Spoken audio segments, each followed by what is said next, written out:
Book 12, The Sirens, Scylla, and Charybdis, Return of Ulysses to the Island of Circe, Her Counsels respecting his homeward voyage, The Sirens, Escape from Scylla and Charybdis, His arrival at Trinacria, Slaughter of the oxen of the sun by his companions, A tempest in consequence, by which his companions all perish, and he only escapes by swimming to the island of Calypso.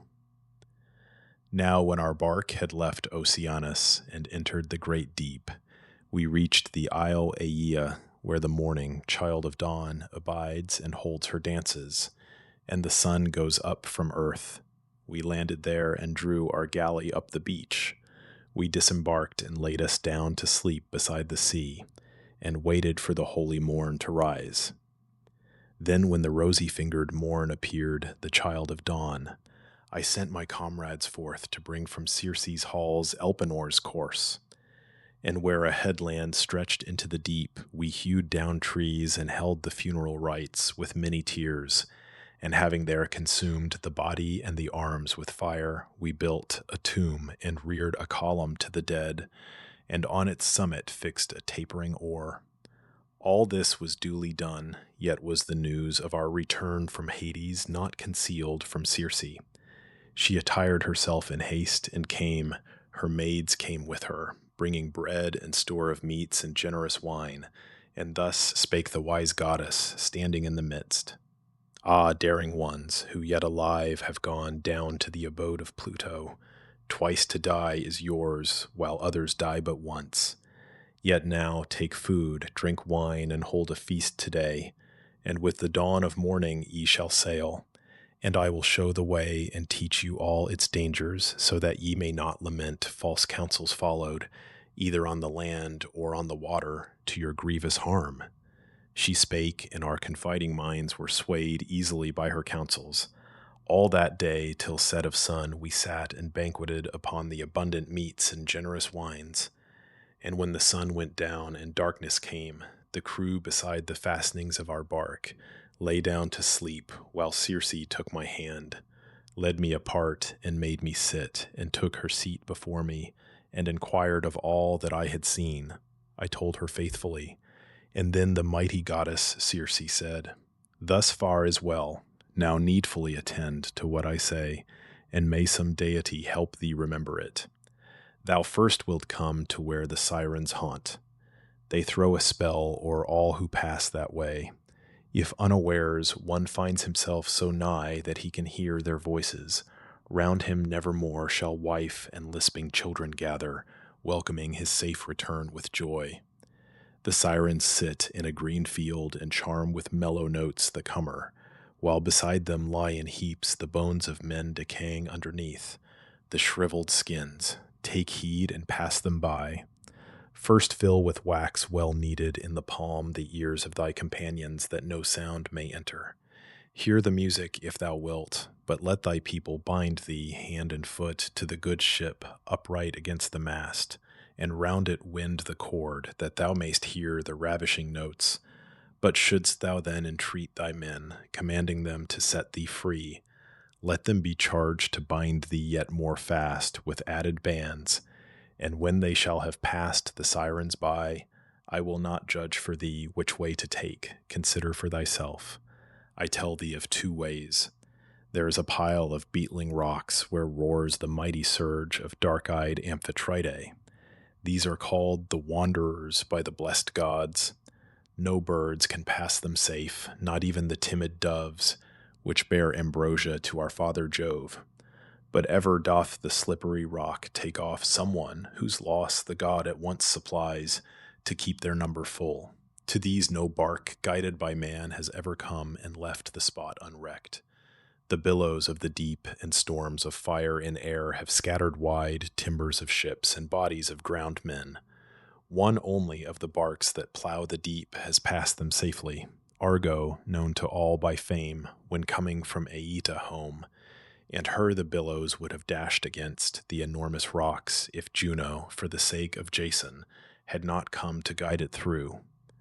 Two are the rocks. One lifts to the broad heaven its pointed summit, where a dark gray cloud broods and withdraws not. Never is the sky clear o'er that peak, not even in summer days or autumn, nor can man ascend its steeps or venture down, so smooth the sides as if man's art had polished them. There in the midst, upon the western side toward Erebus, there yawns a shadowy cavern.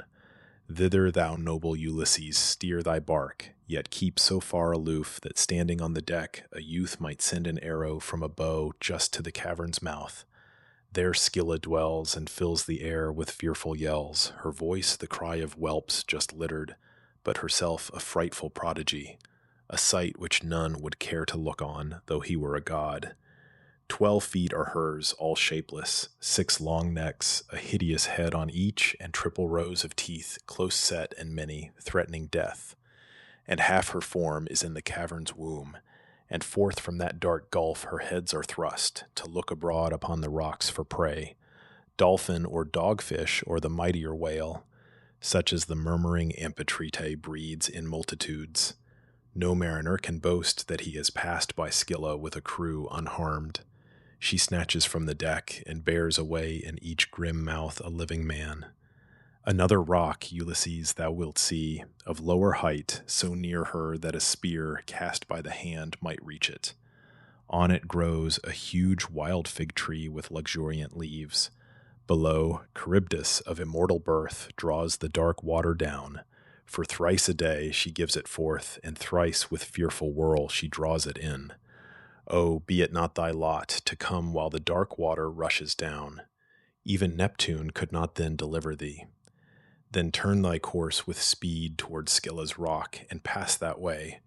'Twere better far that 6 should perish from the ship than all be lost. She spake, and I replied, O goddess, deign to tell me truly, cannot I at once escape Charybdis and defend my friends against the rage of Scylla when she strikes? I spake, the mighty goddess answered me. Rash man, dost thou still think of warlike deeds and feats of strength? And wilt thou not give way even to the deathless gods? That pest is not of mortal mold. She cannot die. She is a thing to tremble and to shudder at, and fierce, and never to be overcome. There is no room for courage. Flight is best. And if thou shouldst delay beside the rock to take up arms, I fear lest once again she fall on thee with all her heads and seize as many men. Pass by the monster's haunt with all the speed that thou canst make, and call upon Crataeus, who brought Scylla forth to be the plague of men, and who will calm her rage that she assault thee not again. Then in thy voyage shalt thou reach the isle Trinacria, where in pastures of the sun his many beeves and fading sheep are fed. 7 herds of oxen, and as many flocks of sheep, and 50 in each flock and herd. They never multiply, they never die. 2 shepherdesses tend them, goddesses, nymphs with redundant locks. Lampalia one, the other Phaethusa.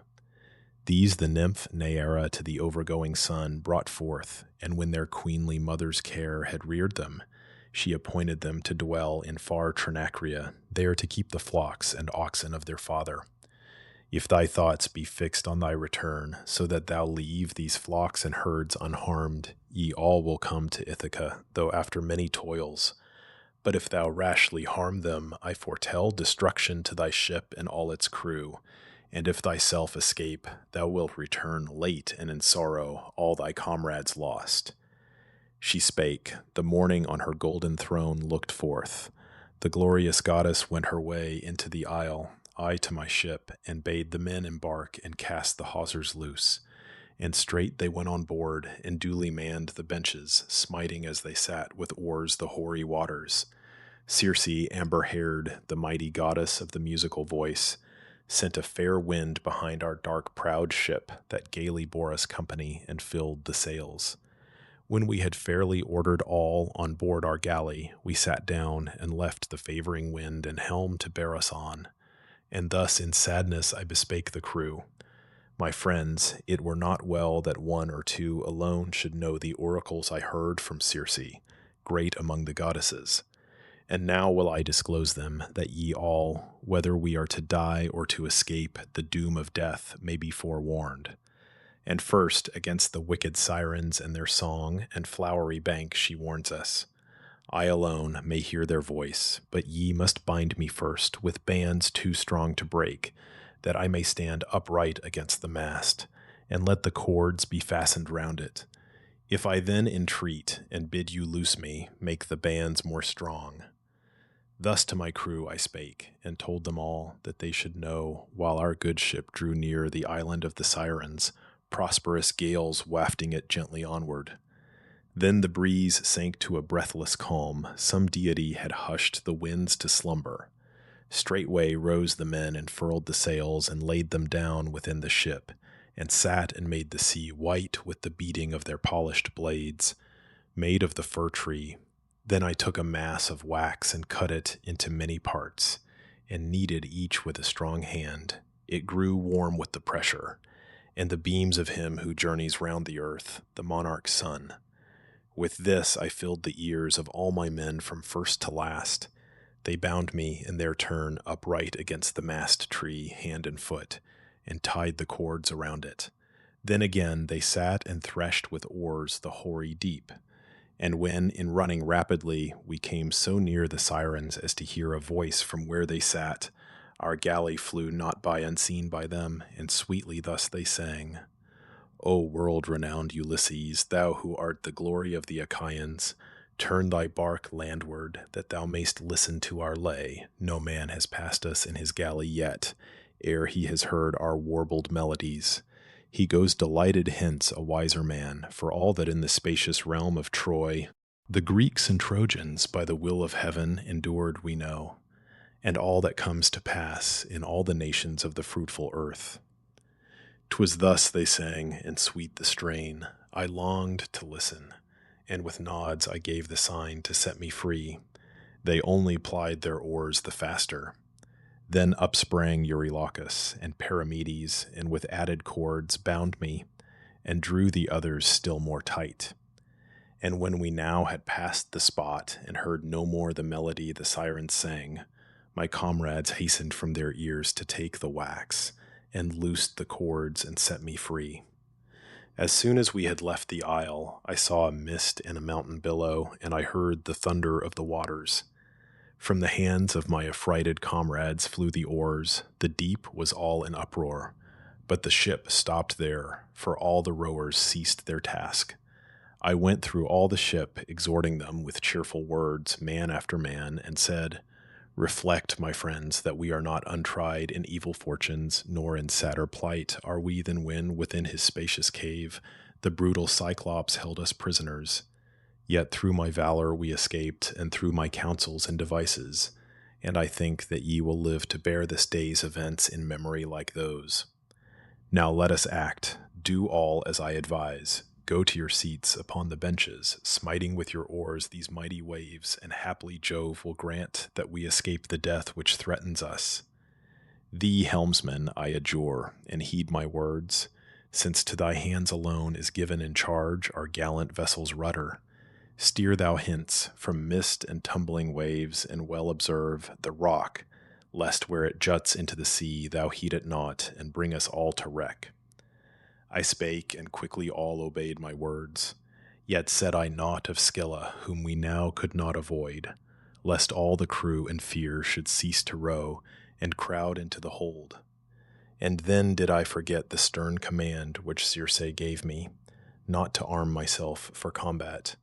In my shining arms I cased my limbs, and took in hand 2 ponderous spears, and went on deck and stood upon the prow. For there it seemed to me that Scylla first would show herself, that monster of the rocks, to seize my comrades. Yet I saw her not, though weary grew my eyes with looking long and eagerly upon those dusky cliffs. Sadly we sailed into the strait, where stood on one hand Scylla, and the dreaded rock Charybdis on the other, drawing down into her horrid gulf the briny flood. And as she threw it forth again, it tossed and murmured as upon a glowing fire the water in a cauldron, while the spray, thrown upward, fell on both the summit rocks. And when once more she swallowed the salt sea, it whirled within the abyss, while far below the bottom of blue sand was seen. My men grew pale with fear. We looked into the gulf and thought our end was nigh. Then Scylla snatched 6 of my comrades from our hollow bark, the best in valor and in strength of arm. I looked to my good ship, I looked to them, and saw their hands and feet still swung in air above me, while for the last time on earth they called my name in agony of heart.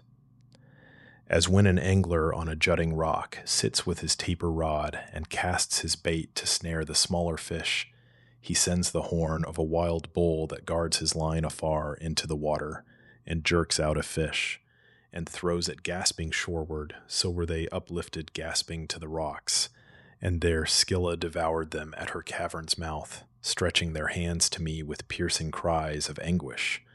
'Twas in truth the saddest sight, whatever I have suffered and where'er have roamed the waters that mine eyes have seen. Escaping thus the rocks, the dreaded haunt of Scylla and Charybdis, we approached the pleasant island of the sun, where grazed the oxen with broad foreheads, beautiful, and flocks of sheep, the fatlings of the god who makes the round of heaven.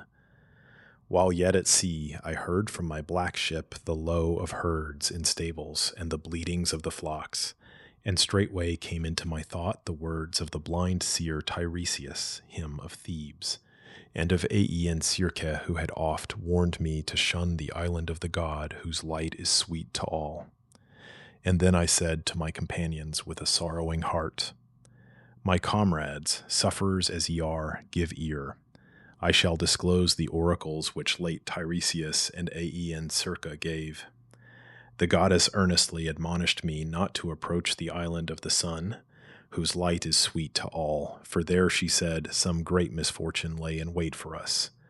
Now let us speed the ship and pass the isle. I spake, their hearts were broken as they heard, and bitterly Eurylochus replied, Austere art thou, Ulysses, thou art strong exceedingly. No labor tires thy limbs, they must be made of iron, since thy will denies thy comrades, overcome with toil and sleeplessness, to tread the land again, and in that isle amid the waters make a generous banquet. Thou wouldst have us sail into the swiftly coming night, and stray far from the island, through the misty sea. By night spring up the mighty winds that make a wreck of ships, and how can one escape destruction should a sudden hurricane rise from the south or the hard-blowing west, such as, in spite of all the sovereign gods, will cause a ship to founder in the deep?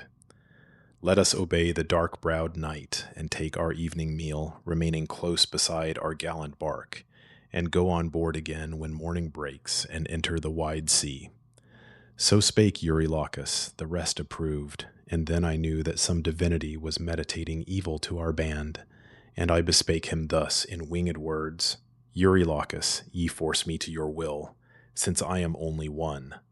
Now all of you bind yourselves to me firmly by an oath, that if ye haply here shall meet a herd of beeves or flock of sheep, ye will not dare to slay a single ox or sheep, but feed contented on the stores that Circe gave. I spake, and readily my comrades swore as I required, and when that solemn oath was taken, to the land we brought and moored our galley in a winding creek, beside a fountain of sweet water. From the deck stepped my companions, and made ready there their evening cheer. They ate and drank till thirst and hunger were appeased, and then they thought of those whom Scylla from our galley's deck snatched and devoured. They thought and wept till sleep stole softly over them amid their tears. Now came the third part of the night. The stars were sinking when the cloud compeller Jove sent forth a violent wind with eddying gusts, and covered both the earth and sky with clouds, and darkness fell from heaven. When morning came, the rosy-fingered daughter of the dawn, we drew the ship into a spacious grot. There were the seats of nymphs, and there we saw the smooth fair places where they danced. I called a council of my men, and said to them, My friends, in our good ship are food and drink. Abstain we from these beeves, lest we be made to suffer. For these herds and these fair flocks are sacred to a dreaded god, the sun, the all-beholding and all-hearing sun. I spake, and all were swayed by what I said full easily. A month entire the gales blew from the south, and after that no wind save east and south. While yet we had our bread and ruddy wine, my comrades spared the beeves, moved by the love of life. But when the stores on board our galley were consumed, they roamed the island in their need, and sought for prey, and snared with barbed hooks the fish and birds, whatever came to hand, till they were gaunt with famine. Meantime I withdrew alone into the isle to supplicate the gods, if haply one of them might yet reveal the way of my return. As thus I strayed into the land apart from all the rest, I found a sheltered nook where no wind came, and prayed with washen hands to all the gods who dwell in heaven. At length they bathed my lids in a soft sleep. Meantime Eurycleia, with fatal counsels, thus harangued my men. Hear, my companions, sufferers as ye are, the words that I shall speak. All modes of death are hateful to the wretched race of men, but this of hunger, thus to meet our fate, is the most fearful. Let us drive apart the best of all the oxen of the sun, and sacrifice them to the immortal ones who dwell in the broad heaven. And if we come to Ithaca, our country, we will there build to the sun, whose path is o'er our heads, a sumptuous temple, and endow its shrine with many gifts and rare. But if it be his will, approved by all the other gods, to sink our bark in anger for the sake of these his high-horned oxen, I should choose sooner to gasp my life away amid the billows of the deep than pine to death by famine in this melancholy isle. So spake Eurycleia, the crew approved. Then from the neighboring herd they drove the best of all the beeves, for near the dark proud ship the fair broad-fronted herd with crooked horns were feeding. Round the victims stood my crew, and, offering their petitions to the gods, held tender oak leaves in their hands, just plucked from a tall tree, for in our good ship's hold was no white barley now. When they had prayed, and slain and dressed the beeves, they hewed away the thighs and covered them with double folds of caul, and laid raw slices over these. Wine had they not to pour in sacrifice upon the burning flesh. They poured instead water and roasted all the entrails thus. Now when the thighs were thoroughly consumed and entrails tasted, all the rest was carved into small portions and transfixed with spits. Just then the gentle slumber left my lids. I hurried to the shore and my good ship, and drawing near perceived the savory steam from the burnt offering. Sorrowfully then I called upon the ever-living gods. O Father Jove, and all ye blessed gods, who live forever, 'twas a cruel sleep in which ye lulled me to my grievous harm. My comrades here have done a fearful wrong. Lampetia of the trailing robes in haste flew to the sun, who journeys round the earth, to tell him that my crew had slain his beeves, and thus in anger he bespake the gods. O Father Jove, and all ye blessed gods, who never die, avenge the wrong I bear upon the comrades of Laertes' son, Ulysses, who have foully slain my beeves, in which I took delight whene'er I rose into the starry heaven, and when again I sank from heaven to earth. If for the wrong they make not large amends, I shall go down to Hades, there to shine among the dead. The cloud-compelling Jupiter replied, Still shine, O sun, among the deathless gods and mortal men upon the nourishing earth. Soon will I cleave with a white thunderbolt their galley in the midst of the Black Sea. This from Calypso of the radiant hair I heard thereafter. She herself, she said, had heard it from the herald Mercury.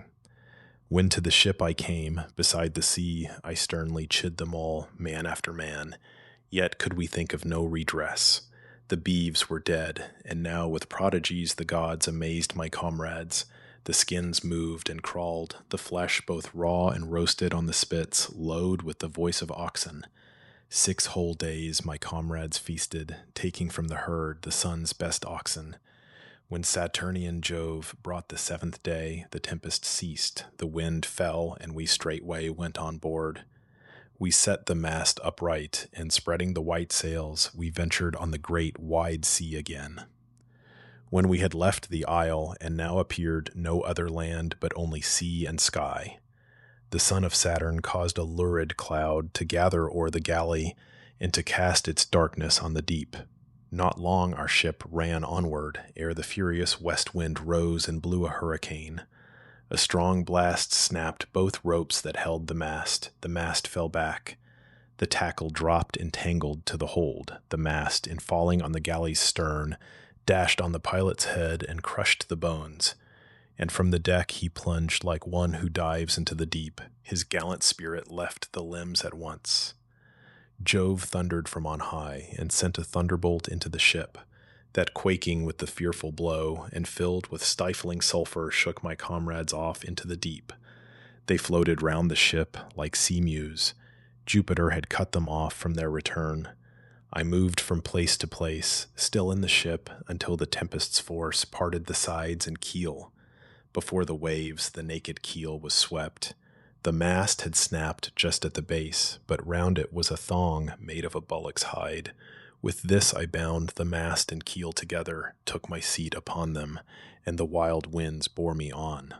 The west wind ceased to rage, but in its stead the south wind blew and brought me bitter grief. I feared lest I must measure back my way to grim Charybdis. All night long I rode the waves, and with the rising sun drew near the rock of Scylla and the terrible Charybdis as her gulf was drawing down the waves of the salt sea. There as I came, I raised myself on high till I could grasp the lofty fig tree, and I clung to it as clings a bat, for I could neither find a place to plant my feet, nor could I climb. So distant were the roots, so far apart the long, huge branches overshadowing Charybdis. Yet I firmly kept my hold till she should throw the keel and mast again up from the gulf. They, as I waited long, came up again, though late, as late as one who long has sat adjudging strifes between young suitors pleading in the marketplace, rises and goes to take his evening meal. So late the timbers of my bark returned, thrown from Charybdis. Then I dropped amid the dashing waves and came with hands and feet on those long timbers in the midst, that they might bear my weight. I sat on them and rode with both my hands. The father of the gods and mortals suffered not that I should look on Scylla's rock again, else had I not escaped a cruel death. For 9 long days I floated on the waters. On the 10th, the gods at nightfall bore me to an isle, Ogygia, where Calypso, amber-haired, a mighty goddess skilled in song, abides, who kindly welcomed me and cherished me. Why should I speak of this? Here in these halls I gave the history yesterday to thee and to thy gracious consort, and I hate to tell again a tale once fully told. Book 13, Arrival of Ulysses at Ithaca, Departure of Ulysses from the court of Alcinous. Arrival of the ship at Ithaca, Ulysses carried on shore by the Phaeacians while asleep and left. His treasures landed also, the ship while returning transformed by Neptune into a rock. Dialogue between Pallas and Ulysses concerning the destruction of the Suitors. Concealment of the treasures in a cave, transformation of Ulysses into an old man. He spake, and all within those shadowy halls were silent, all were held in mute delight. Alcinous then took up the word and said, Since thou hast come, Ulysses, as a guest, to this high pile and to these brazen rooms, so long a sufferer, thou must not depart upon thy homeward way a wanderer still. And this let me enjoin on each of you, who in this palace drink at our repasts the choice red wine and listen to the bard. Already in a polished chest are laid changes of raiment, works of art in gold, and other gifts which the Phaeacian chiefs have destined for our guest. Now let us each bestow an ample tripod and a vase, and we in an assembly of the realm will see the cost repaid, since otherwise great would the burden be that each must bear. So spake Alcinous, they approved, and sought their homes to sleep, but when the child of dawn, the rosy-fingered morn, appeared, they came, all bringing to the ship their gifts of brass in honor of the guest. The mighty prince Alcinous, going through the ship, bestowed the whole beneath the benches, that no one of those who leaned to pull the oar might thence meet harm or hindrance. Then they all went back to the king's palace and prepared a feast. The mighty prince Alcinous offered up for them an ox to cloud-compelling Jove, the son of Saturn, ruler over all. They burned the thighs and held high festival, and all was mirth. Divine Telemachus, the bard, whom all men reverenced, sang to them.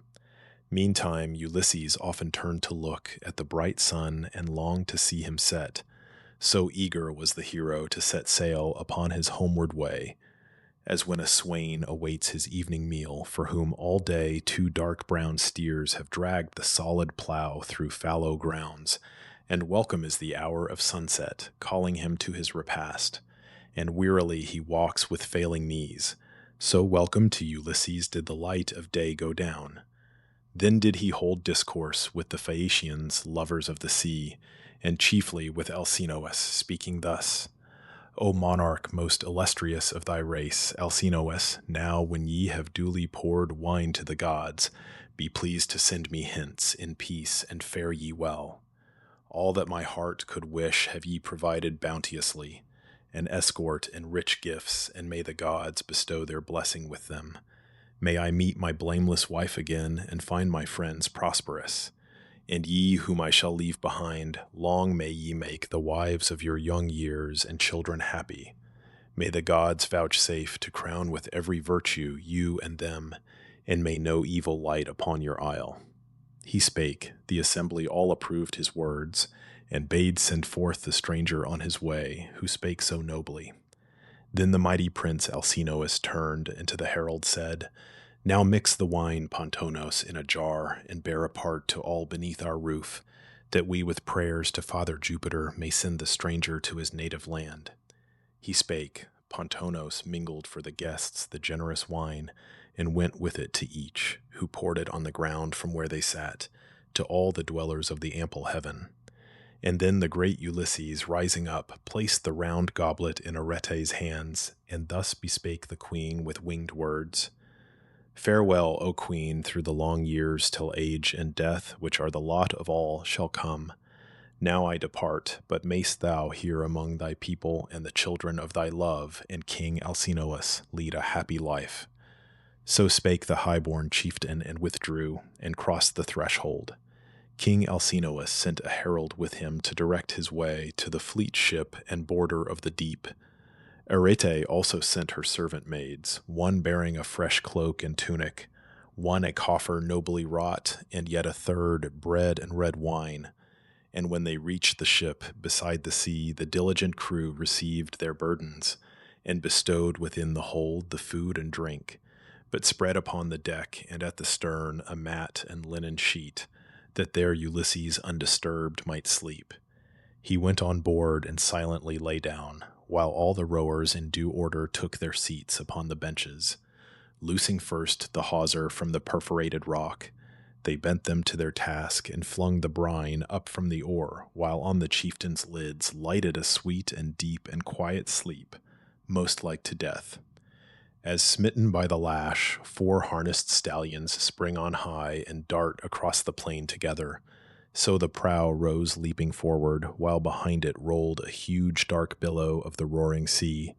Safely and steadily the galley ran, nor could a falcon, swiftest of the birds, have kept beside it, with such speed it flew, bearing a hero who was like the gods in wisdom, and whose sufferings in the wars and voyages among the furious waves were great and many, though he slumbered now in peace, forgetful of misfortunes past. Now when that brightest star, the harbinger of morning, daughter of the dawn, arose, the bark had passed the sea and reached the isle. A port there is in Ithaca, the haunt of Phorcys, ancient of the sea. Steep shores stretch inward toward each other and roll back the mighty surges which the hoarse winds hurl against them from the ocean, while within ships ride without their hawsers when they once have passed the haven's mouth. An olive tree with spreading branches at the farther end of that fair haven stands, and overbrows a pleasant shady grotto of the nymphs called naiads. Cups and jars of stone are ranged within, and bees lay up their honey there. There from their spindles wrought of stone the nymphs weave their sea-purple robes, which all behold with wonder. There are ever-flowing springs. 2 are the entrances, one toward the north by which men enter, but a holier one looks toward the south, nor ever mortal foot may enter there. By that way passed the gods. They touched the land, for well they knew the spot. The galley, urged so strongly by the arms of those who plied the oar, ran up the beach quite half her length. And then the crew came forth from the good ship, and first they lifted out Ulysses with the linen and rich folds of tapestry, and laid him on the sands in a deep slumber. Then they also took the presents from the hold, which, as he left their isle, the princes of Phaeacia gave by counsel of wise Pallas.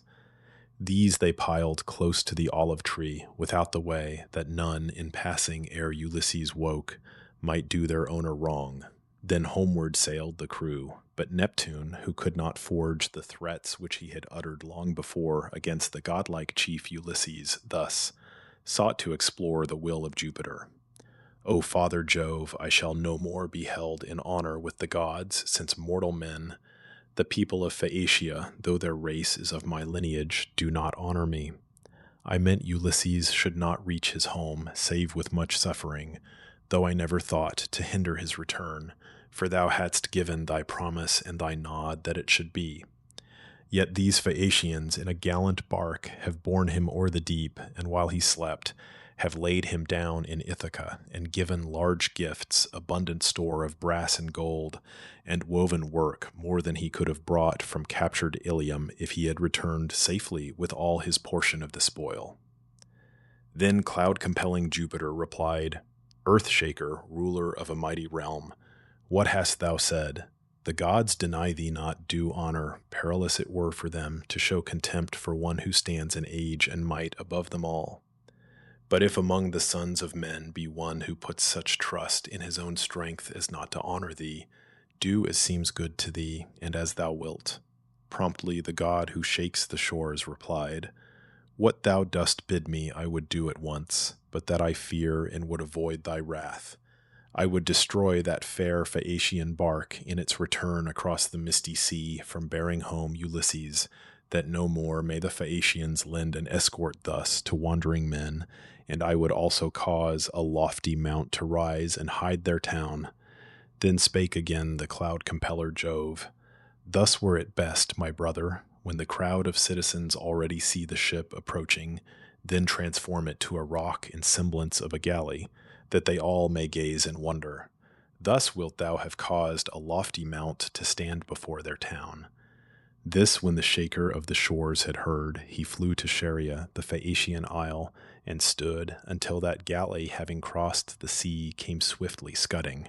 He drew near and smote it with his open palm and made the ship a rock, fast rooted in the bed of the deep sea, and then he went his way. Then winged words were spoken in that throng of the Phaeacians, wielders of long oars, and far renowned in feats of seamanship, and, looking on each other, thus they said, Ha! What has stayed our good ship on the sea? This moment we beheld her hastening home. 'Twas thus they talked, unweeting of the cause, but then Alcinous to the assembly said, Yes, now I call to mind the ancient words of prophecy, my father's, who was wont to say that Neptune sorely is displeased, that we should give to every man who comes safe escort to his home. In coming times, such was my father's prophecy, the god would yet destroy a well-appointed bark of the Phaeacians on the misty deep, returning from an escort, and would cause a lofty mount to stand before our town. So prophesied the aged man, his words are here fulfilled. Now do as I appoint, and let us all obey, henceforth refrain from bearing to their homes the strangers thrown upon our coast. And let us sacrifice to Neptune 12 choice bullocks of the herd, that he may pity us, nor hide our town with a huge mountain from the sight of men. He spake, and they were awed, and straightway brought the bullocks for the sacrifice. So prayed. To sovereign Neptune, the Phaeacian chiefs and princes standing round the altar fires, now woke the great Ulysses from his sleep in his own land, and yet he knew it not. Long had he been away, and Pallas now, the goddess child of Jove, had cast a mist around him, that he might not yet be known to others, and that she might tell him first what he should learn. Nor even might his wife, nor friends, nor people know of his return, ere he avenged upon the suitor crew his wrongs, and therefore all things wore to him another look. The footways stretching far, the bights where ships were moored, the towering rocks and spreading trees. He rose and stood upright, and gazed upon his native coast and wept, and smote his thigh, and said in bitter grief, "Ah me, what region am I in, among what people, lawless, cruel, and unjust? Or are they hospitable men who fear the gods? And where shall I bestow these goods, and whither go myself? Would that they all were still with the Phaeacians, and that I had found some other great and mighty king kindly to welcome me and send me back to my own land. I know not where to place these treasures, and I must not leave them here, lest others come and seize them as a spoil. Nay, these Phaeacian chiefs and counselors were not in all things either wise or just. They gave their word to land me on the coast of pleasant Ithaca, and have not kept their promise. Oh, may Jove avenge this wrong. He who protects the suppliant, who beholds all men with equal eye and punishes the guilty. Now will I review my stores and number them again, that I may see if those who left me here have taken aught." Thus having said, he numbered all his gifts, beautiful tripods, cauldrons, works of gold, and gorgeous woven raiment. None of these were wanting. Then he pined to see again his native isle, and slowly paced the beach of the loud sea, lamenting bitterly. There Pallas came to meet him in the shape of a young shepherd, delicately formed, as are the sons of kings. A mantle lay upon her shoulder in rich folds, her feet shone in their sandals. In her hand she bore a javelin. As Ulysses saw, his heart was glad within him, and he hastened on, and thus accosted her with winged words. "Fair youth, who art the first whom I have met upon this shore, I bid thee hail, and hope thou meetest me with no unkind intent. Protect what thou beholdest here and me. I make my suit to thee as to a god, and come to thy dear knees, and tell, I pray, that I may know the truth. What land is this? What people? Who the dwellers? May it be a pleasant isle, or is it but the shore of fruitful mainland shelving to the sea?" And then the goddess blue-eyed Pallas said, "Of simple mind art thou, unless perchance thou comest from afar, if thou dost ask what country this may be. It is not quite a nameless region. Many know it well, of those who dwell beneath the rising sun, and those behind in evening's dusky realm. Rugged it is, and suited ill to steeds, yet barren it is not, though level grounds are none within its borders. It is rich in corn and wine, for seasonable rains and dews refresh its soil. Large flocks of goats and herds of beeves are pastured here. All kinds of trees are in its forests, and its springs are never dry. The fame of Ithaca, stranger, has traveled to the Trojan coast, though that, I hear, lies far away from Greece." She spake. Ulysses, the great sufferer, rejoiced to be in his own land, whose name Pallas, the child of aegis-bearing Jove, had just now uttered. Then with winged words he spake, but not the truth. His artful speech put that aside. Forever in his breast the power of shrewd invention was awake. In the broad fields of Crete, that lie far off beyond the sea, I heard of Ithaca, to which I now am come with these my goods.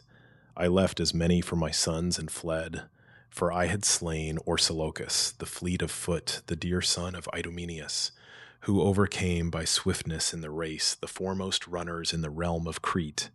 He sought to rob me wholly of my share of Trojan spoil, for which I had endured hardships in war with heroes, and at sea among the angry waves. The cause was this: I would not in the siege of Troy submit to serve his father, but apart from him I led a troop, companions of my own. The youth returning from the fields I met, and smote him with the spear, for near the way I lay in ambush with a single friend. A night exceeding dark was in the sky. No human eye beheld, nor did he know who took his life. When I had slain him thus, with the sharp spear, I hastened to a ship of the Phoenicians, and besought their aid, and gave them large reward, and bade them steer to Pylos, bearing me, and leave me there, or where the Epeans hold the hallowed coast of Elis. But the force of adverse winds drove them unwilling thence. They meant no fraud.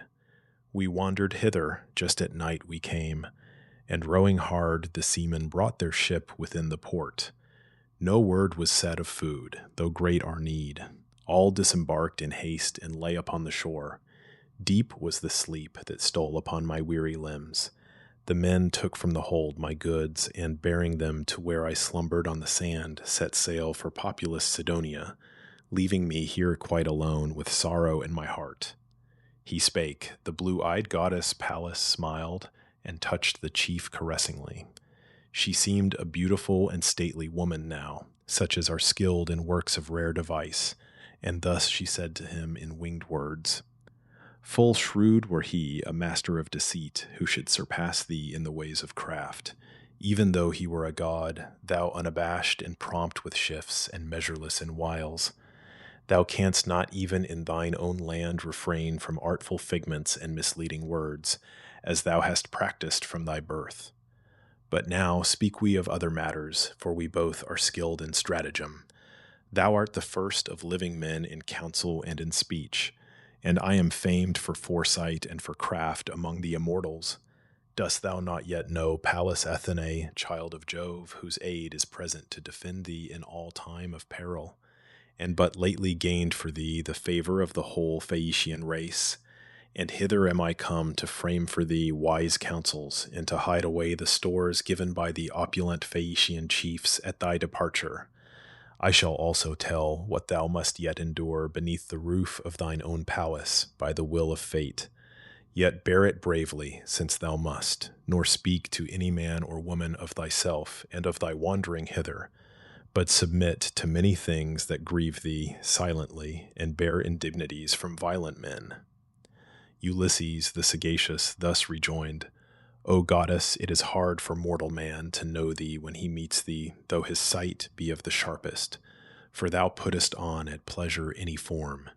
Yet this I know, that thou wert kind to me when we, the sons of Greece, were warring in the realm of Troy, but when we had o'erthrown the lofty town of Priam and embarked, and when some god had scattered the Achaeans after that, daughter of Jove, I never saw thee more, never perceived thee entering my bark and guarding me from danger, but I roamed ever from place to place, my heart weighed down by sorrow, till the gods delivered me, and till thy counsels in the opulent realm of the Phaeacians brought my courage back, and thou thyself didst guide me to the town.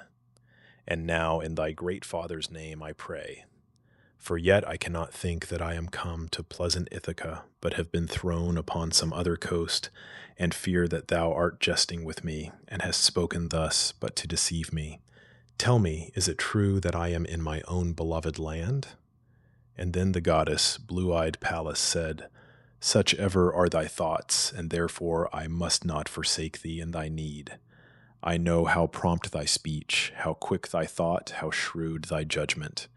If another man had come from such long wanderings, he had flown at once, delighted to his children and his wife in his own home. But thou desirest not to ask or hear of them till thou hast put thy consort to the trial of her truth, her who now sits within thy halls and waits in vain for thee, and in perpetual grief and weeping wears her nights and days away. I never doubted, well, in truth I knew, that thou with all thy comrades lost wouldst reach thy country, but I dreaded to withstand my father's brother Neptune, who was wroth, and fiercely wroth, for that thou hadst deprived his well-beloved son of sight. But now attend, and I will show thee Ithaca by certain tokens, mark them and believe. The port of Phorcys, ancient of the deep, is here, and there the spreading olive tree, just at the haven's head, and close beside, the cool dark grotto sacred to the nymphs called Naiads, a wide vaulted cave where once thou earnest oft with chosen hecatombs, an offering to the nymphs, and here thou seest the mountain Narrated with all his woods. So spake the goddess, and dispersed the mist. And all the scene appeared, Ulysses saw, well pleased, rejoicing in his own dear land, and stooping kissed the bountiful earth, and raised his hands, and thus addressed the nymphs in prayer. Nymphs, naiads, born to Jove, I did not hope to be with you again. With cheerful prayers I now salute you. We shall bring you soon our offerings as of yore, if graciously Jove's daughter, huntress queen, shall grant me yet to live and bless my well-beloved son. And then the goddess, blue-eyed Pallas, said, Be of good cheer, and let no anxious thought disturb thy mind. Let us bestir ourselves to hide away the treasures thou hast brought within this hallowed grot in some recess, where they may lie in safety. Afterward will we take counsel what should next be done. The goddess said these words, and took her way into the shadowy cavern, spying out its hiding places, while Ulysses brought the treasures thither in his arms, the gold, the enduring brass, the raiment nobly wrought, which the Phaeacians gave him. These they laid together in due order. Pallas then, the daughter of the aegis-bearer Jove, closed up the opening with a massive rock. Then, sitting by the sacred olive tree, they plotted to destroy the haughty crew of suitors, and the blue-eyed Pallas said, O nobly born, and versed in many wiles, son of Laertes, now the hour is come to think how thou shalt lay avenging hands upon the shameless crew who, in thy house, for 3 years past have made themselves its lords, and wooed thy noble wife, and brought her gifts, while, pining still for thy return, she gave hopes to each suitor, and by messages made promises to all, though cherishing a different purpose in her secret heart. Ulysses the sagacious answered her, Ah me, I should have perished utterly, by such an evil fate as overtook Atrides Agamemnon in the halls of my own palace, but for thee, whose words, O goddess, have revealed what I should know. Now counsel me how I may be avenged. Be ever by my side, and strengthen me with courage as thou didst when we o'erthrew the towery crest of Ilium. Would thou wert still my ally as then. I would engage, O blue-eyed Pallas, with 300 foes, if thou, dread goddess, wouldst but counsel me. And then the blue-eyed Pallas spake again. I will be present with thee. When we once begin the work, thou shalt not leave my sight. And many a haughty suitor with his blood and brains shall stain thy spacious palace floor. Now will I change thine aspect, so that none shall know thee. I will wither thy fair skin, and it shall hang on crooked limbs. Thy locks of auburn I will cause to fall away, and round thee fling a cloak which all shall see with loathing. I will make thy lustrous eyes dull to the sight, and thus shalt thou appear, a squalid wretch to all the suitor train, and to thy wife and to the son whom thou didst leave within thy palace.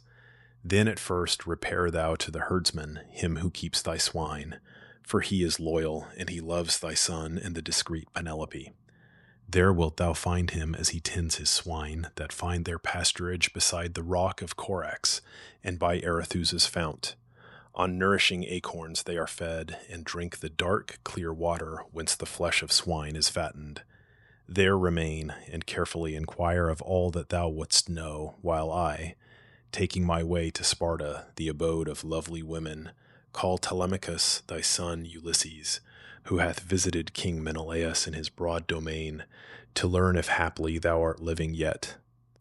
Ulysses the sagacious answered her, Why didst not thou, to whom all things are known, tell him concerning me? Must he too roam, and suffer on the barren deep, and leave to others his estates, to be their spoil? And then the blue-eyed goddess spake again, Let not that thought distress thee. It was I who sent him thither, that he might deserve the praise of men. No evil meets him there, but in the halls of Atreus' son he sits, safe mid the abounding luxuries. 'Tis true that even now the suitors lie in wait in their black ship to slay him ere he reach his native land, but that will hardly be before the earth shall cover many a one of the proud suitors who consume thy wealth. So Pallas spake, and touched him with her wand, and caused the blooming skin to shrivel up on his slow limbs, and the fair hair to fall, and with an old man's wrinkles covered all his frame, and dimmed his lately glorious eyes.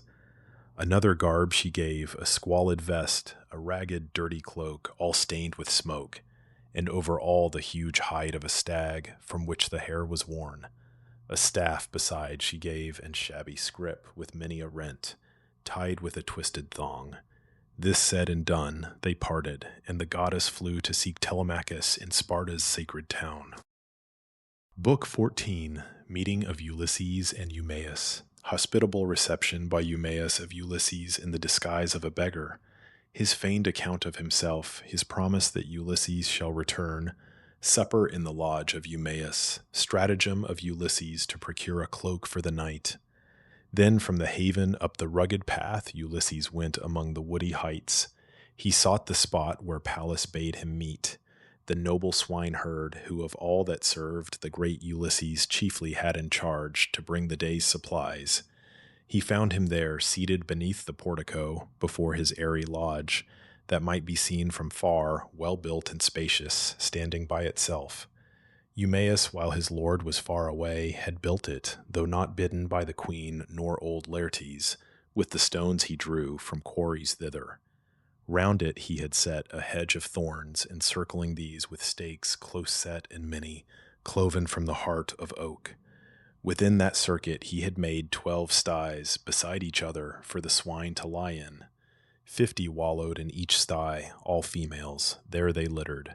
But the males were fewer, and were kept without. And these the suitor train made fewer every day, feeding upon them, for Eumaeus sent always the best of all his fatling herd. These numbered twice 90. Beside them slept 4 mastiffs, which the master swineherd fed, savage as wolves. Eumaeus to his feet was fitting sandals, which he carved and shaped from a stained ox hide, while the other hinds were gone on different errands, 3 to drive the herds of swine.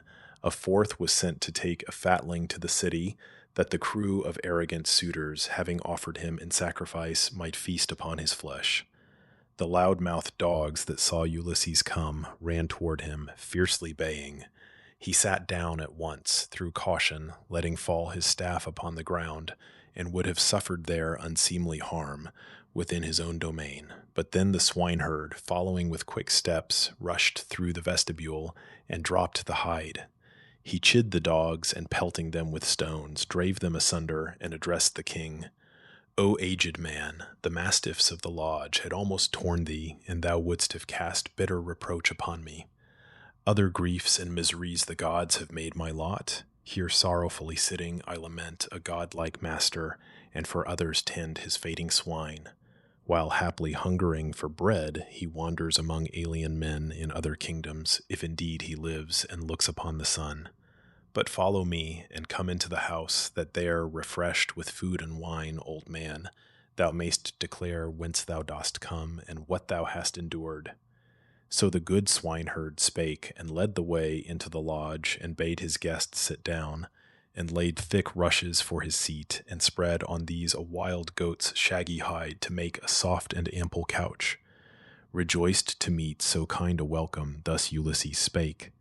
May Jupiter and all the deathless gods bestow on thee, my host, in recompense of this kind welcome, all thy heart's desire. And then, Eumaeus, thou didst answer thus.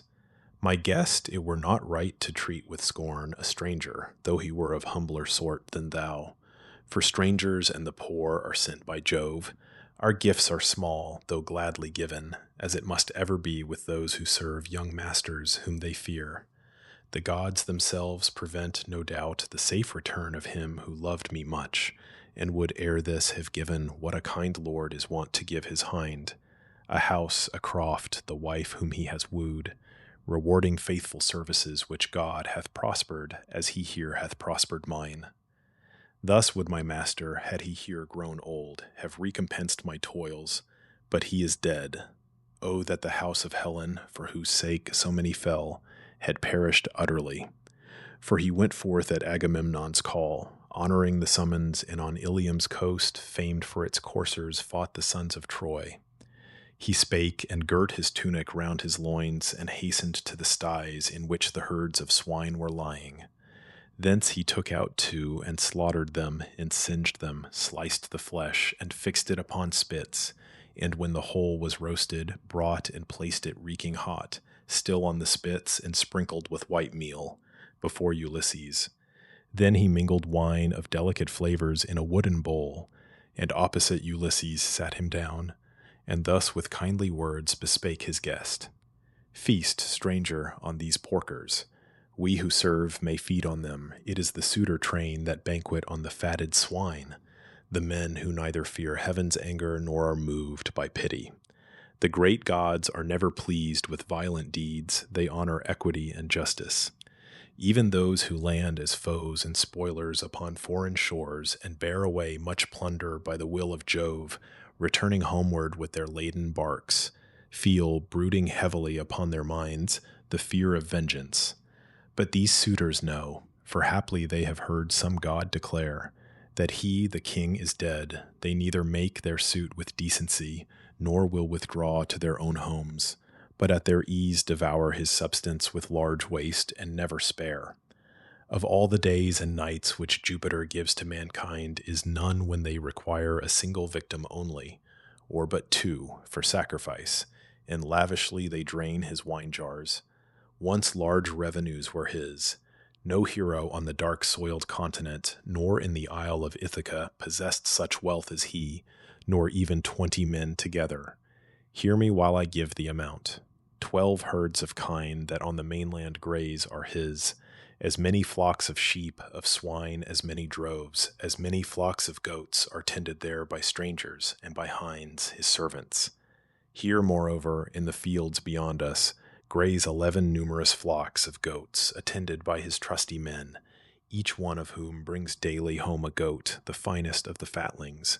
I meantime am keeper of these swine, and from the drove I choose into the palace send the best.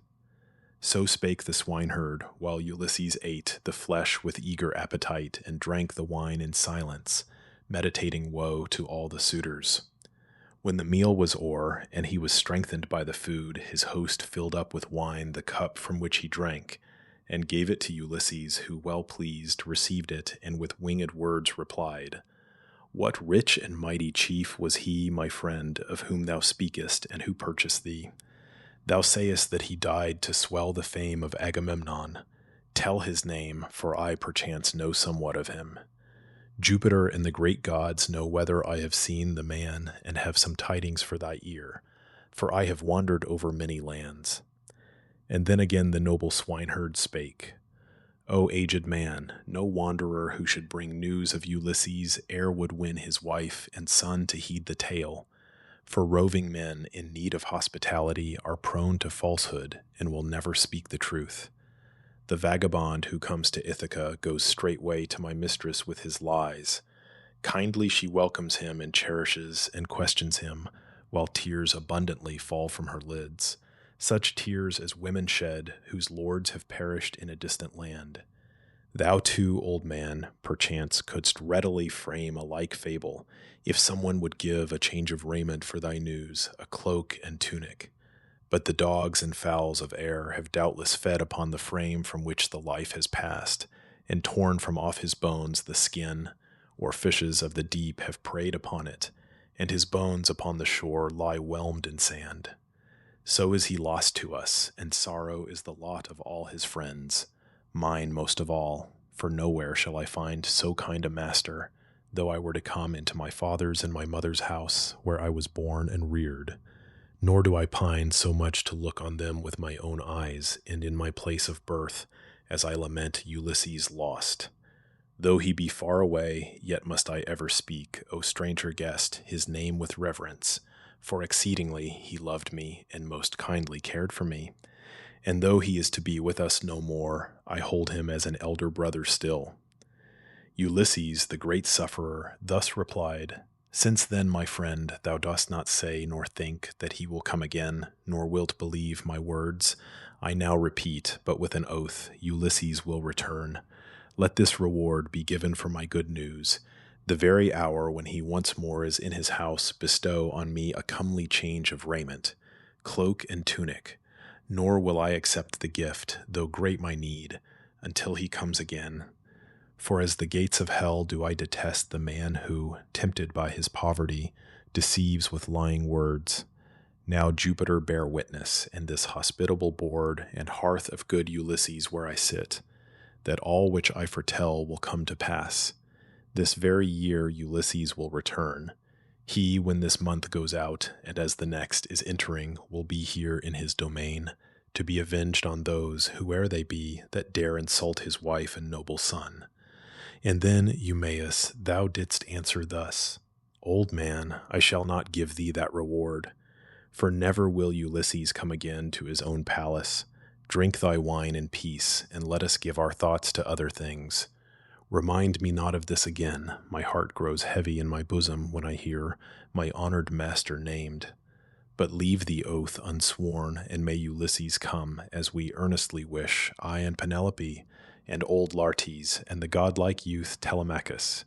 And then, again, I bear perpetual sorrow for Telemachus, my master's son, to whom the gods had given a generous growth like that of some young plant, and who, I hoped, would prove no less in worth than his own father, and of eminent gifts in form and mind.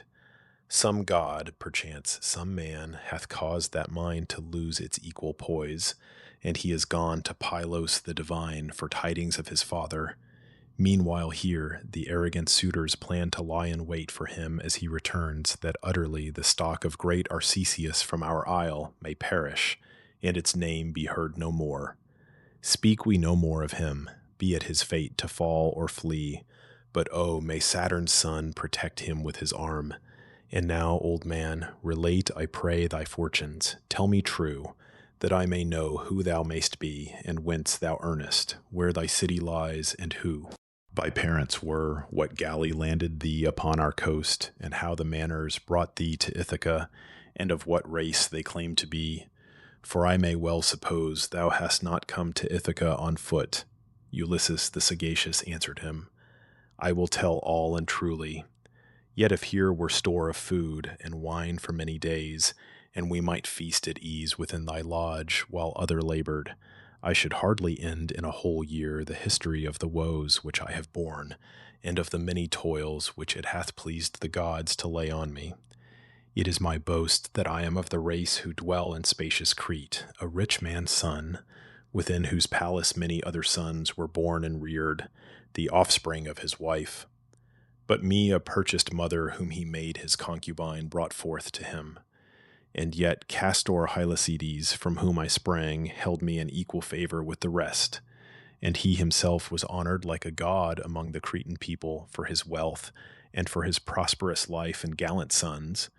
But fate and death ortifute and bore him down to Pluto's realm, and his magnanimous sons divided his large riches, casting lots. Small was the portion they assigned to me. They gave a dwelling, but my valor won a bride, the daughter of a wealthy house, for I was not an idler, nor in war a coward. But all that is with the past. And thou, who seest the stubble now, mayst guess what was the harvest ere calamities had come so thick upon me. Once did Mars and Pallas lend me courage and the power to break through ranks of armed men, whene'er I formed an ambush of the bravest chiefs and planned destruction to the enemy. My noble spirit never set the fear of death before me. I was ever first to spring upon the foes, and with my spear to smite them as they turned their steps to flee. Such was I once in war. To till the fields I never liked, nor yet the household cares, by which illustrious sons are reared. I loved ships well appointed, combats, polished spears, and arrows. Things that others hold in dread were my delight. Some god inclined to them my mind, so true it is that different men rejoice in different labors. Ere the sons of Greece embarked for Troy, I served in war 9 times as leader against foreign foes, with troops and galleys under me, and then I prospered. From the mass of spoil I chose the things that pleased me, and obtained by lot still other treasures. Thus my household grew in riches, and I was revered and great among the Cretans. When all-seeing Jove decreed the unhappy voyage to the coast of Troy, they made the great Idomeneus and me commanders of the fleet. No power had we, the public clamor was so fierce, to put the charge aside. 9 years we warred, we sons of Greece, and in the 10th laid waste the city of Priam and embarked for home. Our fleets were scattered by the gods. For me did all-disposing Jupiter ordain a wretched lot. But 1 short month I dwelt, happy among my children, with the wife wedded to me in youth, and my large wealth. And then I planned a voyage to the coast of Egypt with a gallant fleet and men of godlike valor. I equipped 9 ships, and quickly came the people to embark. 6 days on shore my comrades banqueted, and many a victim for the sacrifice and for the feast I gave. The 7th we sailed from Crete's broad isle before a favoring wind that blew from the clear north, and easily we floated on as down a stream. No ship was harmed upon its way, in health and ease we sat, the wind and helmsman guiding us, and came upon the 5th day to the land of Egypt, watered by its noble streams. I bade my comrades keep beside our ships upon the strand and watch them well. I placed sentries upon the heights, yet confident in their own strength and rashly giving way to greed, my comrades ravaged the fair fields of the Egyptians, slew them, and bore off their wives and little ones. The rumor reached the city soon. The people heard the alarm and came together. With the early morn, all the great plain was thronged with horse and foot, and gleamed with brass, while Jove, the thunderer, sent a deadly fear into our ranks, where none dared face the foe. On every side was death. The Egyptians hewed down many with the sword, and some they led away alive to toil for them in slavery. To my mind there came a thought, inspired by Jove, yet I could wish that I had met my fate and perished there in Egypt. Such have been my sorrows since. I took the well-wrought helmet from my head, and from my shoulders dropped the shield, and flung the javelin from my hand, and went to meet the monarch in his chariot, clasped his knees and kissed them. He was moved to pity me and spared me. In his car he seated me and bore me weeping home. Though many rushed at me with ashen spears to thrust me through, for furious was their anger, he forbade. He feared the wrath of Jove, the stranger's friend and foe of wrong. 7 years I dwelt among the Egyptians, and I gathered in their land large wealth, for all were liberal of their gifts. But with the 8th revolving year there came a shrewd Phoenician, deep in guile, whose craft had wrought much wrong to many. With smooth words this man persuaded me to go with him into Phoenicia, where his dwelling lay and his possessions. With him I abode for 1 whole year, and when its months and days were ended, and another year began, he put me in a ship to cross the sea to Libya. He had framed a treacherous plot, by making half the vessel's cargo mine, to lure me thither and to sell me there for a large price. I went on board constrained, but with misgivings. Under a clear sky, with favoring breezes from the north, we ran o'er the mid-sea beyond the Isle of Crete. When we had left the isle and saw no land but only sky and sea, Saturnius bade a black cloud gather o'er our roomy ship. The sea grew dark below. On high the god thundered again and yet again, and sent a bolt into our ship, which as it felt the lightning reeled and shuddered, and was filled with sulphur smoke. The seamen from the deck fell headlong and were tossed upon the waves like sea-mews round our galley, which the god forbade them to regain. But Jupiter gave to my hands, bewildered as I was, our dark proud galley's mast unbroken yet, that by its aid I might escape. I wound my arms around it, and the raging winds swept me along. 9 days they bore me on, and on the 10th dark night a mighty surge drifted me as it rolled upon the coast of the Thesprotians.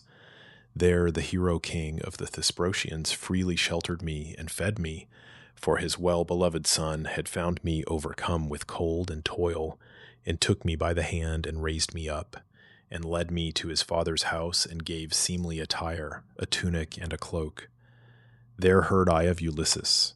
Phaedon told how he received him as a guest and friend when on his homeward voyage. Then he showed the wealth Ulysses gathered, brass and gold and steel divinely wrought. That store might serve to feed until 10 generations pass another household. But the chief himself, so Phaedon said, was at Dodona then, for he had gone to hear from the tall oak of Jupiter the counsel of the god, whether to land in opulent Ithaca after long years of absence, openly, or in disguise. The monarch took an oath in his own palace, pouring to the gods their wine, that even then the ship was launched, and the crew ready to attend him home. But me he first dismissed. There was a ship of the Thesprotians just about to make a voyage to Eumaeus, rich in fields of wheat. He bade them take me faithfully to King Acastus, but another thought found favor with the crew, a wicked scheme to plunge me deeper in calamity. And when our ship had sailed away from land, they hastened to prepare me for a life of slavery. They took my garments off, mantle and cloak, and clothed me in a vest and cloak, the very rags which thou dost see. The evening brought them to the pleasant fields of Ithaca. They bound me in the ship with a strong cord and disembarked, and took a hasty meal upon the ocean side. Easily did the gods unbind my limbs. I wrapped a tattered cloth about my head, and slipping from the polished rudder, brought my bosom to the sea, and spread my hands and swam away. I soon had left the crew at distance. Then I turned and climbed the shore, where it was dark with forest, and lay close within its shelter, while they wandered round and grumbled. But they ventured not to pass into the island farther on their search. They turned and went on board their roomy bark. Thus mightily the gods delivered me, and they have brought me to a wise man's lodge, and now I see it is my lot to live. Then thou, Eumaeus, thus didst make reply: Unhappy stranger, thou hast deeply moved my heart in telling all that thou hast borne, and all thy wanderings. Yet are some things wrong. Thou hast not spoken of Ulysses well. Why should a man like thee invent such tales so purposeless? Of one thing I am sure concerning his return: the gods all hate my master, since they neither caused his death in the great war of Troy, nor, when the war was over, suffered him to die at home, and in the arms of those who loved him most. For then would all the Greeks have reared to him a monument, and mighty would have been the heritage of glory for his son. But now ingloriously the harpy brood have torn him. I, apart among my swine, go never to the town unless perchance the sage Penelope requires me there, when someone comes with tidings from abroad. Then those who sorrow for their absent lord, and those who waste his substance, both inquire news of the king. For me, it suits me not ever to ask for tidings, since the day when an Aetolian with a flattering tale deceived me. He had slain a man, and came wandering in many lands to my abode, and kindly I received him.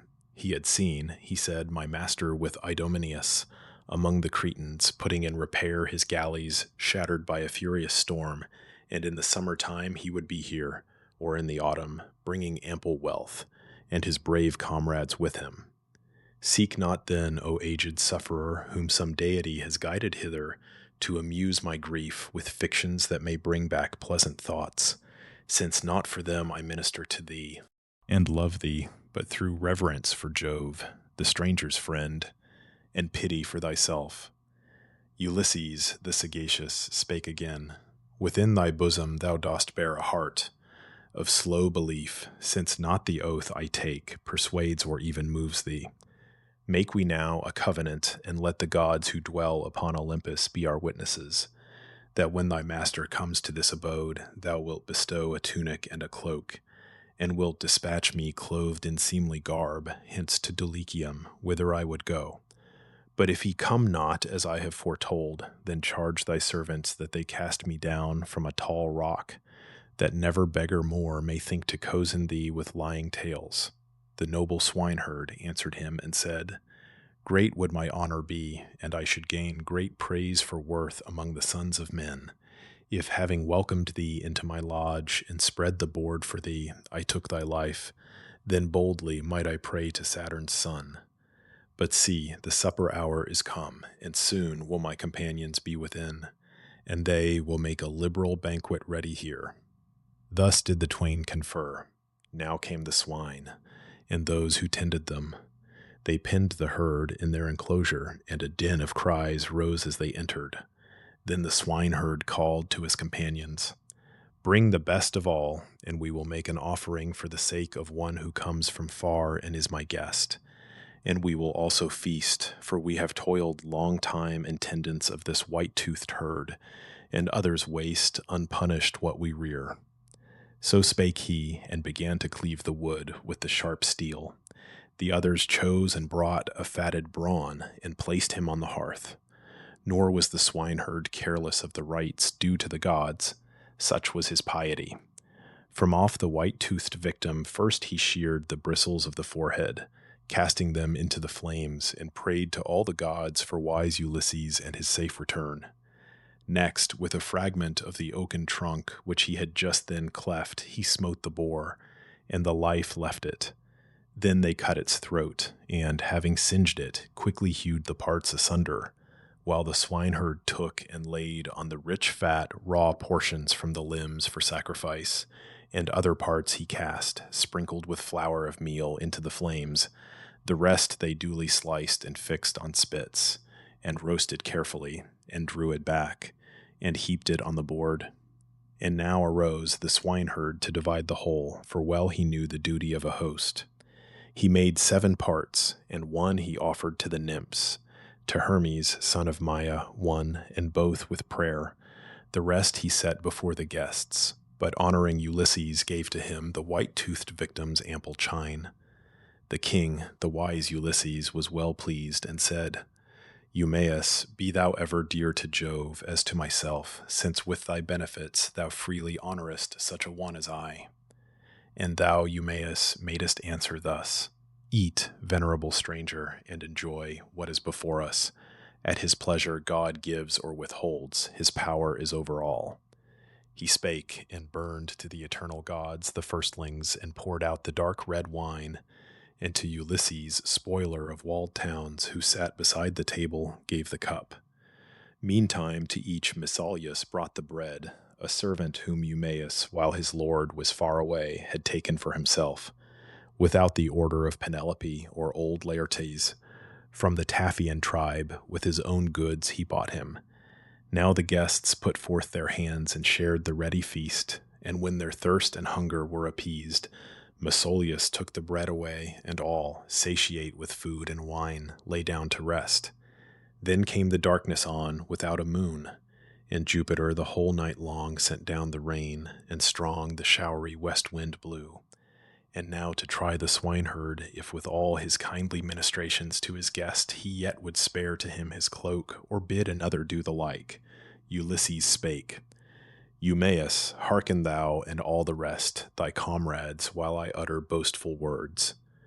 Wine makes me foolish, it can even cause the wise to sing and laugh a silly laugh and dance, and often to the lips it brings words that were better left unsaid. But since I have begun to prattle, I will not keep back my thought.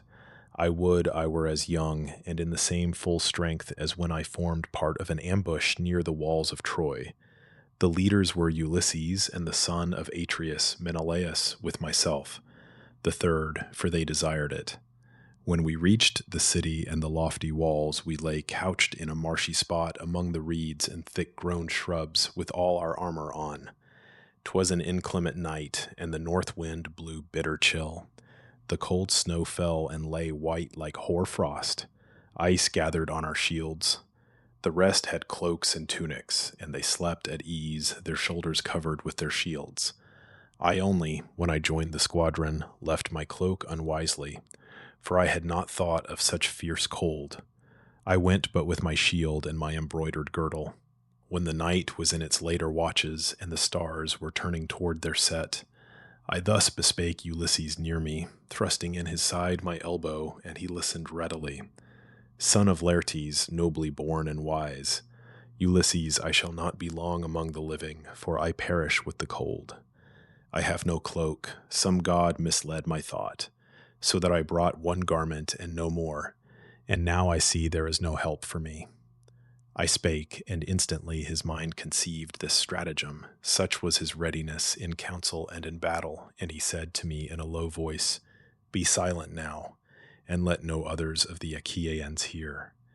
And leaning on his elbow, thus he spake, Hear me, my friends, a dream has come from heaven into my sleep. Far from our ships we lie, and now let someone haste to bear from us this word to Agamemnon, Atreus' son, the shepherd of the people, that he send more warriors to this ambush from the fleet. He spake, and Thoas instantly arose, Andraemon's son, and threw his purple cloak aside, and hastened toward the fleet. I took gladly the garment he had left, and lay till morning in her golden chariot came. And now I would that I were young again, and in the vigor of my prime, for then someone among the swineherds in the stalls would find, I think, a cloak for me, through love and reverence of such a man. but now they hold me in slight favor, dressed in rags. And thus, Eumaeus, thou didst make reply, O aged man, we see no cause of blame in thy recital, and of all thy words not one is unbecoming or inapt. Thou shalt not lack for garments, nor aught else that any suppliant in his poverty might hope for at our hands tonight. With morn, gird thou thy tatters on again, for here we have not many cloaks, nor many a change of raiment, only one for each of us. But when the son of our Ulysses comes again, he will provide thee with a cloak and tunic, and will send thee where thou wilt. He spake and rose and made his guest a bed close to the hearth, and threw on it the skins of sheep and goats, and there Ulysses lay, o'er whom the swineherd spread a thick large cloak, which he had often worn for a defense, when a wild winter storm was in the air. Thus slept Ulysses with the young men near. A couch within and distant from his charge pleased not the swineherd, who first armed himself and then went forth. Ulysses gladly saw that while he was in distant lands his goods were watched so faithfully. Eumaeus hung about his sturdy shoulders a sharp sword, and wrapped a thick cloak round him tempest-proof, and took the hide of a huge pampered goat, and a well-pointed javelin for defense both against dogs and men. So went he forth to take his rest where lay the white-toothed swine, herded and slumbering underneath a rock, whose hollow fenced them from the keen north wind.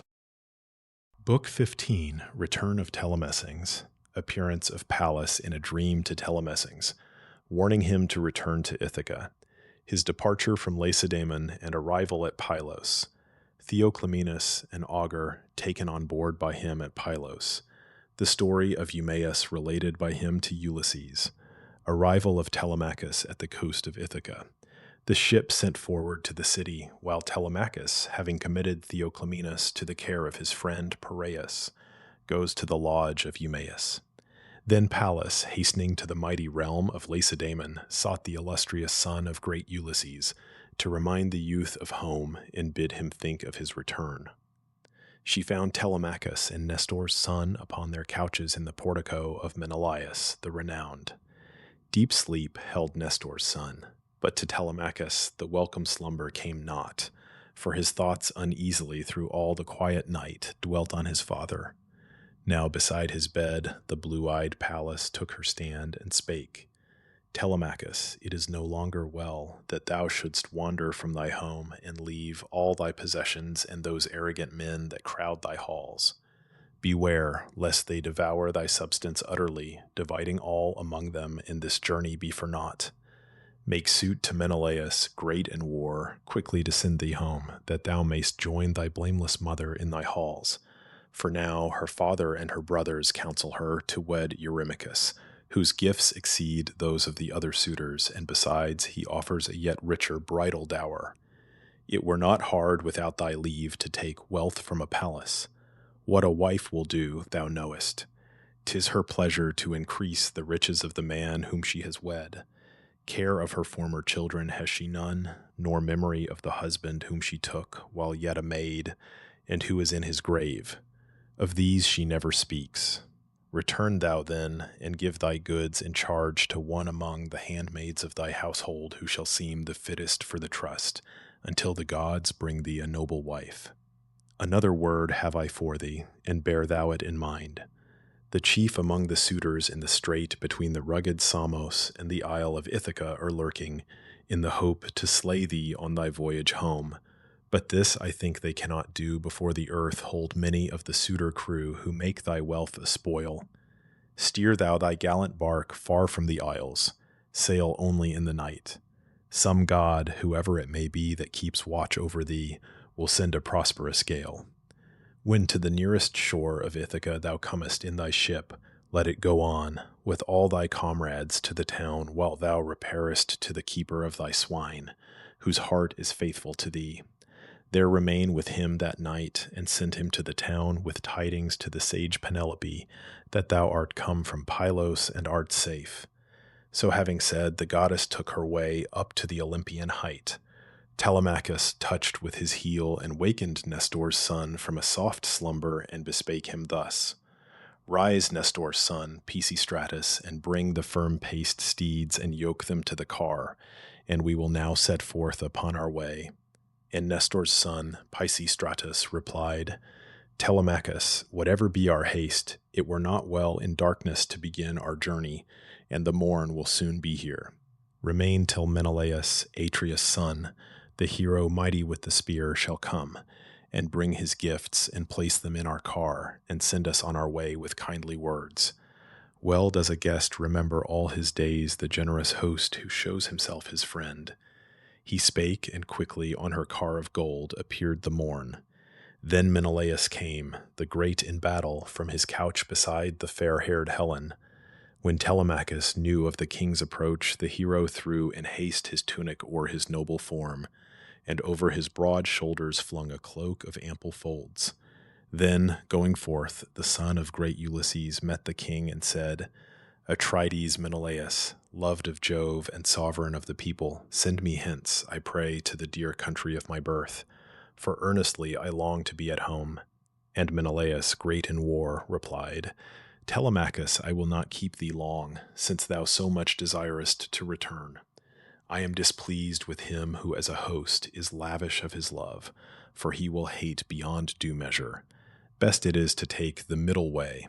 It is alike a wrong to thrust the unwilling stranger out of doors, and to detain him when he longs to go. While he is with us, we should cherish him, and when he wishes, help him to depart. Remain until I bring thee worthy gifts and place them in thy chariot, that thine eyes may look on them, and I will give command that in the palace here the women spread a liberal feast from stores that lie within. But if in turning from thy course thou choose to pass through Hellas and the midland tract of Argos, I will yoke my steeds and go with thee, and show the cities thronged with men. Nor will they send us empty-handed thence, but bring us gifts which we may bear away. Tripod, perchance, or cauldron wrought of brass, perchance a pair of mules or golden cup. Then spake discreet Telemachus in turn, Atrides Menelaus, loved of Jove and sovereign of the people, rather far would I return to my own home, for there is no man left in charge of what is mine, and I must go, lest while I vainly seek my father, I may perish, or may lose some valued treasure from my palace rooms. The valiant Menelaus heard, and bade his wife and maidens spread without delay a ready banquet from the stores within. Then Eumaeus from his morning sleep, son of Boethius, came, for very near his dwelling was. The sovereign bade him light a fire and roast the flesh, and he obeyed. And then into the fragrant treasure room descended Menelaus, not alone. Helen and Megapenthes went with him. And when they came to where the treasures lay, Atrides took a double goblet up, and bade his son young Megapenthes bear a silver beaker thence, while Helen stood beside the coffers where the embroidered robes wrought by her hands were laid. The glorious dame took one and brought it forth most beautiful in needlework and amplest of them all. The garment glittered like a star and lay below the other robes. Then, passing through the palace halls, they found Telemachus, and thus the fair-haired Menelaus spake. Telemachus, may Jove the Thunderer, husband of Juno, grant thee to return according to thy wish. I give thee here of all the treasures which my house contains the fairest and most precious. I present a goblet all of silver, save the lips, and they are bound with gold. It is the work of Vulcan.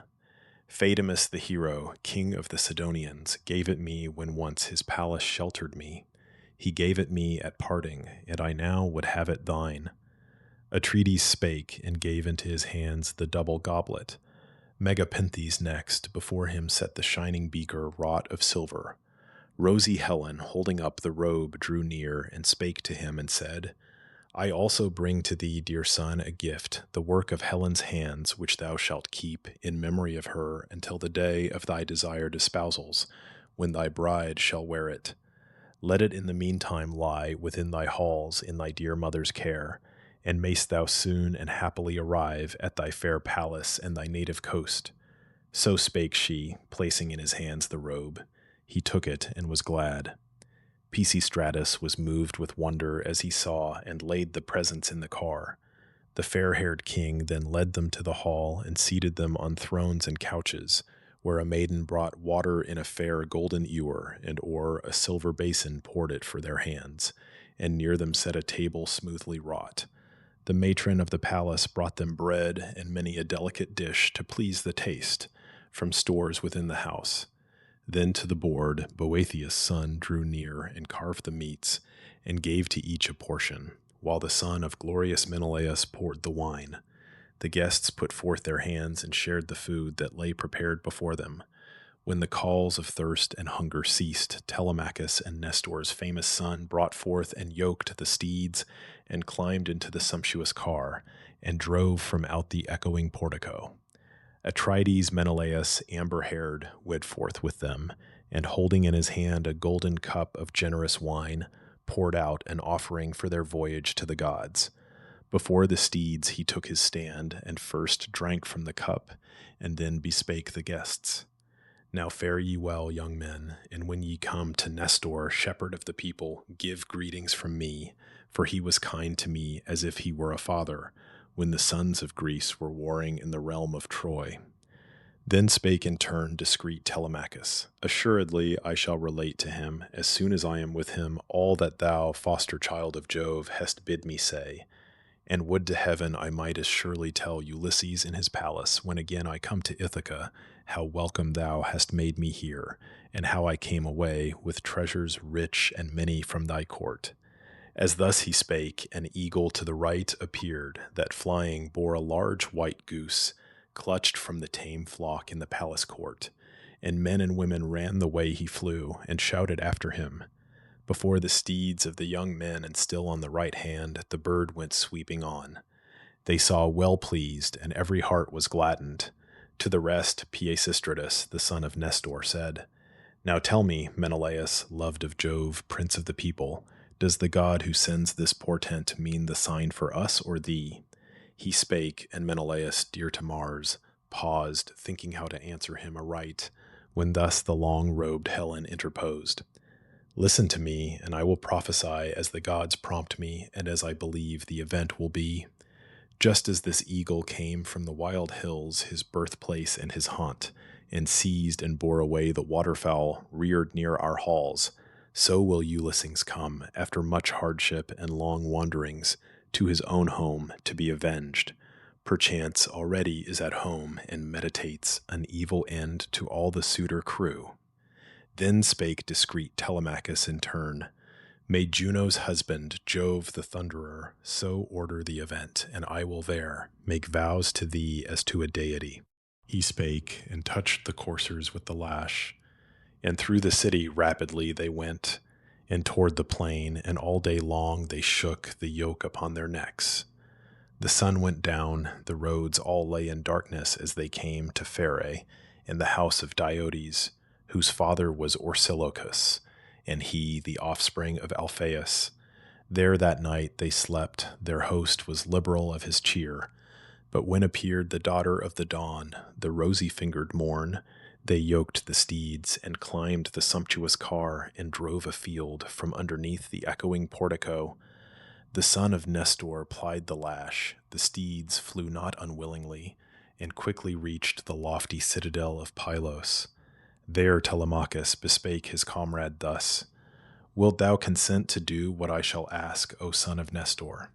'Tis our boast that we are friends because our fathers were. Besides, we are of equal age, and journeying thus has made our friendship firmer. Take me not, O foster child of Jove, beyond the spot where lies my galley, lest against my will the aged Nestor should detain me here through kindness, when I needs must hasten home. He spake, and then the son of Nestor mused, how what his friend desired might best be done, and this seemed wisest after careful thought. He turned the chariot to the ship and shore, and taking out the garments and the gold, beautiful gifts which Menelaus gave, he put them in the galley's stern, and thus bespake Telemachus with winged words, Embark in haste, and summon all thy crew on board before I reach my home and tell the aged king. I know how vehement his temper is, he will not let thee go, but hastening hither to enforce thy stay at Pylos will not, I am sure, go back without thee, his displeasure will be great."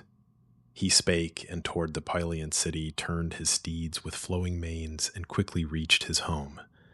Meantime Telemachus held forth to his companions, thus exhorting them, "My friends, make ready all things in our ship, and mount the deck, for we must now set sail."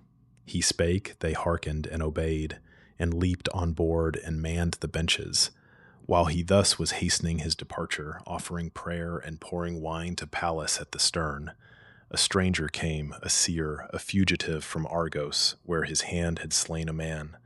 Melampus was his ancestor, who dwelt sometime in Pylos, mother of fair flocks, rich and inhabiting a sumptuous house among the Pylians. Afterward he joined another people, fleeing from his home and from the mighty Neleus, haughtiest of living men, who, seizing his large wealth, held it a year by force. Melampus lay meantime within the house of Phylacus, fast bound and suffering greatly, both because of Neleus' daughter and of his own mind, distempered by the unapproachable Erinnys. Yet did he escape from death, and drove the lowing herds to Phylace and Pylos, and avenged his cruel wrong on Neleus, carrying off his child to be a consort for his brother. Then he came into the realm of Argos, famed for steeds, for there it was decreed that he should dwell and rule o'er many of the Argive race. And there he took a wife and built a house, a lofty pile, and there to him were born Antiphates and Mantius, valiant men. Antiphates was father of a son, the brave Eurycleia, and to him was born Amphiorois, one of those whose voice rouses the nations. Aegis-bearing Jove and Phoebus loved him with exceeding love, yet reached he not the threshold of old age, but through the treachery of his bribed wife, perished too soon at Thebes. To him were born two sons, Alcmaeon and Amphilochus. Clitus and Polyphides were the sons of Mantius, but Aurora, she who fills a golden chariot, bore away to heaven Clitus for his great beauty, there to dwell among the immortals, while Apollo gave to Polyphides of the noble mind to be a prophet, first of living men, since now Amphiaraus was no more. His father had displeased him, and he went to Hyperesia, where he dwelt, and there revealed to all what yet should come to pass. It was his son who now approached. His name was Theoclymenus. He saw the prince Telemachus, who stood beside the swift black ship, and, pouring a libation, prayed.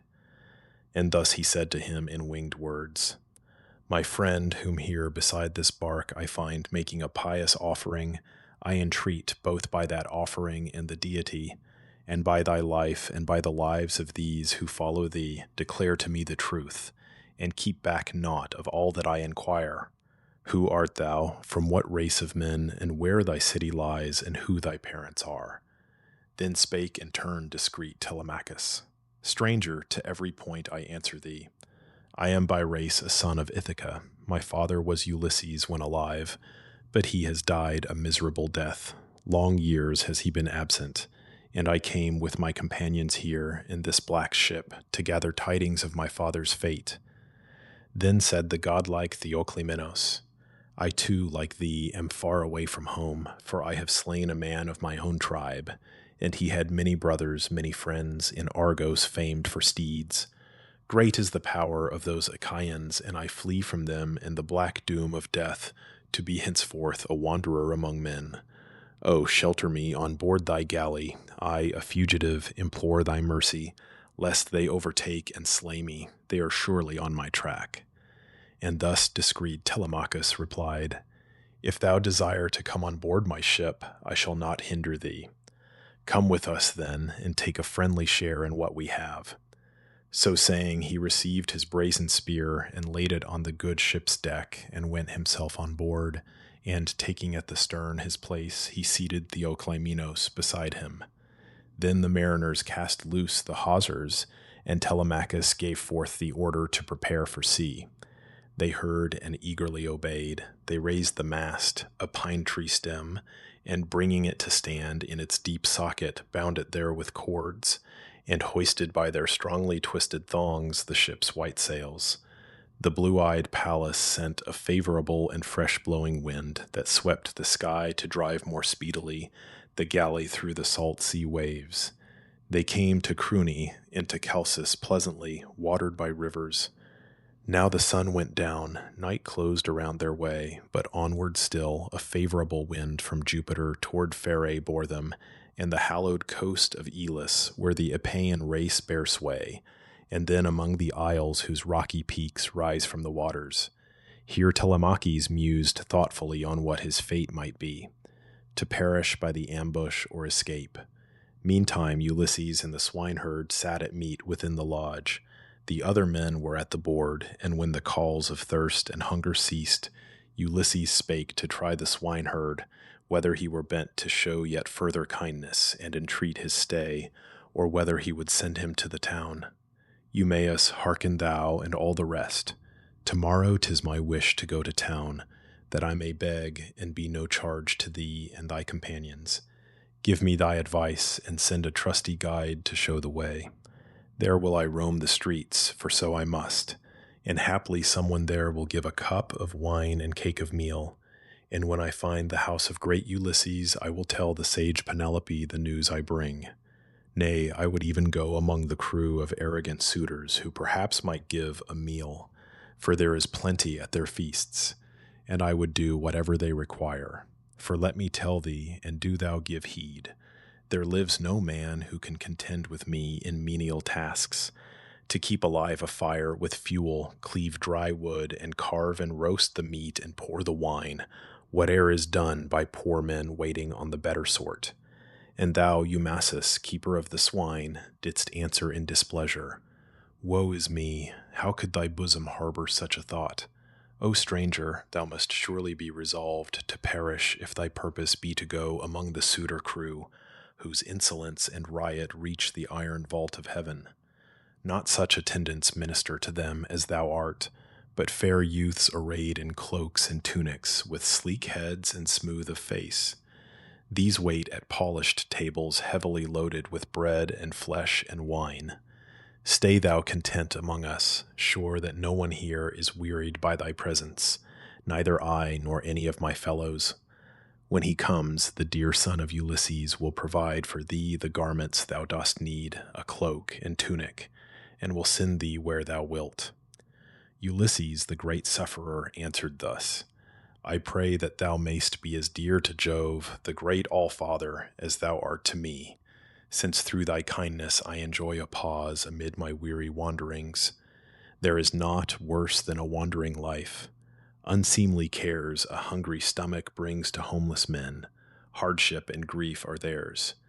But since thou wilt that I remain and wait for thy young lord, speak to me of the mother of thy chief Ulysses and his father, whom he left just on the threshold of old age, if yet they live and still may look upon the sun, or have they died and passed to Pluto's realm? And then in turn the master swineherd spake, Rightly and truly will I answer thee, stranger. Still Laertes lives, but prays continually to Jove that he may die in his own house. For sorely he laments his son long absent and his excellent wife, bride of his youth, whose death has brought on him sharp sorrow and old age before its time. By a sad death she died, through wasting grief for her lost glorious son. May no one here, no friend of mine, nor one who has bestowed a kindness on me, die by such a death. While yet she lived, great as her sorrow was, I loved to speak with her and hear her words. For she had reared me with her youngest born, her daughter, long-robed Ctymina. With her was I brought up, and scarcely less than her was held in honor. When at length we came into the pleasant years of youth, they sent the princess hints to Samos, and received at large presents. But to me her mother gave garments of price, a tunic and a cloak, and sandals for my feet, and sent me forth into the fields, and loved me more and more. All this is over now, yet must I say, my calling has been prospered by the gods. From this I have the means to eat and drink, and wherewithal to feast a worthy guest. But from the queen I never have a word, or deed of kindness, since that evil came upon her house, that crew of lawless men. Greatly the servants would rejoice to speak before their mistress and inquire her will, and eat and drink, and carry to their homes some gift, for gifts delight a servant's heart. Again Ulysses the sagacious spake, Swineherd Eumaeus, thou, while yet a child, wert doubtless strangely tossed about the world, far from thy kindred and thy native land. Now tell me, was the spacious town wherein thy father and thy mother dwelt laid waste? Or wert thou left among the flocks and herds untended, and borne off by hostile men, who came in ships and sold thee to the lord of these possessions for a worthy price? And then the master swineherd spake again, Since thou dost ask me, stranger, hear my words, in silence, sit at ease and drink thy wine. These nights are very long, there's time enough for sleep, and time to entertain ourselves with talk. It is not fitting to lie down ere the due hour arrive, and too much sleep is hurtful. Whosoever here shall feel the strong desire, let him withdraw and sleep, and rise with early morn, and break his fast, and tend my master's swine. Let us remain within, and drink and feast, and pass the time gaily, relating what we have endured, each one of us. For in the aftertime, one who has suffered much and wandered far may take a pleasure even in his griefs. But let me tell what thou hast asked of me. Beyond Ortygia lies an island named Syria. Thou must have heard of it. The sun above it turns his course. It is not large, but fruitful, fit for pasturage, and rich in flocks, abounding both in wine and wheat. There never famine comes, nor foul disease fastens on wretched mortals. But when men grow old, Apollo of the silver bow comes with Diana, aims his silent shafts, and slays them. There 2 cities stand and share the isle between them. There my father reigned, the godlike Ctesias, son of Ormenus, and both the cities owned him as their king. There came a crew of that seafaring race, the people of Phoenicia, to our isle. Shrewd fellows they, and brought in their black ship large store of trinkets. In my father's house was a Phoenician woman, large and fair, and skillful in embroidery. As she came a laundress to their ship, those cunning men seduced her. One of them obtained her love, for oft doth love mislead weak womankind, even of the more discreet. Her paramour asked who she was and whence. She pointed out the lofty pile in which my father dwelt. At Sidon, rich in brass, I had my birth, a daughter of the opulent Charybdis. And once, as I was coming from the fields, the Taphian pirates seized and bore me off, and brought me to this isle and sold me here, at that man's house. Much gold he paid for me. Then said her paramour, Wilt thou not then return with us, that thou mayst see again father and mother in their fair abode? For yet they live, and rumor says are rich. To this the woman answered, I consent, if first ye take an oath, ye mariners, and pledge your faith to bear me safely home. She spake, and they complied, and when the oath was duly taken, thus the woman said, Now hold your peace, let none of all the crew speak to me more, in meeting on the road or at the fountain, lest someone should tell the old man at the house, and he suspect some fraud, and bind me fast, and plot your death. Lock up your words within your breast, make haste to buy supplies, and when the ship is full of all things needful, let a messenger come to me at the palace with all speed, and I will bring with me whatever gold my hands may find, and something else to pay my passage. I am nurse to the young heir of the good man who dwells in yonder halls, a shrewd boy for his years, who oft goes out with me, and I will lead him to the ship, and he will bring in any foreign land to which ye carry him a liberal price. The woman spake, and to our fair abode departed. The Phoenician crew remained until the 12 months' end, and filled their ship with many things, and when its roomy hull was fully laden, sent a messenger to tell the woman. He, a cunning man, came to my father's house, and brought with him a golden necklace set with amber beads.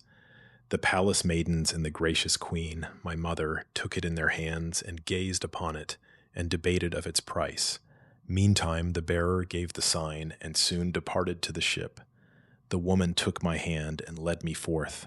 Within the hall she found upon the tables ready placed the goblets for my father's guests, his peers, But they were absent and in council yet, amid a great assembly. She concealed 3 goblets in her bosom and bore off the theft. I followed thoughtlessly. The sun went down and darkness brooded o'er the ways. Briskly we walked and reached the famous port and the fast-sailing ship. They took us both on board and sailed. Along its ocean path the vessel ran, and Jupiter bestowed a favorable wind. 6 days we sailed, both night and day, but when Saturnian Jove brought the 7th day Diana, archer queen, struck down the woman, and with sudden noise headlong she plunged into the hold, as dives a seagull. But the seamen cast her forth to fishes and to sea calves. I was left alone and sorrowful. The winds and waves carried our galley on to Ithaca, and there Laertes purchased me, and thus I first beheld the land in which I dwell. And then again the great Ulysses spake, Eumaeus, the sad story of thy wrongs and sufferings moves me deeply. Yet hath Jove among thy evil fortunes given this good, that after all thy sufferings thou art lodged with a good master, who abundantly provides thee meat and drink. Thou leadest here a pleasant life, while I am come to thee from wandering long and over many lands. So talked they with each other. No long time they passed in sleep, for soon the morning came, throned on her car of gold. Beside the shore the comrades of Telemachus cast loose the sails, took down the mast, and with their oars brought in the vessel to its place. They threw the anchors out and bound the hawsers fast, and went upon the sea beach, where they dressed their morning meal, and mingled purple wine. Then, when the calls of thirst and hunger ceased, discreet Telemachus bespake the crew, Take the black ship to town. I visit first the fields and see my herdsmen, and at eve will come to town. Tomorrow I will give the parting feast, rich meats and generous wine. Then said the godlike Theoclymenus, Whither, my son, am I to go? What house of all the chiefs of rugged Ithaca shall I seek shelter in? With thee, perhaps, in thine own palace where thy mother dwells. And thus discreet Telemachus replied, I would have asked thee at another time to make our house thy home, for there would be no lack of kindly welcome. 'Twere not well to ask thee now, for I shall not be there, nor will my mother see thee, since not oft doth she appear before the suitor train, but in an upper room, apart from them, weaves at her loom a web. Another man I name, Eurymachus, the illustrious son of the sage Polybus, to be thy host. The noblest of the suitors he, and seeks most earnestly to wed the queen, and take the rank Ulysses held. Olympian Jove, who dwells in ether, knows the fatal day that may o'ertake the suitors ere she wed. As thus he spake, a falcon on the right flew by, Apollo's messenger. A dove was in his talons, which he tore, and poured the feathers down between Telemachus and where the galley lay. When this was seen by Theoclymenus, he called the youth apart, alone, and took his hand and said, The bird that passed us, O Telemachus, upon the right, flew not without a god to guide him. When I saw it, well I knew the omen. Not in Ithaca exists a house of a more kingly destiny than thine, and ever will its power prevail. And thus discreet Telemachus replied, O stranger, may thy saying come to pass. Then shalt thou quickly know me for thy friend, and be rewarded with such liberal gifts, that all who meet thee shall rejoice with thee. Then turning to Piraeus, he bespake that faithful follower thus, Piraeus, son of Clytius, thou who ever wert the first to move at my command of all the men who went with me to Pylos, take, I pray, this stranger to thy house, and there provide for him and honor him until I come. Piraeus, mighty with the spear, replied, Telemachus, however long thy stay, this man shall be my guest, nor ever lack beneath my roof for hospitable care. He spake and climbed the deck and bade his men enter the ship and cast the fastenings loose. Quickly they came together, went on board, and manned the benches, while Telemachus bound the fair sandals to his feet, and took his massive spear with its sharp blade of brass that lay upon the deck. The men unbound the hawsers, shoved the galley forth, and sailed townward, as they were bidden by the son of great Ulysses. Meantime, the quick feet of the young chieftain bore him on until he reached the lodge where his great herds of swine were fed, and, careful of his master's wealth, beside his charge the worthy swineherd slept. Book 16, Ulysses discovering himself to Telemachus. Reception of Telemachus by Eumaeus, who is sent to inform Penelope of her son's arrival. Interview of Ulysses and Telemachus, in which, at the command of Pallas, Ulysses discovers himself. Return of the disappointed suitors from lying in wait for Telemachus. Meantime, Ulysses and that noble hind, the swineherd, in the lodge at early dawn, lighted a fire, prepared a meal, and sent the herdsmen forth to drive the swine afield. The dogs, so apt to bark, came fawning round, and barked not as Telemachus drew near. Ulysses heard the sound of coming feet, and marked the crouching dogs, and suddenly bespake Eumaeus thus, with winged words, Eumaeus, without doubt some friend of thine, or someone known familiarly, is near. There is no barking of the dogs, they fawn around him, and I hear the sound of feet. Scarce had he spoken, when within the porch stood his dear son. The swineherd, starting up, surprised, let fall the vessels from his hands, in which he mingled the rich wines, and flew to meet his master, kissed him on the brow, kissed both his shining eyes and both his hands, with many tears. As when a father takes into his arms a son whom tenderly he loves, returning from a distant land in the 10th year, his only son, the child of his old age, for whom he long has borne hardship and grief, so to Telemachus the swineherd clung, and kissed him o'er and o'er, as one escaped from death, and shedding still warm tears, bespake him thus with winged words. Thou comest, O Telemachus, the light is not more sweet to me. I never thought to see thee more when thou hadst once embarked for Pylos. Now come in, beloved child, and let my heart rejoice that once again I have thee here, so newly come from far. For 'tis not often that thou visitest herdsmen and fields, but dwellest in the town. Such is thy will, beholding day by day the wasteful pillage of the suitor train. And thus discreet Telemachus replied, So be it, father, for thy sake I came, to see thee with these eyes, and hear thee speak, and tell me if my mother dwells within the palace yet, or has some wooer led the queen away, his bride, and does the couch of great Ulysses lie untapestried, with ugly cobwebs gathering over it? And then the master swineherd spake in turn, Most true it is that with a constant mind the queen inhabits yet thy palace halls, and wastes in tears her wretched nights and days. So speaking, he received his brazen lance, and over the stone threshold passed the prince into the lodge. Ulysses yielded up his seat to him. Telemachus forbade, Nay, stranger, sit. It shall be ours to find elsewhere a seat in this our lodge, and he who should provide it is already here. He spake, Ulysses turned, and took again his place. The swineherd made a pile of twigs and covered it with skins, on which sat down the dear son of Ulysses. Next he brought dishes of roasted meats which yet remained, part of the banquet of the day before, and heaped the canisters with bread, and mixed the rich wines in a wooden bowl. He sat right opposite Ulysses. All put forth their hands and shared the meats upon the board. And when the calls of thirst and hunger ceased, thus to the swineherd said Telemachus, Whence, father, is this stranger, and how brought by seamen to the coast of Ithaca? And who are they that brought him? For I deem he came not over to our isle on foot. And thus, Eumaeus, thou didst make reply. True answer will I make to all. He claims to be a son of the broad isle of Crete, and says that in his wanderings he has passed through many cities of the world, for so some god ordained, and now, escaped by flight from a Thesprotian galley, he has sought a refuge in my lodge. Into thy hands I give him, deal thou with him as thou wilt. He is thy suppliant, and makes suit to thee.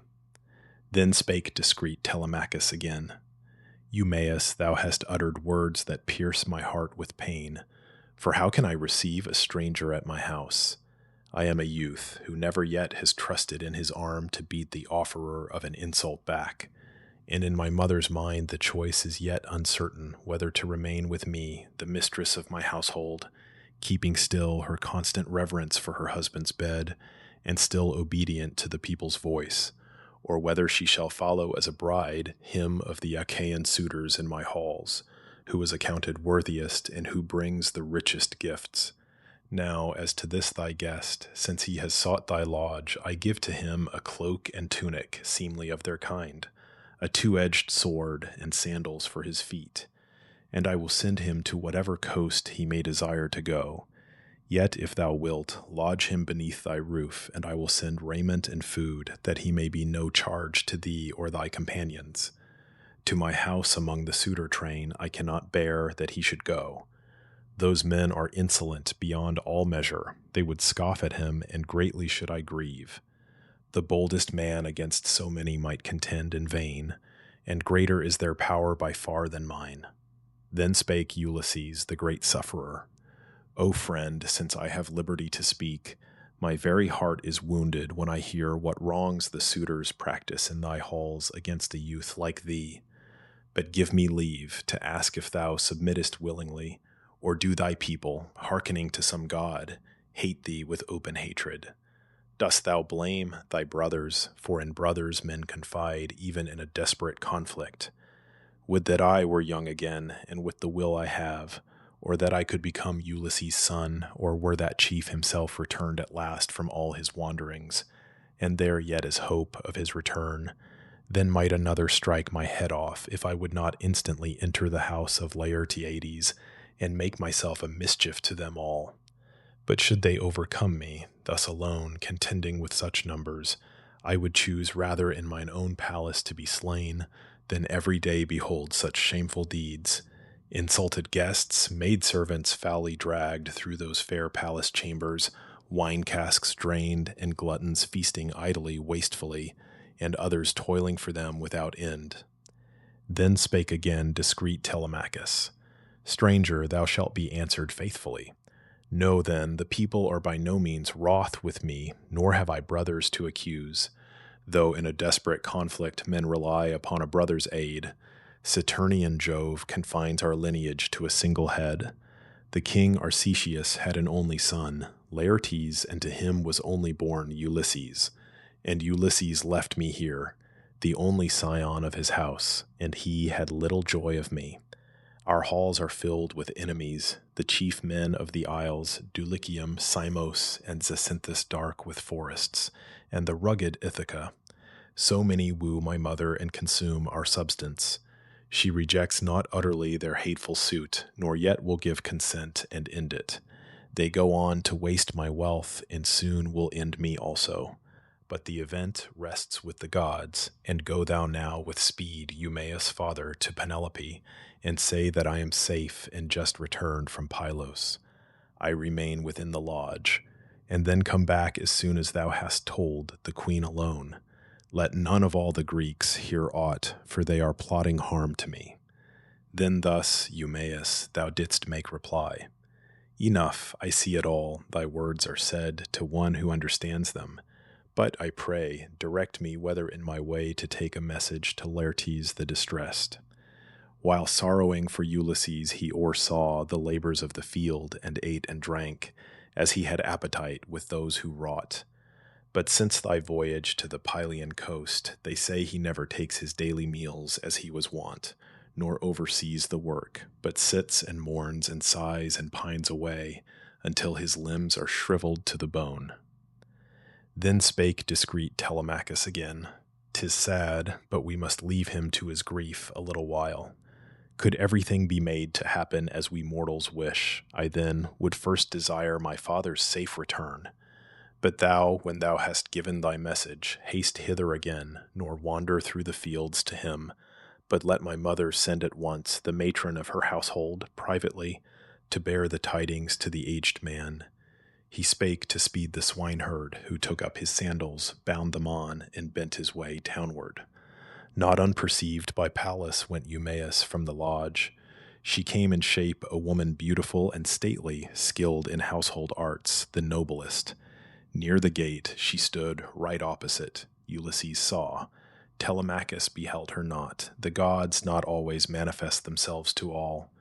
Ulysses and the mastiffs saw. The dogs barked not, but whimpering fled from her and sought the stalls within.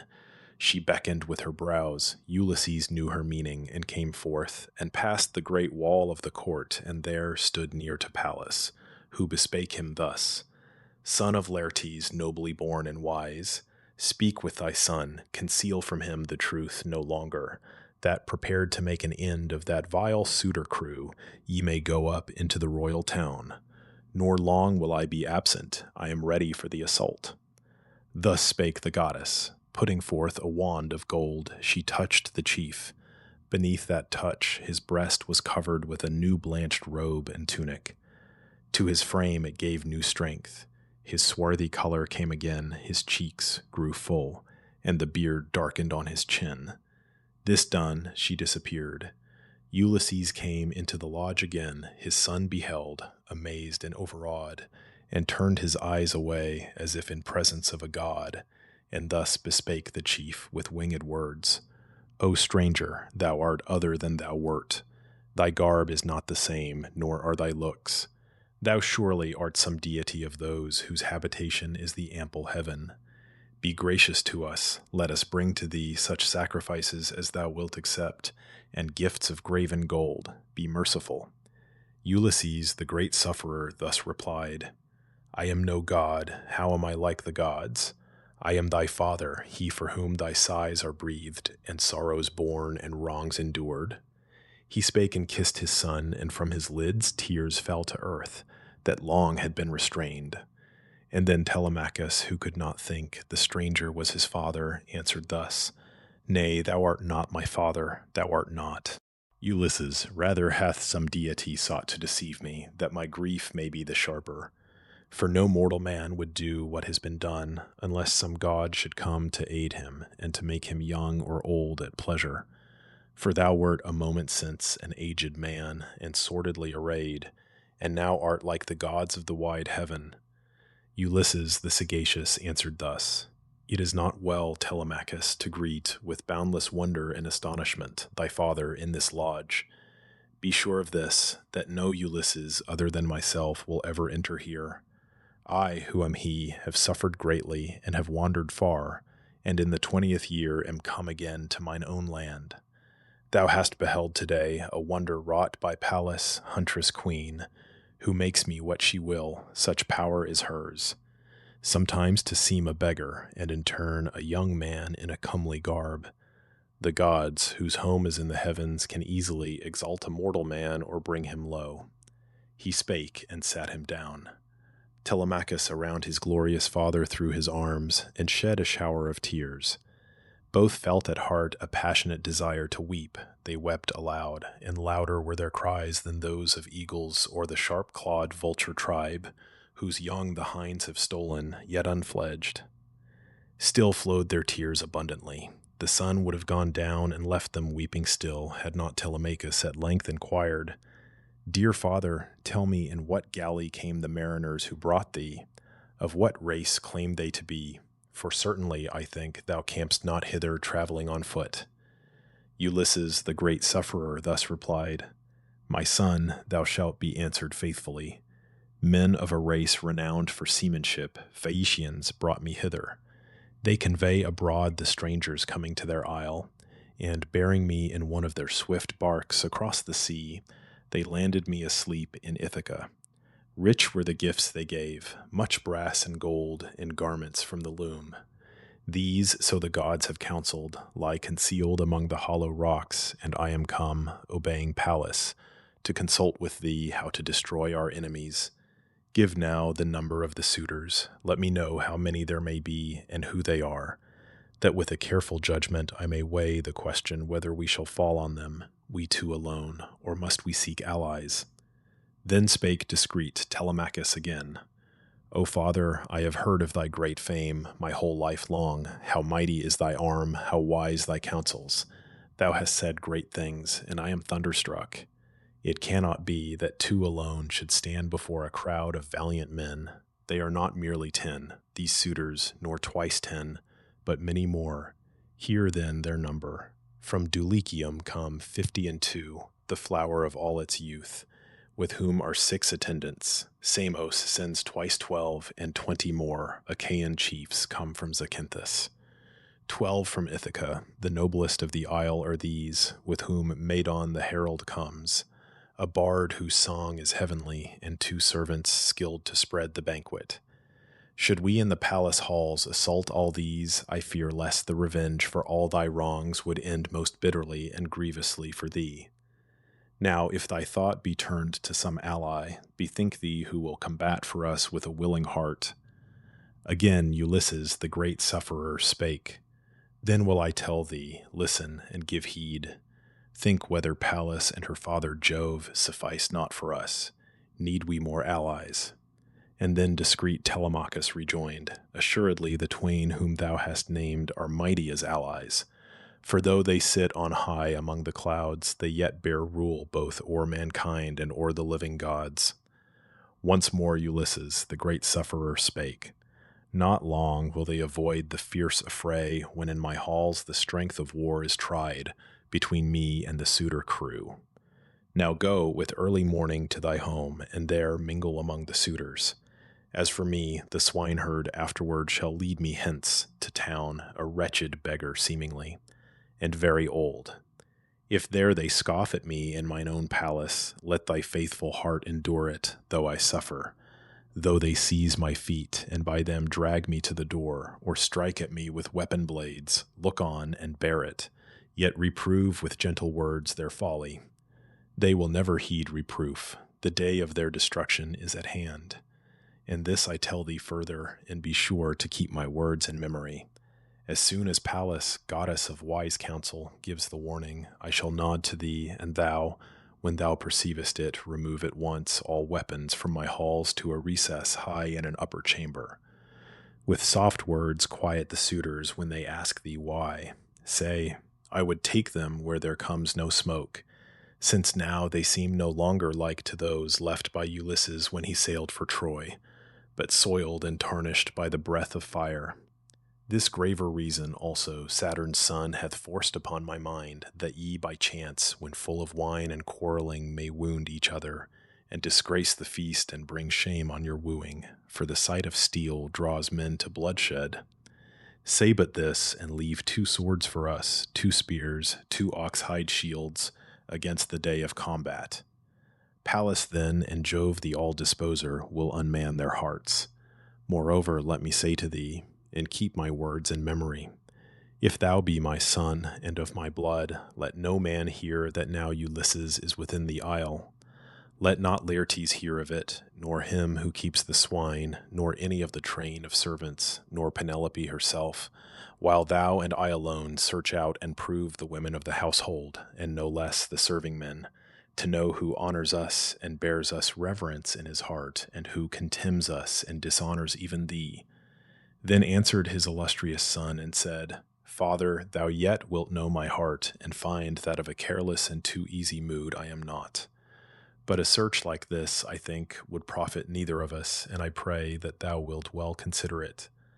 Long time wouldst thou go wandering from place to place, o'er thy estates, to prove the loyalty of everyone, while in thy halls at ease the suitors wastefully consume thy wealth.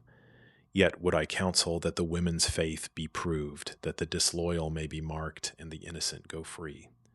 As for the men, I would not now inquire from farm to farm. That may be done hereafter, if indeed thou hast a sign from Aegis-bearing Jove. So talked they with each other. The good ship which brought Telemachus and all his friends from Pylos kept meantime upon its way to Ithaca. There, entering the deep port, the seamen hauled the black ship up the beach, and then the ready servants took away the arms, and to the house of Clytius bore the costly gifts. A herald from the ship went forward to the palace of the king with tidings to the sage Penelope, that now her son was come and in the fields, and that the ship at his command had reached the city, lest the royal dame might feel fear for his safety and give way to tears. The herald and the noble swineherd met, each bearing the same message to the queen. Entering the palace of the godlike king and standing midst the maids, the herald said, O lady, thy beloved son is come. But close beside the queen the swineherd stood, and told her everything which her dear son had bid him say, and having thus fulfilled his errand, left the palace and its court. Then were the suitors vexed and sorrowful, and going from the palace and without the great wall that enclosed the court, sat down before the gates, and there Eurymachus, the son of Polybus, harangued the throng. Behold, my friends, Telemachus has done a marvelous thing. This voyage, which we thought he could not make, is made. Now let us launch a ship, the best that we can find, and man with fishermen the benches, sending it to find our friends and hasten their return. Scarce had he spoken when Amphinomus, in turning where he stood, beheld a bark enter the port's deep waters with a crew that furled the sails and held the oars in hand. He laughed, well pleased, and to the suitors said, There needs no message to be sent, for they are here already. Haply hath some god given them the knowledge, or perchance they saw, but could not overtake, the prince's ship. He spake, they rose and hastened to the strand, and quickly drew the galley up the beach. The ready servants bore the arms away. Then met they all in council, suffering none save of the suitor train to meet with them, none either young or old. Euaeus' son, Antinous, standing forth, bespake them thus, How strangely do the gods protect this man from evil! All day long spy after spy has sat and watched upon the airy heights, and when the sun was set we never slept on land, but ever in our gallant ship sailed, waiting for the holy morn, and lay in constant ambush for Telemachus, to seize and to destroy him. Yet behold, some deity has brought him home. And now frame we a plan to cut off utterly Telemachus, and leave him no escape. For certainly I think that while he lives, the end we aim at cannot be attained. Shrewd is the youth in counsel and device, and we no longer have, as once we had, the people's favor. Let us quickly act, ere he can call a council of the Greeks. That he will do without delay, and there will rise in wrath to tell them how we planned his death by violence and failed. And they who hear assuredly will not approve the plotted mischief. They may drive us forth with outrage from our country to a land of strangers. Let us be the first to strike, and slay him in the fields or on the way, and taking his possessions to ourselves, share equally his wealth. Then may we give this palace to his mother and the man whom she shall wed, whoever he may be. Or if this plan mislike you, and ye choose that he should live and keep the fair estate that was his father's, let us not go on thronging the palace to consume his wealth in revelry, but each with liberal gifts woo her from his own dwelling. And let him who gives most generously, and whom fate most favors, take the lady as his bride. He spake, and all were mute. Amphinomus, the illustrious son of royal Nisus, rose. The grandson of Aretius, it was he who led the suitors from Dulichium's fields, grassy and rich in corn. Penelope liked best his words, for generous was his thought, and with a generous purpose thus he spake. Nay, friends, not mine is the advice to slay Telemachus. It is a fearful thing to take a royal life. Then let us first inquire the pleasure of the gods. For if the oracles of mighty Jupiter approve it, I would do the deed myself, or bid another do it, but if they consent not, 'tis my counsel to forbear. He spake, and all approved. At once they rose, and entering the palace, sat them down on shining thrones. Meantime Penelope had formed the purpose to appear before the arrogant suitors, for the news was brought into her chamber of the plot to slay her son.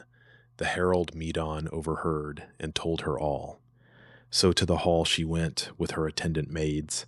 The glorious dame drew near the suitor train, and took her stand beside a column of the stately pile, and with a delicate veil before her cheeks, began to speak and chid Antinous thus.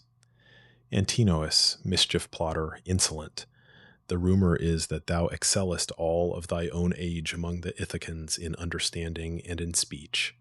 Yet such thou never wert, ferocious as thou art. Why seek the death of my Telemachus, and treat with scorn the suppliants of whose prayer Jove is the witness? An unholy thing it is when men against their fellow men plot mischief.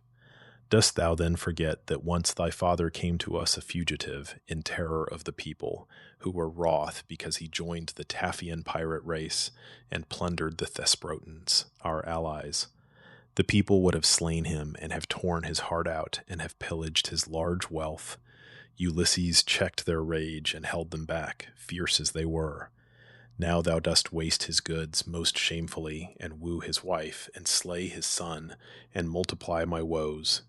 Cease now, I charge thee, and persuade the rest to cease.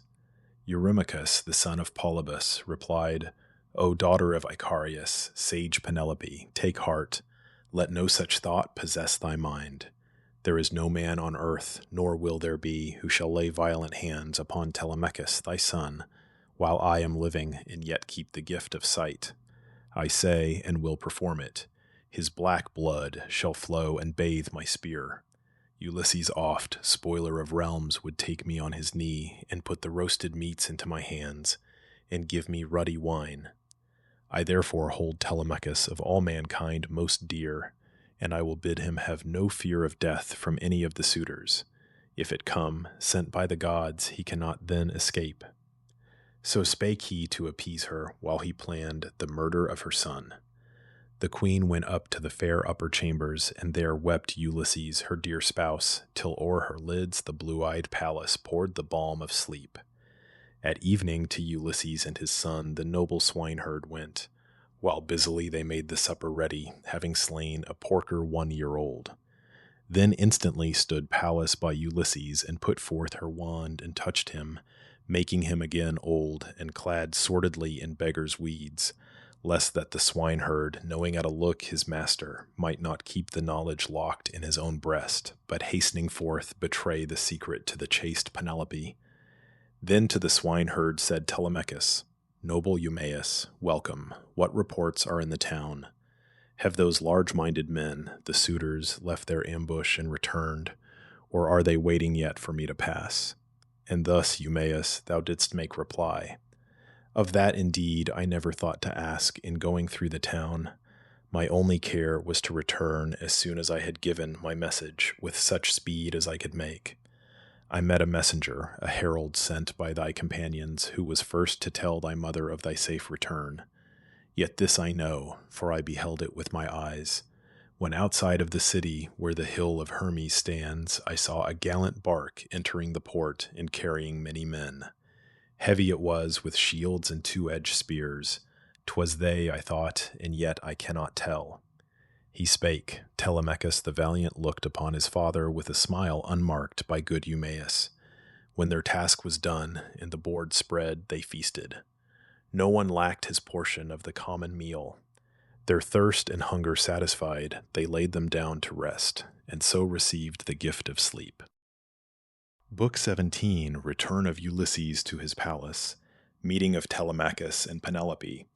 Ulysses conducted by Eumaeus to the palace, where he is known by the dog Argus, who dies on seeing him. Entrance of Ulysses among the suitors. Assault made by Antinous upon Ulysses. Ulysses sent for by Penelope. Now when the rosy-fingered morn looked forth, the daughter of the dawn, Telemachus, the dear son of the great Ulysses, bound the shapely sandals underneath his feet, and took the massive spear that fitted well his grasp, and as he stood in act to go up to the town, bespake the swineherd thus, Father, I hasten to the town, that there my mother may behold me, for I think she will not cease to grieve and fear and weep, till her eyes rest on me. I leave with thee the charge of leading our unfortunate guest into the city, there to beg his bread. Whoever will may give him food and drink. All men I cannot feed, and I have cares enough already. If he chafe at this, the worse for him. I like to speak my mind. And thus Ulysses the sagacious spake, Nor do I wish, my friend, to loiter here. Better it is for one like me to beg in town than in the country. In the town, whoever chooses will bestow his dole, but here, if I remain about the stalls, I am no longer of an age to do all that a master may require. Go thou, this man at thy command will lead me hence, as soon as I have warmed me at the fire, and the air grows milder. This keen morning cold may end me, and the way, ye say, is long. He ended. From the lodge Telemachus passed quickly, meditating to destroy the suitors. Coming to his stately home, he leaned his spear against a column's shaft, and, crossing the stone threshold, entered in. First Eurycleia, who had been his nurse, beheld him as she spread the beautiful thrones with skins, and ran to him with weeping eyes. And round him other handmaids of the house of resolute Ulysses thronged. They gave fond welcome, kissing him upon the brow and shoulders. Issuing from her chamber next, the chaste Penelope, like Dian's self in beauty, or like golden Venus, came, and weeping threw her arms about her son, and kissed him on his forehead and on both his glorious eyes, and said amidst her tears, "Light of my eyes, O my Telemachus, art thou then come? I never thought again to see thee when I heard thou hadst embarked for Pylos, secretly and knowing me unwilling, in the hope to gather there some tidings of thy father. Tell me now all that has happened, all that thou hast seen." And thus discreet Telemachus replied, "Nay, mother, waken not my griefs again, nor move my heart to rage. I have just now escaped a cruel death, but go and bathe and put fresh garments on, and when thou comest into thy chamber with thy maidens, make a vow to all the gods that thou wilt burn a sacrifice of chosen hecatombs when Jupiter shall have avenged our wrongs. Now must I hasten to the marketplace in quest of one who came with me a guest from Pylos. Him, with all my faithful crew, I sent before me to this port, and bade Piraeus lead him to his own abode, there to be lodged and honored till I came." He spake, nor flew his words unheeded by. The princess bathed and put fresh garments on, and vowed to all the gods a sacrifice of chosen hecatombs when Jupiter should punish the wrongdoers. While she prayed, Telemachus went forth, his spear in hand. 2 fleet dogs followed him. Minerva shed a godlike beauty o'er his form and face, and all the people wondered as he came. The suitors thronged around him with smooth words, yet plotting mischief in their hearts. He turned from their assembly hastily, and took his place where Mentor sat with Antiphus, and Halitherses, all his father's friends, and his from the beginning. While they asked of all that he had seen, Piraeus came, the famous spearman, bringing through the town the stranger with him to the marketplace. Nor long Telemachus delayed, but came to meet his guest, and then Piraeus said, "Telemachus, dispatch to where I dwell thy serving women. I would send to thee at once the gifts which Menelaus gave." And then discreet Telemachus replied, "We know not yet, Piraeus, what may be the event, and if the suitors privily should slay me in the palace, and divide the inheritance among them, I prefer that thou, instead of them, shouldst have the gifts. But should they meet the fate which I have planned, and be cut off, then shalt thou gladly bring the treasures which I gladly will receive." So spake the prince, and to the palace led the unhappy man, his guest. When now they reached the stately pile, they both laid down their cloaks upon the benches, and betook themselves to the well-polished baths. The attendant maids there ministered and smoothed their limbs with oil, and each received a tunic at their hands, and fleecy mantle. Then they left the baths and took their seats. A damsel came and poured water from a fair ewer wrought of gold into a silver basin for their hands, and spread a polished table near their seats. And there the matron of the household placed bread in the many dishes which her stores supplied. The queen was seated opposite, beside a column of the pile, and twirled a slender spindle, while the son and guest put forth their hands and shared the meal prepared. And when the calls of hunger and of thirst had ceased, thus spake the sage Penelope, "Telemachus, when I again go up into my chamber, I shall lay me down upon the couch which since Ulysses sailed for Troy with Atreus' sons has been to me a couch of mourning sprinkled with my tears. And now thou hast not chosen to reveal, ere yet the haughty suitors throng again into these halls, what in thy voyage thou hast haply heard concerning his return." And thus discreet Telemachus replied, "Then, mother, will I truly tell thee all. We went to Pylos and saw Nestor there. the shepherd of the people. Kindly he received me in his stately home, as one might welcome back a wandering son returned from foreign lands. Such welcome I received, both from the king and his illustrious sons. But he had heard, he said, from living man no tidings of the much-enduring chief Ulysses, whether he were yet alive or dead. He therefore sent me with his steeds and chariot to the court of Atreus' son, the warlike Menelaus. There I saw the Argive Helen, for whose sake the Greeks and Trojans, by the appointment of the gods, suffered so much. The valiant king inquired what wish of mine had brought me to the town of hallowed Lacedaemon. I replied, and truly told him all, and everything in order. Then he answered me and said, So then, these men, unwarlike as they are, aspire to occupy a brave man's bed, as when a hart hath left 2 suckling fawns, just born, asleep in a strong lion's lair, and roams for pasturage the mountain slopes and grassy lawns. The lion suddenly comes back and makes a cruel end of both. So will Ulysses bring a sudden doom upon the suitors. Would to Father Jove and Pallas and Apollo that the chief, returning mighty as he was when once in well-built Lesbos, at a wrestling match, he rose to strive with Philomelides, and threw him heavily, and all the Greeks rejoiced. Would he might come as then he was. Short-lived would then the suitors be, and taste a bitter marriage feast. But now to come to what thou hast inquired, I will not seek to turn from it and talk of other things, nor will deceive. Of all that I was told by the Ancient of the Deep, whose words are true, I will not hide a single word from thee. He saw thy father in an isle, he said, a prey to wasting sorrows and detained, unwilling, in the palace of the nymph Calypso. To the country of his birth he cannot come. No ships are there with oars and crew to bear him o'er the great wide sea.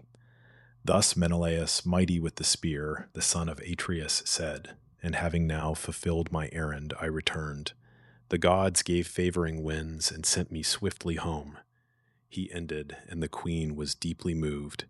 Then Theoclymenus, the godlike, said, O gracious consort of Laertes' son, King Menelaus knew not all. Hear now what I shall say, for I will prophesy, and truly, nor will keep back aught from thee. Let Jupiter, the mightiest of the gods, and this thy hospitable board, and this the hearth of great Ulysses, where I find a refuge, be my witnesses, that now Ulysses is in his own land again, and sits or walks observant of the deeds of wrong, and planning vengeance yet to fall on all the suitors. Such the augury which I beheld when in the gallant bark I sat and told it to Telemachus. And thus the sage Penelope replied, O stranger, may thy saying be fulfilled.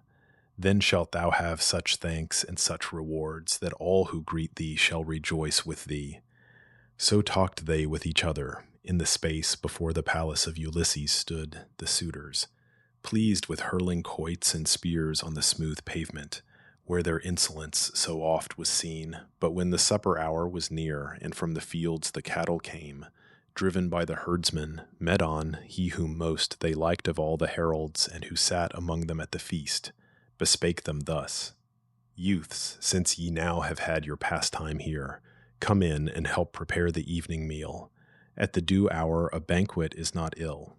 He spake, the suitors hearkened and obeyed, and rose and came into the halls, and laid their cloaks upon the benches and the thrones, and slaughtered well-fed sheep and fading goats, and made a victim of a pampered brawn and a stalled ox, preparing for the feast. Meantime Ulysses and that noble hind, the swineherd, hastened to begin their walk to town, and thus the master swineherd spake, Since, stranger, 'tis thy wish to pass today into the city, as my master bade, though I by far prefer that thou remain a guardian of the stalls, yet much I fear my master, and am sure that he would chide, and harsh the upbraidings of a master are. Let us depart, the day is now far spent, and chill will be the air of eventide. Ulysses the sagacious answered thus, Enough, I know. Thy words are heard by one who understands them. Let us then depart. Lead thou the way, and if thou hast a staff, cut from the wood to lean on, give it me. since, as thou say'st, we have a slippery road. He spake, and o'er his shoulders flung a scrip, old, cracked, and hanging by a twisted thong. Eumaeus gave the staff he asked, and both went forth. The dogs and herdsmen stayed to guard the lodge. The swineherd led his master on townward, a squalid beggar to the sight, and aged, leaning on a staff, and wrapped in sordid rags. There by the rugged way, as they drew near the town, they passed a fount wrought by the hand of man, and pouring forth its pleasant streams, from which the citizens drew water. Ithaca and narrated founded it with Polyctor, and a grove of alders feeding on the moistened earth grew round it on all sides. The ice-cold rill gushed from a lofty rock, upon whose brow an altar stood, at which the passers-by worshipped, and laid their offerings for the nymphs. There did Melanthius, son of Dolius, meet the twain, as he was driving to the town, the finest goats of all the flocks, to make a banquet for the suitors. With him went 2 shepherds following the flock. As soon as he beheld Eumaeus and his guest, he railed at them with rude and violent words, that made the anger of Ulysses rise. See that vile fellow lead the vile about. Thus ever doth some god join like with like. Thou worthless swineherd, whither wouldst thou take this hungry, haunting beggar-man, this pest of feasts, who at the posts of many a door against them rubs his shoulders, asking crusts, tripods, or cauldrons never? Shouldst thou leave the wretch to me to watch my stalls and sweep the folds and bring fresh branches to the kids, he might by drinking whey get stouter thighs. But he has learned no good and will refuse to work. He better likes to stroll about with that insatiable stomach, asking alms to fill it. Let me tell thee what is sure to happen to him, should he ever come into the palace of the glorious chief Ulysses. Many a footstool will be flung around him by the hands of those who sit as guests, and they will tear the fellow's sides. He spake, and in his folly thrust his heel against the hero's thigh. The blow moved not Ulysses from his path, nor swerved he aught, but meditated whether with a blow of his good staff to take the fellow's life, or lift him in the air and dash his head against the ground. Yet he endured the affront and checked his wrath. The swineherd spake and chid the offender, and thus prayed with lifted hands. Nymphs of the fountain, born to Jupiter, if e'er in sacrifice Ulysses burned to you the thighs of lambs and goats, o'erlaid with fat, be pleased to grant the prayer I make, that guided by some deity the chief may yet return. Then thy rude boasts would cease. Melanthius, which thou utterest in thy way from place to place while wandering through the town, unfaithful shepherds make a perishing flock. Melanthius, keeper of the goats, rejoined, 'Tis wonderful how flippant is the cur, and shrewd, but I shall carry him on board a good black ship, far off from Ithaca, and there will sell him for a goodly price. Would that Apollo of the silver bow might in the palace slay Telemachus this very hour, or that the suitors might, as certainly as that the day which brings Ulysses to his home will never dawn. He spake and left them there. They followed on, slowly. Melanthius hastened and was soon at the king's palace gate, and entering took a seat right opposite Eurycleia, whose favorite he was. The attendants there brought meats, the matron of the household bread, and both were set before them. Meantime stopped Ulysses with the noble swineherd near the palace, for around them in the air came the sweet murmurs of a lyre. Just then Phemius the minstrel had begun his song. Ulysses took the swineherd's hand and said, Eumaeus, this must be the noble pile in which Ulysses dwelt, for easily 'tis known among the others that are near. Rooms over rooms are here, around its court are walls and battlements, and folding doors shut fast the entrance. No man may contemn its strength. And I perceive that many guests banquet within, the smoke of fat goes up, and the sweet lyre is heard. The gods have given its music to accompany the feast. And then, Eumaeus, thou didst make reply. Thou speakest rightly, and in other things thou art not slow of thought. Now let us think what we shall do. First enter, if thou wilt, the sumptuous rooms, while I remain without. Or, if it please thee, I will enter first, while thou remainest. Yet delay not long, lest someone seeing thee should deal a blow, or drive thee hence. I pray thee think of this. Ulysses, the great sufferer, answered thus, Enough, I know, thy words are heard by one who understands them. Go before me then, and leave me here. I am not quite unused to blows and stripes, and patient is my mood. For greatly have I suffered, both at sea and in the wars, and I submit to bear this also. But the stomach's eagerness is desperate, and is not to be withstood, and many are the mischiefs which it brings upon the race of men. It fits out fleets that cross the barren deep arrayed for war, and carry death and woe to hostile realms. So talked the twain. A dog was lying near, and lifted up his head and pricked his ears. 'Twas Argus, which the much-enduring man Ulysses long before had reared, but left untried, when for the hallowed town of Troy he sailed. The young men oft had led him forth in eager chase of wild goats, stags, and hares. But now, his master far away, he lay neglected, just before the stable doors, amid the droppings of the mules and beeves, heaped high till carried to the spacious fields, of which Ulysses was the lord. There lay Argus, devoured with vermin. As he saw Ulysses drawing near, he wagged his tail and dropped his ears, but found that he could come no nearer to his master. Seeing this, Ulysses wiped away a tear, unmarked by the good swineherd, whom he questioned thus, Eumaeus, this I marvel at, this dog that lies upon the dunghill, beautiful in form, but whether in the chase as fleet as he is fairly shaped, I cannot tell. Worthless, perchance, as house dogs often are, whose masters keep them for the sake of show. And thus, Eumaeus, thou didst make reply, The dog belongs to one who died afar. Had he the power of limb which once he had, for feats of hunting when Ulysses sailed for Troy and left him, thou wouldst be amazed both at his swiftness and his strength. No beast in the thick forest depths which once he saw, or even tracked by footprints, could escape. And now he is a sufferer, since his lord has perished far from his own land. No more the careless women heed the creature's wants, for when the master is no longer near, the servants cease from their appointed tasks. And on the day that one becomes a slave, the thunderer, Jove, takes half his worth away. He spake, and entering that fair dwelling place, passed through to where the illustrious suitors sat, while over Argus the black night of death came suddenly as soon as he had seen Ulysses, absent now for 20 years. Telemachus, the godlike, was the first to mark the swineherd coming through the hall, and nodding called to him. The swineherd looked about him and beheld a seat on which the carver of the feast was wont to sit, distributing the meats. He bore it thence and placed it opposite Telemachus and at his table.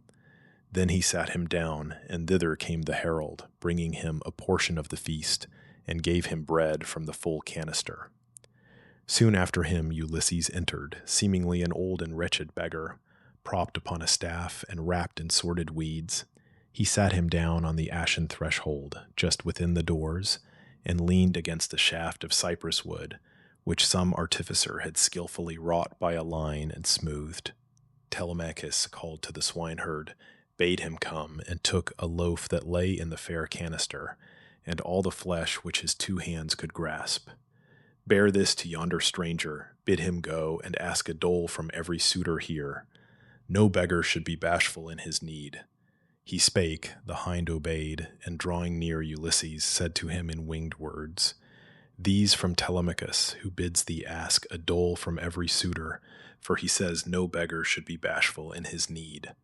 Ulysses the sagacious answered thus, May Jove the sovereign make Telemachus a happy man among the sons of men, and grant him all his heart desires in life. He spake and took the gift in both his hands, and laid it down upon his tattered scrip close to his feet. Then, while the poet sang, he ate, and just as he had supped, the bard closed his divine recital. Then ensued great clamor in the hall, but Pallas came and moved Ulysses to arise and ask from every suitor there a dole of bread, that he might know the better from the worse, though none were to be spared. From right to left he took his way and asked of every man with outstretched hand, as if he had been long a beggar. And they pitied him, and gave, and looked at him with wonder, and inquired one of another who he was, and whence. Then spake Melanthius, keeper of the goats, Give ear, ye suitors of the illustrious queen. As to this stranger, I have seen him once. The swineherd brought him, but I know him not, and of what race he is I cannot tell. He spake, Antinous chid the swineherd thus, Why hast thou brought him too well known thyself? Have we not vagabonds enough of sturdy beggars, pests of every feast? Or is it a light matter that they throng hither to waste the substance of thy lord, and therefore thou art with this fellow here? And thus, Eumaeus, thou didst make reply, Antinous, high as is thy station, thou hast spoken ill. What man goes ever forth to bid a stranger to his house, unless the stranger be of those whose office is to serve the people, be he seer or leech or architect or poet heaven-inspired, whose song is gladly heard? All these are called to feasts wherever men are found, but none call in the poor to live upon their means. Antinous, thou of all the suitor train, dost ever with the greatest harshness treat the servants of Ulysses, chiefly me. I heed it not while sage Penelope dwells in the palace with her godlike son. Then interposed discreet Telemachus. Nay, have no strife of words with him, I pray. Antinous takes delight in bitter words, and rails and stirs up railing in the rest. And then he turned, and thus with winged words bespake Antinous. Truly thou dost care for me as might a father for a son, bidding me drive a stranger from my door with violent words, which God forbid. Take now somewhat and give to him. I grudge it not, nay, I advise it. Fear not to offend my mother or displease a single one of all the household of the godlike chief, Ulysses. But thou hast not thought of this. It suits thee best to feast and never give. Antinous thus rejoined, O utterer of big and braggart words, Telemachus, if all the other suitors would bestow as much as I will, he would not be seen within these halls for 3 months yet to come. So speaking, he brought forward to the sight from underneath the board a stool on which rested his dainty feet. The others all gave somewhat to Ulysses, till his scrip was filled with meat and bread. Then as he went back to the threshold, there to feast on what the Greeks had given him in his rounds, he stopped beside Antinous and bespake him thus, Give somewhat also, friend. Thou dost not seem one of the humbler rank among the Greeks, but of the highest. Kingly is thy look. It therefore will become thee to bestow more freely than the rest, and I will sound thy praise through all the earth. Mine too was once a happy lot, for I inhabited a palace filled with goods, and often gave to wanderers whosoever they might be that sought me out and in whatever need. And I had many servants and large store of everything by which men live at ease and are accounted rich. Saturnian Jove, such was his pleasure, brought me low, for, moved by him, I joined me to a wandering band of pirates, and to my perdition sailed upon a distant voyage to the coast of Egypt. In the river of that land I stationed my good ships, and bade my men remain with them and watch them well. I placed sentries upon the heights. Yet confident in their own strength and rashly giving way to greed, my comrades ravaged the fair fields of the Egyptians, slew them, and bore off their wives and little ones. The rumor reached the city soon. The people heard the alarm and came together. With the dawn of day, all the great plain was thronged with horse and foot, and gleamed with brass, while Jove, the thunderer, sent a deadly fear into our ranks, where none dared face the foe. On every side was death. The Egyptians hewed down many with the sword, and some they led away alive to toil for them in slavery. Me my captors gave into a stranger's hands, upon his way to Cyprus, where he reigned, a mighty king, Demeter, son of Jasus. Thence at last I came through many hardships to this isle. Antinous lifted up his voice and said, What god hath sent this nuisance to disturb the banquet? Take thyself to the mid-hall, far from thy table, else expect to see an Egypt and a Cyprus of a sort that thou wilt little like. Thou art a bold and shameless beggar. Thou dost take thy round, and ask from each, and foolishly they give, and spare not nor consider. Well supplied is each, and freely gives what is not his. Then sage Ulysses said as he withdrew, "'Tis strange thy mind agrees not with thy form. Thou wouldst not give a suppliant even salt in thine own house, thou who, while sitting here, fed at another's table, canst not bear to give me bread from thy well-loaded board." He spake. Antinous grew more angry still, and frowned and answered him with winged words. "Dealer in saucy words, I hardly think that thou wilt leave this palace unchastised." He spake and raised the footstool in his hand, and smote Ulysses on the lower part of the right shoulder. Like a rock he stood, unmoved beneath the blow Antinous gave, but shook his head in silence as he thought of vengeance. Then, returning, he sat down upon the threshold, where he laid his scrip well filled, and thus bespake the suitor train. "Hear me, ye suitors of the illustrious queen. Grief or resentment no man feels for blows received by him while fighting for his own, his beeves or white-wooled sheep. But this man here, Antinous, dealt that blow on me because I have an empty stomach. Hunger brings great mischiefs upon men. If there be gods or furies who avenge the poor, may death o'ertake Antinous ere his marriage day." He ended. Then again Eupaeus' son Antinous spake. "Eat, stranger, quietly. Sit still, or get thee hence. Our young men else who hear thy words will seize thee by the feet or hands and drag thee forth and flay thee there." He spake, and greatly were the rest incensed. And one of those proud youths took up the word. "Antinous, it was ill of thee to smite that hapless wanderer. Madman, what if he came down from heaven and were a god? The gods put on the form of strangers from afar, and walk our towns in many different shapes, to mark the good and evil deeds of men." Thus spake the suitors, but he heeded not their words. Telemachus, who saw the blow, felt his heart swell with anger and with grief. Yet from his eyelids fell no tear. He shook his head in silence, pondering to repay the wrong. Meantime the sage Penelope heard of the stranger smitten in her halls, and thus bespake the maidens of her train. "Would that Apollo, mighty with the bow, might smite thee also."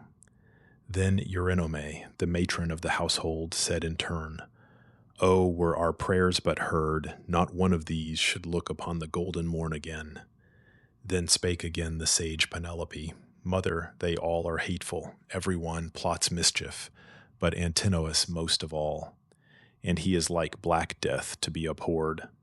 A friendless stranger passes through these halls, compelled by need, and asks an alms of each, and all the others give and fill his scrip.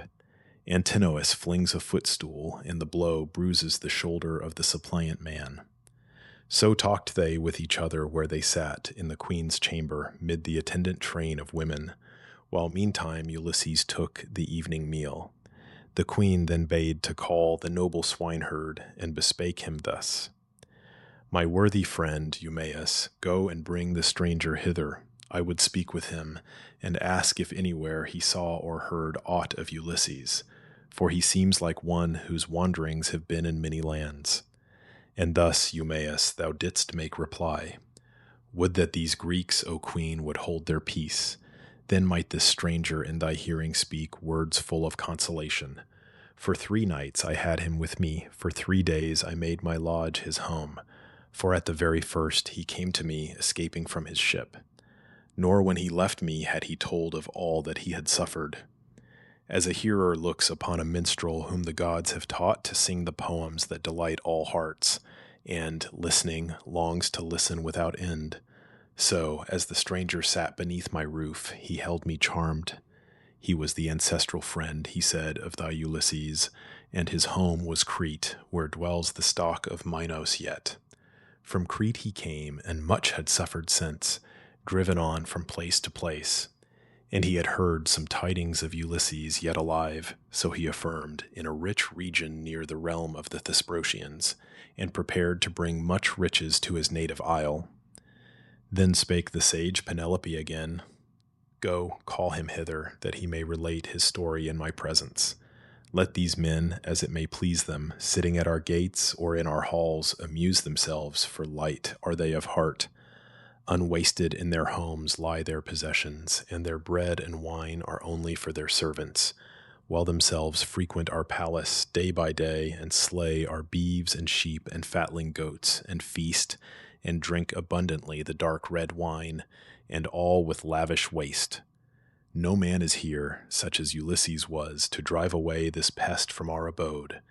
Should he return to his own land, he and his son would take swift vengeance on the men who do him wrong. She ended.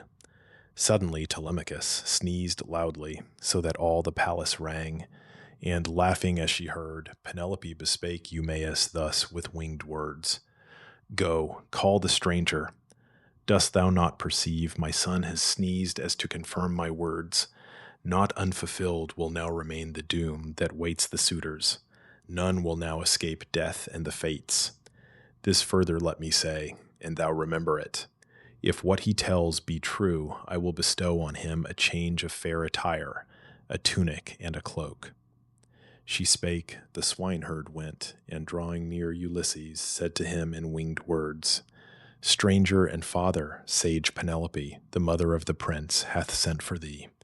Though sorrowing, she is minded to inquire what of her husband thou canst haply say. And should she find that all thy words are true, she will bestow a tunic and a cloak, garments which much thou needest. For thy food, what will appease thy hunger thou wilt find among the people? Ask, and each will give. Ulysses, much enduring man, replied, Eumaeus, faithfully will I declare all that I know to sage Penelope, the daughter of Icarius. Well I knew her husband, and with like calamities we both have suffered. But I greatly dread this reckless suitor crew, whose riotous acts and violence reach to the iron heavens. Even now, when that man dealt me, as I passed, a painful blow, though I had done no harm, none interposed, not even Telemachus, in my defense. Now, therefore, ask, I pray, Penelope that she will deign to wait till sunset in her rooms, though strong her wish to hear my history. Of her husband, then, in his return she may inquire, while I sit by the blazing hearth, for scant have been my garments, as thou knowest, since the day when first I came a suppliant to thy door. He spake, the swineherd went, and as he crossed the threshold of Penelope, she said, Thou bringst him not, Eumaeus, what may be the wanderer's scruple? Fear of someone here, or in a palace is he filled with awe? To be a bashful beggar is most hard. And thus, Eumaeus, thou didst answer her. Rightly he speaks, and just as one would think, who shuns the encounter of disorderly men. He prays that thou wilt wait till set of sun, and better were it for thyself, O queen, to speak with him and hear his words alone. Then spake discreet Penelope again. Whoe'er may be the stranger, not unwise he seems, for nowhere among men are done such deeds of wrong and outrage as by these. She spake, and the good swineherd, having told the lady all, went forth among the crowd of suitors, drawing near Telemachus, and bowed his head beside him that none else might hear, and said to him in winged words, I go, my friend, to tend the swine, and guard what there thou hast, thy sustenance and mine. The charge of what is here belongs to thee. Be thy first care to save thyself, and watch to see that mischief overtake thee not. For many are the Achaeans plotting it, whom Jove destroy ere we become their prey. Then spake discreet Telemachus in turn, So be it, father, and when thou hast supped, depart, but with the morning come, and bring choice victims for the sacrifice. The care of all things here is with the gods and me. He spake, the swineherd sat him down again upon his polished seat, and satisfied his appetite and thirst with food and wine. Then he departed to his herd, and left the palace in the court before it thronged with revelers, who gave the hour to song, and joined the dance, for evening now was come. Book XVIII, Combat of Ulysses and Irus. Ulysses insulted by the beggar Irus, amusement of the suitors, who encouraged the quarrel. Victory of Ulysses in the combat with Irus. Maneuver of Penelope to obtain presents from the suitors, and its success. Ulysses insulted by Eurymachus, his reply, the cupbearer struck down by a footstool flung at Ulysses by Eurymachus. There came a common beggar, wont to ask alms through the town of Ithaca, well known for greediness of stomach, gluttonous, and a wine-bibber, but of little strength and courage, though he seemed of powerful mold. Arneus was the name which at his birth his mother gave him, but the young men called the fellow Irus, for it was his wont to go on errands as a messenger when he was ordered. Coming now, he thought to drive Ulysses out of his own house, and railed at him, and said in winged words, "Hence with thee, leave the porch, old man, at once, lest thou be taken by the foot and dragged away from it. Dost thou not see how all around us nod to bid me drag thee out? I am ashamed to do it. Rise and go, else haply we may have a strife of blows." Ulysses the sagacious frowned and said, "Wretch, there is nothing that I do or say to harm thee aught. I do not envy thee what others give thee, though the dole be large, and ample is this threshold for us both. Nor shouldst thou envy others, for thou seemst a straggler like myself. The gods bestow wealth where they list, but do not challenge me to blows, lest, aged as I am, thou rouse my anger, and I make thy breast and lips hideous with blood. Tomorrow then will be a quiet day for me, since thou, I trust, in all the time to come, wilt never more enter the palace of Laertes' son." The beggar Irus angrily rejoined, "Ye gods, this glutton prattles volubly, like an old woman at the chimney side.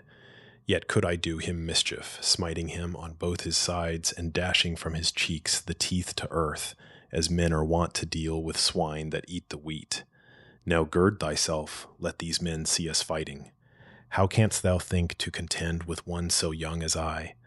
Thus fiercely did they wrangle as they stood beside the polished threshold and before the lofty gates. The stout Antinous heard, and, laughing heartily, bespake the rest. "Here, friends, is what we never yet have had. Behold the pleasant pastime which the gods provide for us. These men, the stranger here and Irus, quarrel and will come to blows. Let us stand by and bring the combat on." He spake, all rose with laughter and came round the ragged beggars, while Eupaethus' son Antinous in these words harangued the rest. "Ye noble suitors, hear me. At the fire already lie the paunches of 2 goats, preparing for our evening meal, and both are filled with fat and blood. Whoever shows himself the better man in this affray and conquers, he shall take the one of these he chooses, and shall ever afterward feast at our table, and no man but he shall ever come among us asking alms." He ended. All approved his words, and thus Ulysses, craftily dissembling, said, "O friends, it is not well that one so old as I and broken by calamity should fight a younger man, but hunger bids, and I may be o'ercome by blows. But now swear all a solemn oath that none of you, to favor Irus, wickedly will raise his mighty hand to smite me, and so aid my adversary to my overthrow." He spake, the suitor train, assenting, took the oath, and when they all were duly sworn, the high-born prince Telemachus began, "O stranger, if thy manly heart be moved to drive him hence, fear no one else of all the Achaeans. Whosoever strikes at thee has many to contend with. I am here the host. Antinous and Eurymachus, wise men and kings, agree with me in this." He spake, and all approved. Ulysses drew, and girt his tatters round his waist, and showed his large and shapely thighs. Unclothed appeared his full broad shoulders, and his manly breast and sinewy arms. Minerva stood by him, and with a mighty breadth of limb endued the shepherd of the people. Earnestly the suitors gazed, and wondered at the sight, and each one, turning to his neighbor, said, "Irus, poor Irus, on himself has drawn an evil fate. For what a sinewy thigh his adversary shows beneath his rags." So talked they, while the heart of Irus sank within him. Yet the attendants girding him forcibly drew him forward, sore afraid, the muscles quivering over every limb. And then Antinous spake, and chid him thus, "Now, boaster, thou deservest not to live, nay, nor to have been born, if thou dost fear and quake at meeting one so old as he, so broken with the hardships he has borne. And now I tell thee what will yet be done, should he approve himself the better man and conquer. I will have thee sent on board a galley to Epirus and its king, the foe of all men living, Echetus, and he will pare away thy nose and ears with the sharp steel, and wrenching out the parts of shame, will cast them to be torn by dogs. He spake, and Irus shook through all his frame with greater terror. Yet they dragged him on into the midst. Both champions lifted up their arms. The godlike, much-enduring man Ulysses pondered whether so to strike his adversary that the breath of life might leave him as he fell, or only smite to stretch him on the earth. As thus he mused, the lighter blow seemed wisest, lest the Greeks should know who dealt it. When the hands of both were thus uplifted, Irus gave a blow on his right shoulder, while Ulysses smote Irus beneath the ear, and broke the bone within, and brought the red blood from his mouth. He fell amid the dust, and shrieked and gnashed his teeth, and beat with jerking feet the ground. The suitor train threw up their hands and laughed, till breathless, while Ulysses seized his feet, and drew him o'er the threshold to the court, and the porch doors, and there, beside the wall, set him to lean against it, gave a staff into his hands, and said in winged words, Sit there, and scare away the dogs and swine, but think not, wretched creature, to bear rule over the stranger and the beggar tribe, or worse than this may happen to thee yet.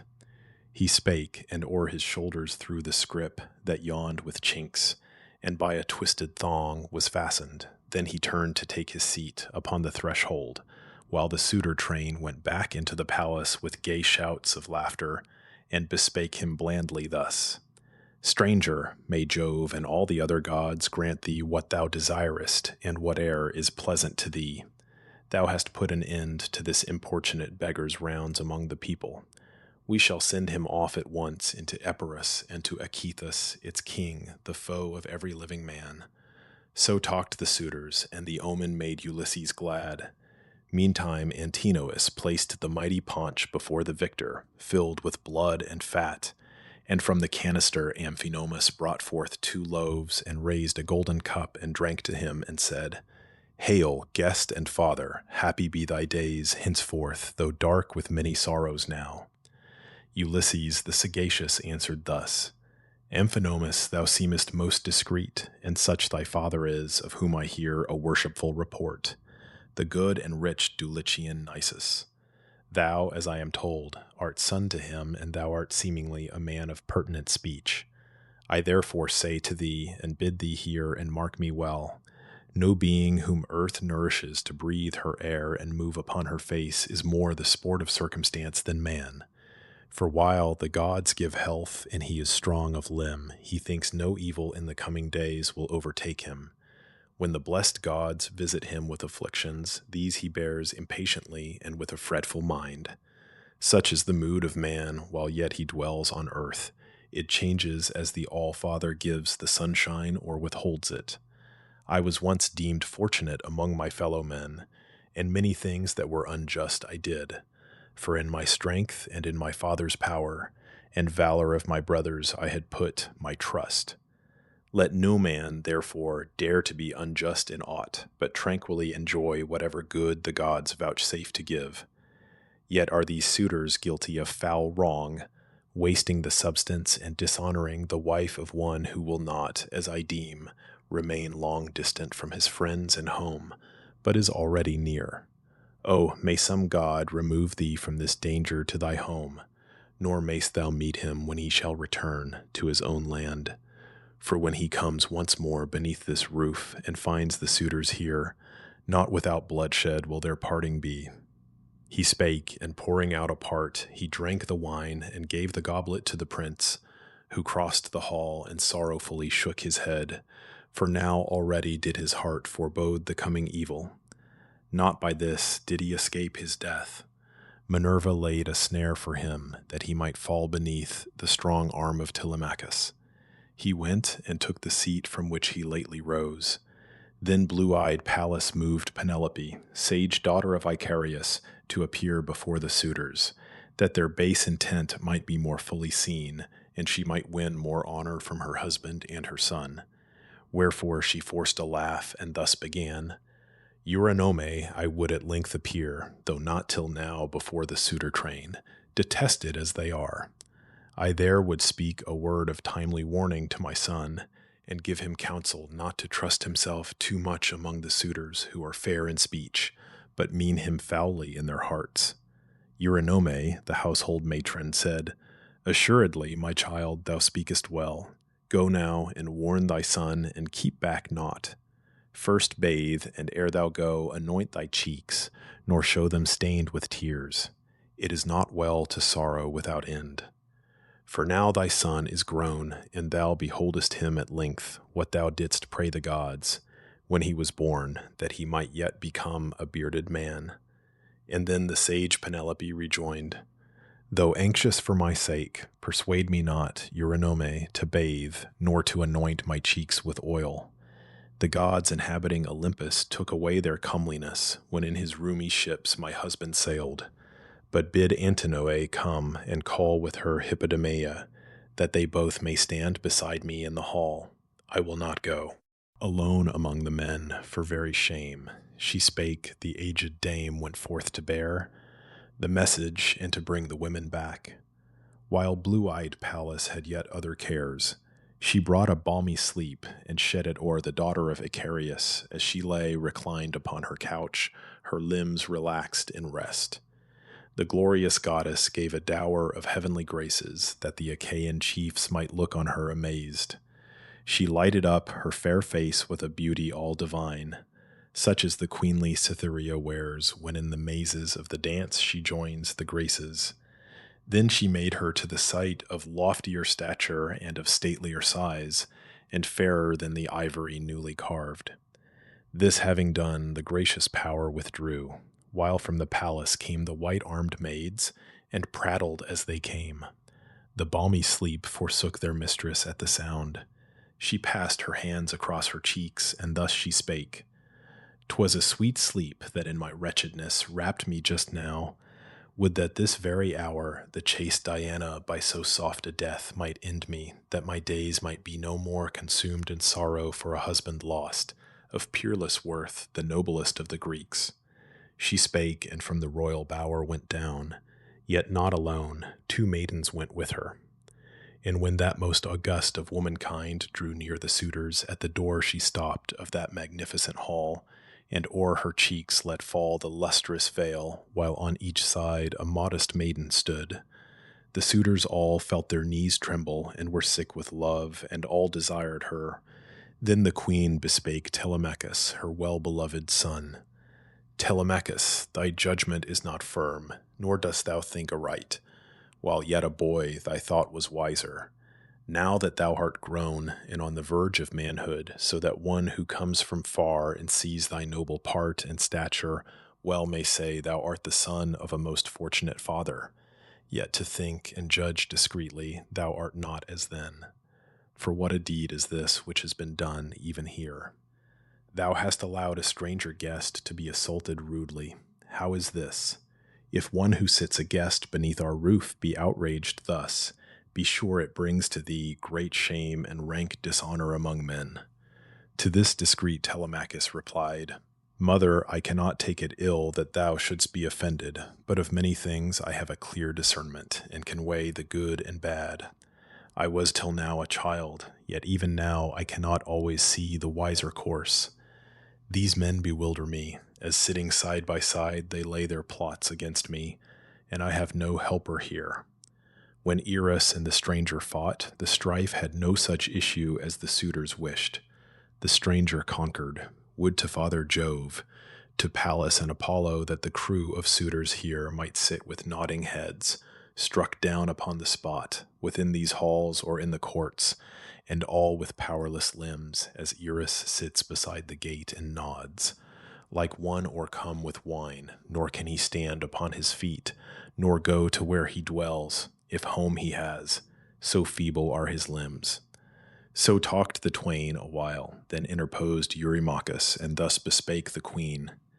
Sage daughter of Icarius, if all those who in Iasian Argos have their homes should once behold thee, a still larger crowd of suitors would tomorrow come and feast within thy halls. So much dost thou excel in mind and form and face all womankind. To this the sage Penelope replied, Eurymachus, the immortals took away such grace of form and face as once was mine, what time the sons of Argos sailed for Troy, and with them went Ulysses, my espoused. Should he return and take again in charge my household, greater would my glory be, and prized more highly. I am wretched now, such woes the gods have heaped upon my head. He, when he left his native island, grasped my right hand at the wrist and said to me, Think not, dear wife, that all the well-armed Greeks will come back safe from Troy.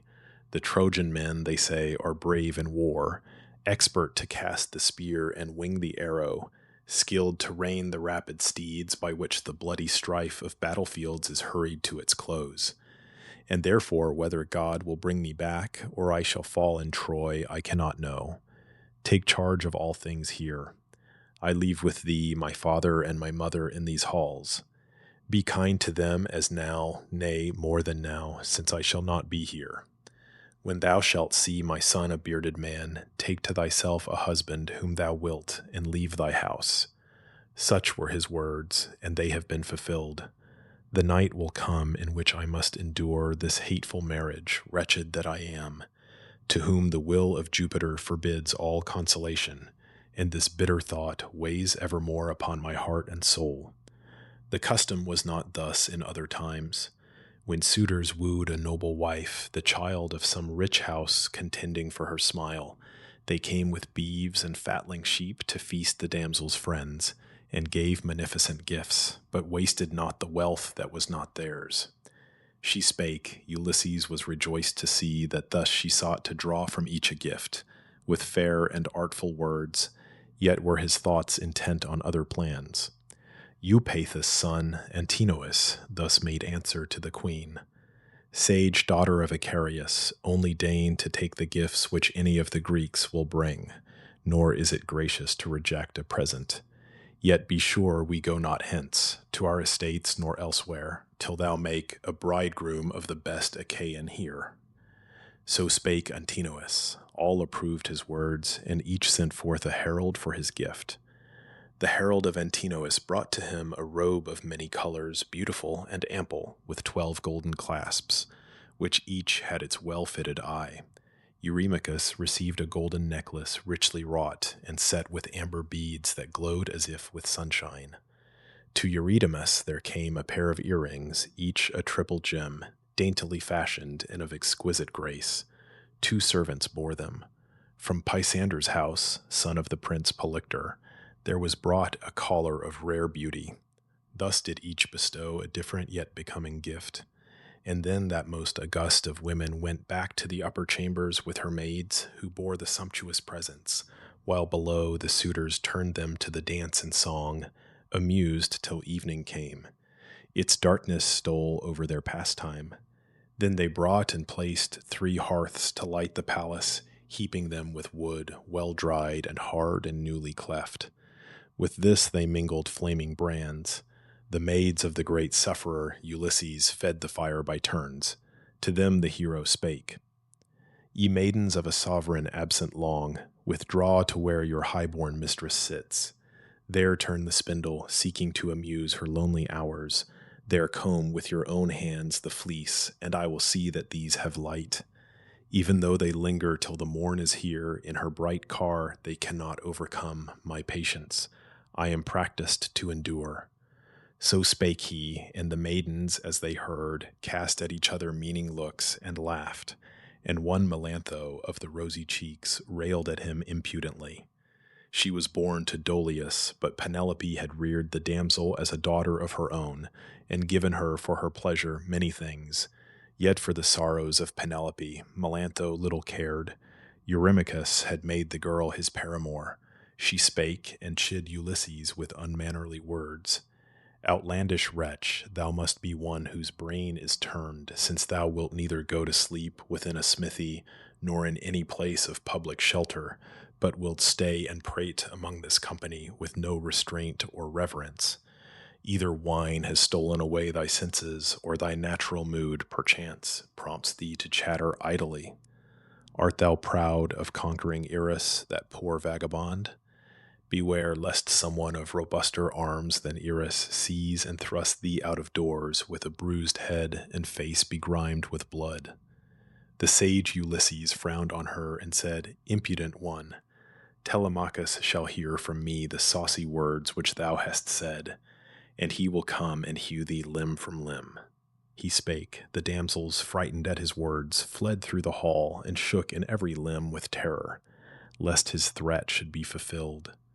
He meantime stood beside the kindled hearths and fed the flames, and looking on the crowd of suitors, brooded in his secret heart o'er plans that would not fail to be fulfilled. But Pallas suffered not the suitors yet to cease from railing speeches, all the more to wound the spirit of Laertes' son. Eurymachus, the son of Polybus, began to scoff at him, and thus he spake, to wake the ready laughter of the rest. Hear me, ye suitors of the illustrious queen. I speak the thought that comes into my mind. Led by some god, no doubt, this man has come into the palace, for the light we have of torches seems to issue from the crown of his bald pate, a head without a hair. So said Eurymachus, and then bespake Ulysses, the destroyer of walled towns. Stranger, if I accept thee, wilt thou serve upon the distant parts of my estate? There shalt thou have fair wages, and shalt bring the stones in heaps together, and shalt plant tall trees, and I will feed thee through the year, and give thee clothes and sandals for thy feet. But thou art used, no doubt, to idle ways, and never dost thou work with willing hands, but dost prefer to roam the town and beg, purveying for thy gluttonous appetite. Ulysses the sagacious answered thus, Eurymachus, if we were matched in work against each other in the time of spring, when days are long, and both were mowing grass, and I had a curved scythe in hand, and thou another, that we might keep up the strife till nightfall, fasting mid the abundant grass. Or if there were a yoke of steers to drive, the sturdiest of their kind, sleek, large, well-fed, of equal age and equal strength to bear the labor, and both strong, and if the field were of 4 acres, with a soil through which the plough could cleave its way, then shouldst thou see how evenly my furrow would be turned. Or should the son of Saturn send today war from abroad, and I had but a shield, 2 spears, and fitted to my brows a helm of brass, thou wouldst behold me pressing on among the foremost warriors, and would see no cause to rail at my keen appetite, but arrogantly thou dost bear thyself, and pitilessly. Thou in thine own eyes art great and mighty, since thou dost consort with few, and those are not the best of men. Yet should Ulysses come to his own land, these gates that seem so wide would suddenly become too narrow for thee in thy flight. He spake. Eurymachus grew yet more wroth, and frowned on him, and said in winged words, Wretch, I shall do thee mischief. Thou art bold, and babblest unabashed among us all. The wine perhaps is in thy foolish head, or thou art always thus, and ever prone to prattle impudently. Art thou proud of conquering Irus, that poor vagabond?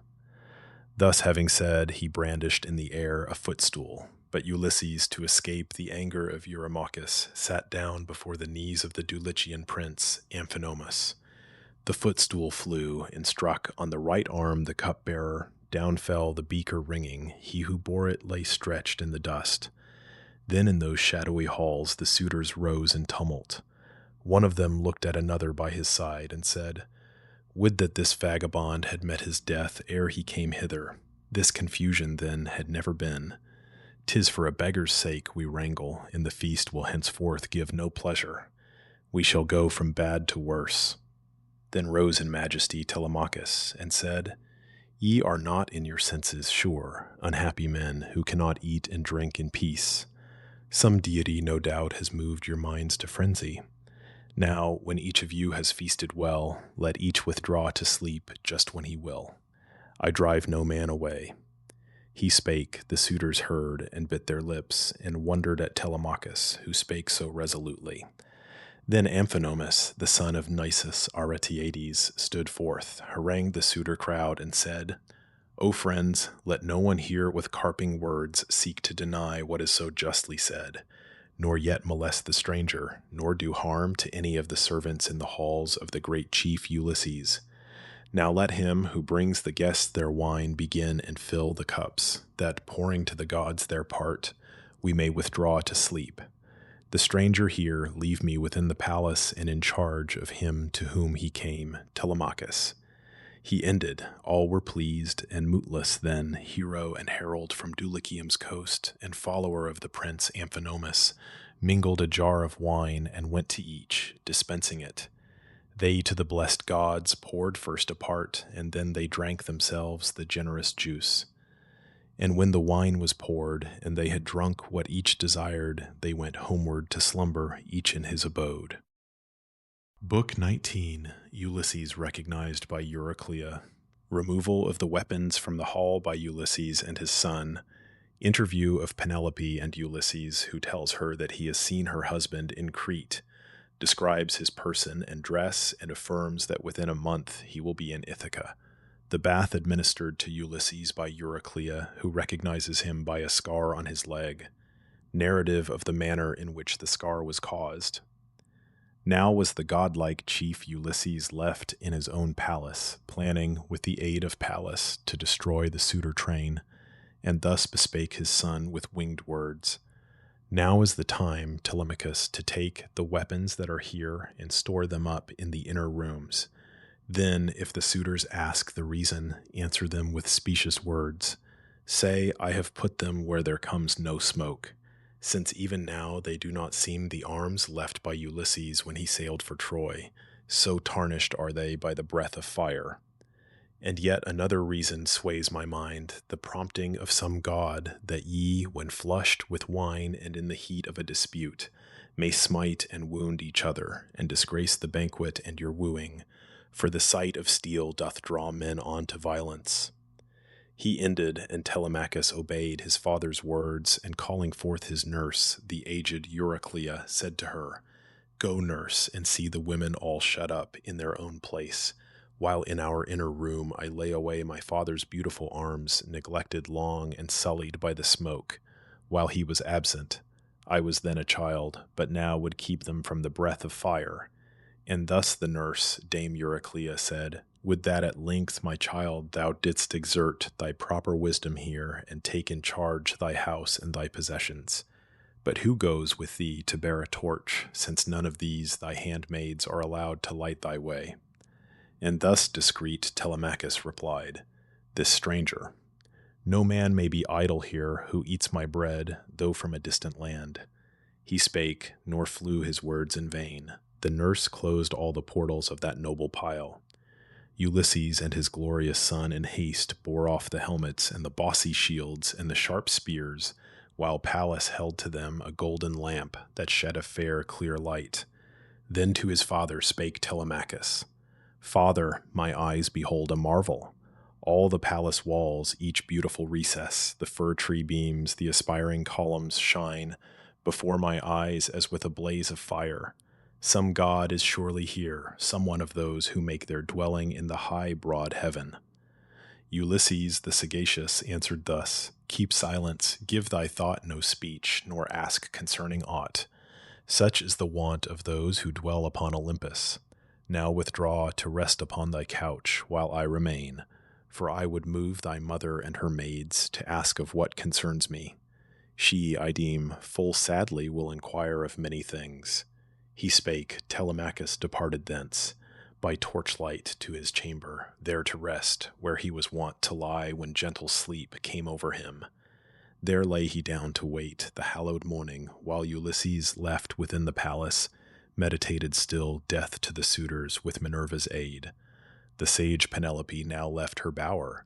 Like Dian or like golden Venus came the queen. Beside the hearth they placed for her the throne where she was wont to sit, inlaid with ivory and silver, which of yore the artisan Eumaeus wrought. They laid close to the throne a footstool, over which was spread an ample fleece. On this sat down the sage Penelope. Her white-armed train of handmaids came with her. They cleared away the abundant feast and bore the tables off, and cups from which those insolent men had drunk. They laid upon the ground the lighted brands, and heaped fresh fuel round them, both for light and warmth.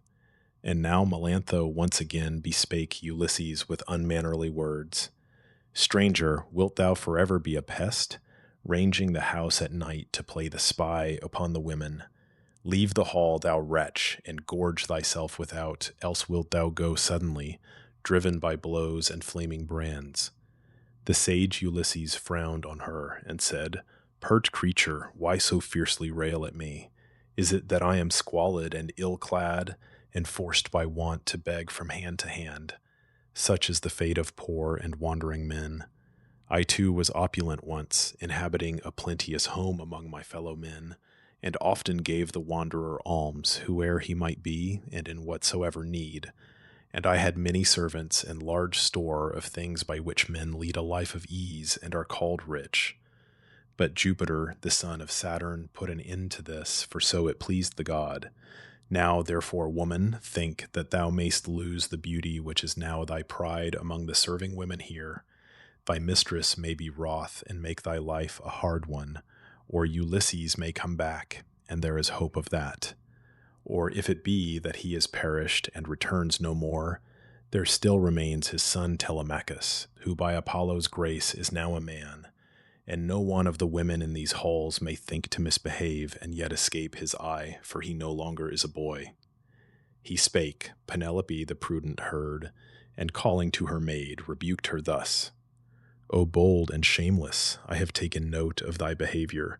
Thou hast done a wrong for which thy head should answer. Well thou knowst, for thou hast heard me say that I would ask the stranger in these halls if aught he knows of my Ulysses, for whose sake I grieve. Then to the matron of the household turned the queen, and thus bespake Eurynome, Bring now a seat, Eurynome, and spread a fleece upon it, where the stranger guest may sit at ease and hear what I shall say, and answer me, for I have much to ask. She spake, the ancient handmaid brought with speed a polished seat, and o'er it spread a fleece. Ulysses, much enduring chief, sat down, and thus the sage Penelope began. First will I ask thee who thou art and whence. Where is thy birthplace, and thy parents who? Ulysses the sagacious answered thus, O lady, none in all the boundless earth can speak of thee with blame. Thy fame has reached to the great heavens. It is like the renown of some most excellent king of godlike sway o'er many men and mighty who upholds justice in all his realm. The dark-soiled earth brings wheat and barley forth. The trees are bowed with fruit, the meadows swarm with noble herds, the sea with fish, and under his wise reign the people prosper. Therefore ask, I pray, of other things while I am underneath thy palace roof, but of my race and home inquire not, lest thou waken in my mind unhappy memories. I am a man of sorrow, and it would become me ill to sit lamenting in another's house and shedding tears. Besides, a grief indulged doth grow in violence. Thy maids would blame, and thou perhaps, and ye would call my tears, the maudlin tears of one o'ercome with wine. Then spake the sage Penelope again, Stranger, such grace of feature and of form as once I had the immortals took away, what time the Argive warriors sailed for Troy, and my Ulysses with them. Could he now return to rule my household as of yore, the wider and the brighter were my fame. But now I lead a wretched life, so great and many are the evils which some god heaps on me. For the chieftains who bear sway over the isles, Dulichium and the fields of Samos and Zacynthus dark with woods, and those who rule in sunny Ithaca, woo me against my will and waste away my substance. Therefore have I small regard for strangers and for suppliants, and the tribe of heralds, servants of the public weal, but pining for Ulysses wear away my life.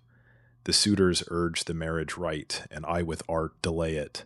Once some god prompted me to begin an ample web, wide and of subtle texture in my rooms. And then I said, Youths who are pressing me to marriage, since Ulysses is no more, urge me no further till I shall complete, that so the threads may not be spun in vain. This shroud for old Laertes, when grim fate and death's long sleep at last shall overtake the hero.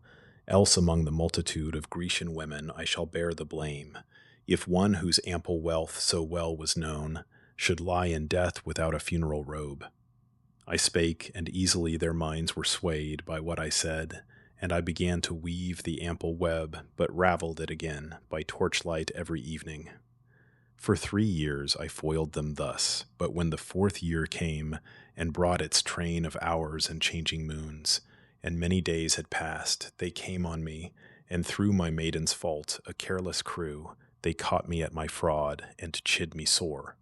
So, though unwilling, I was forced to end my task, and cannot longer now escape the marriage, nor is any refuge left. My parents both exhort me earnestly to choose a husband, and my son with grief beholds the suitors wasting his estate, and he already is a man and well can rule his household. Jupiter bestows such honor on him. Now, I pray, declare thy lineage, for thou surely art not sprung from the old fabulous oak, nor from a rock.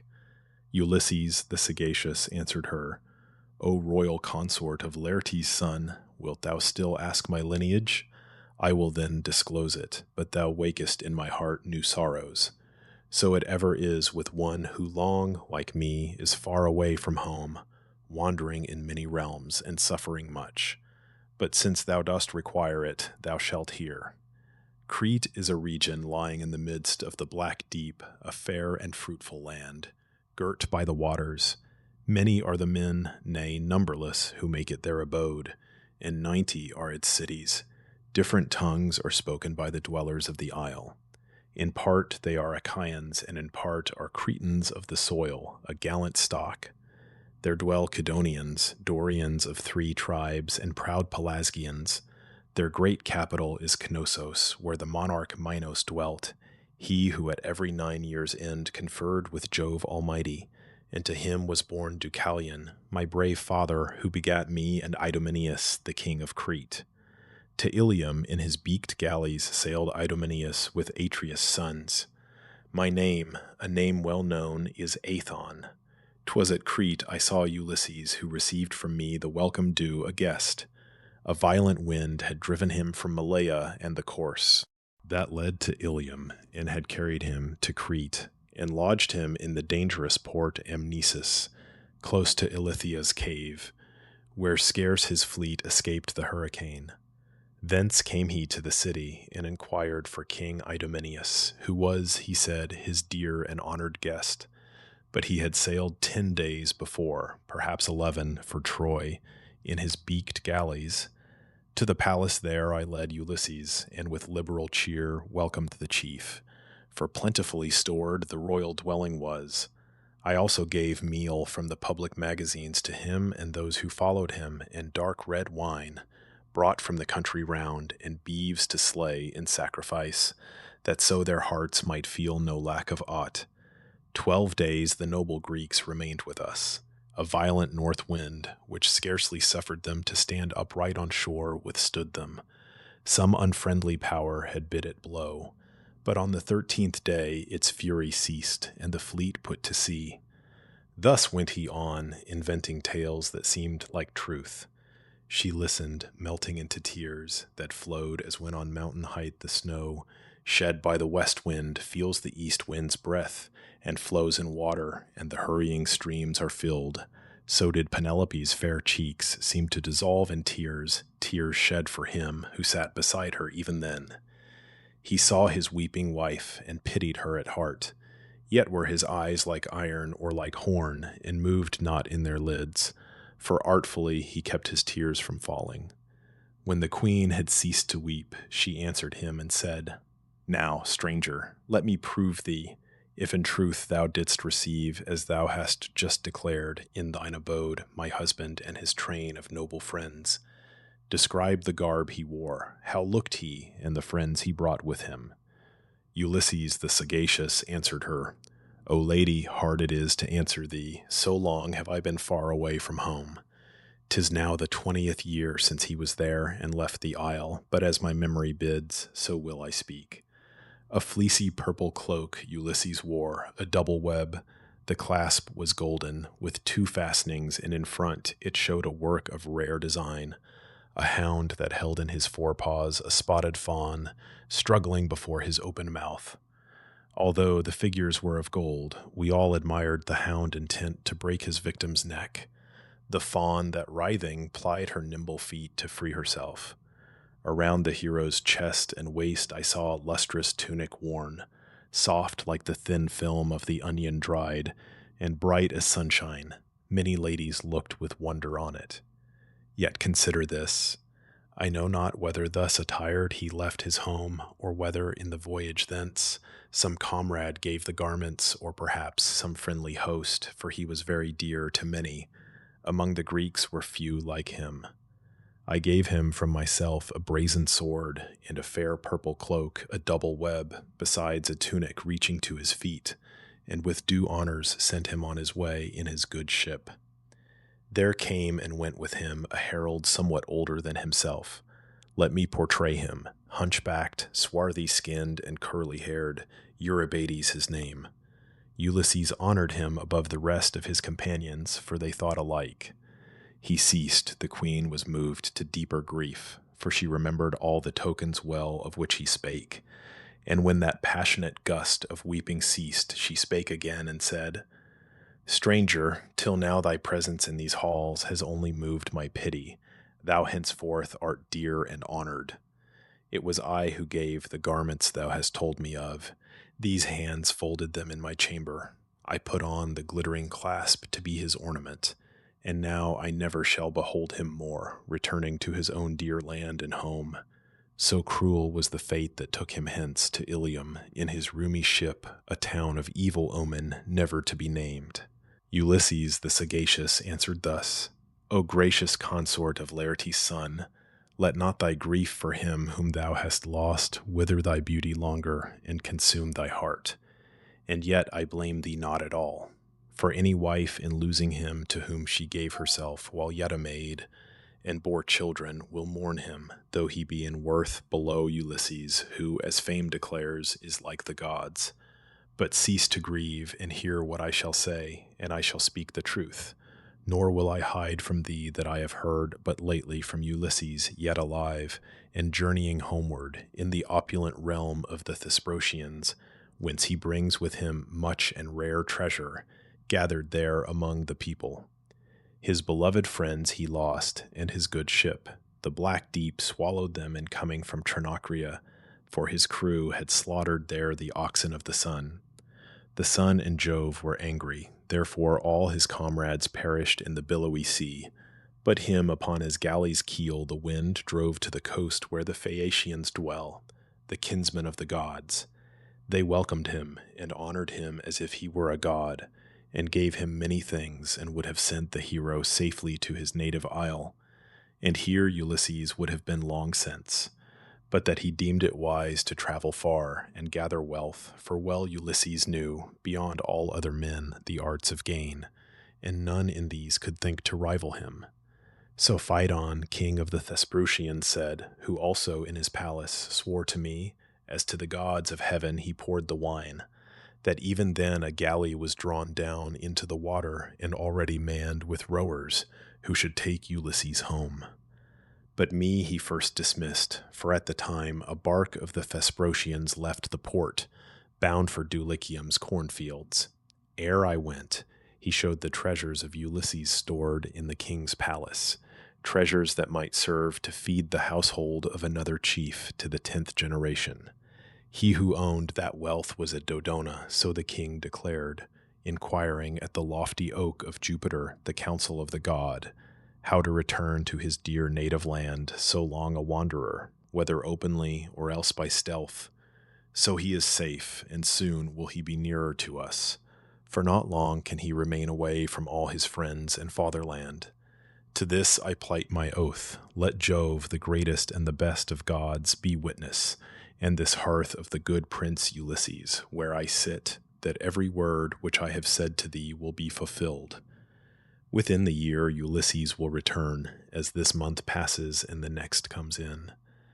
Then spake the sage Penelope again. Would that it might be thus, O stranger guest, as thou hast said. Then shouldst thou have such thanks and bounty at my hands that every one who meets thee should rejoice with thee. And yet the thought abides with me, and so indeed it must be, that Ulysses will no more return, nor wilt thou find an escort hence. For now no master like Ulysses rules, and what a man was he, within these walls, to welcome or dismiss the honored guest.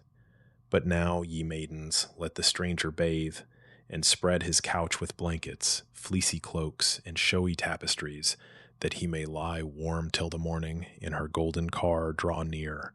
Then with the early morn again bathe and anoint him, that he may sit down beside Telemachus prepared to take his morning meal. Ill shall he fare who dares molest the stranger. He shall have no place or office here, however he may rage.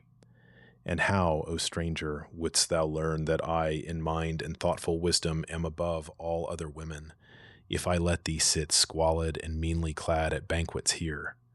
Short is the life of man, and whoso bears a cruel heart, devising cruel things, on him men call down evil from the gods while living, and pursue him, when he dies, with scoffs.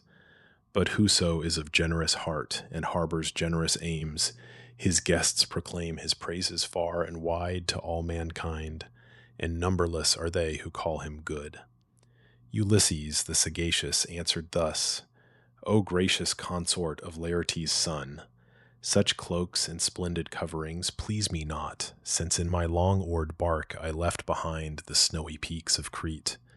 I still will lie, as I am wont through many a sleepless night, on a mean couch to wait the holy morn upon her car of gold. I do not like this washing of the feet. No maiden here that ministers to thee may touch my foot. But if among them be some aged dame and faithful who has suffered in her life as I have suffered, she may touch my feet.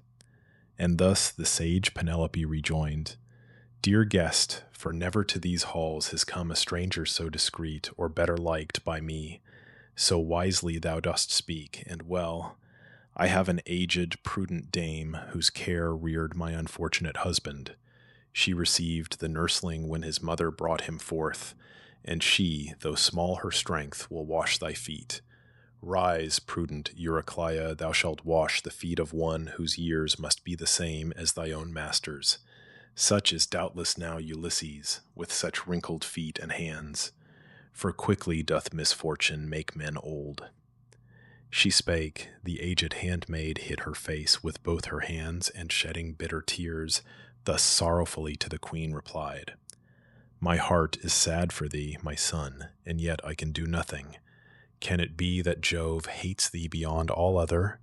Though thyself so reverent to the gods, no man on earth has burned so many thighs of fatling beasts and chosen hecatombs as thou to Jove the Thunderer, with prayer that thou mayst reach a calm old age and rear thy glorious son to manhood. Yet the god hath cut thee off from thy return forever.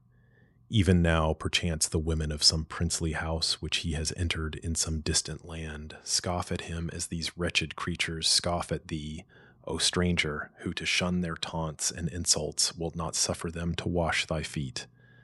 The sage Penelope commands, and I am not unwilling. I will wash thy feet, both for her sake and for thy own. For deeply am I moved at sight of thee. Hear what I say. Of strangers in distress come many hither, yet have I beheld no one who bears in shape and voice and feet such likeness to our absent lord as thou. Ulysses the sagacious thus replied, O aged woman, so has it been said by all who have beheld both him and me. They all declare that we are very like each other. Thou in this hast spoken well. He spake, she took a shining vase designed for washing feet, and poured cold water in large abundance, and warm water next. Ulysses, who had sat before the hearth, moved to a darker spot, for in his mind the thought arose that she might find a scar upon his limbs in handling them, and thus his secret would be known. She came and bathed his feet, and found the scar. 'Twas where a boar with his white tooth had gashed the limb, as once he journeyed to Parnassus, where he paid a visit to Autolycus and his sons, his mother's noble father, who excelled all men in craft and oaths. Such was the gift conferred on him by Hermes, for to him Autolycus made grateful offerings, the thighs of lambs and kids, and evermore the god was with him. Once Autolycus came to the opulent realm of Ithaca, and found his daughter with a son newborn. There Eurycleia placed upon his knees the infant, just as he had supped, and said, "Give this dear babe, Autolycus, a name. Thy daughter's son vouchsafed to many prayers." And thus Autolycus in answer spake, "Daughter and son-in-law, be his the name that I shall give. In coming to his isle, I bear the hate of many, both of men and women, scattered o'er the nourishing earth.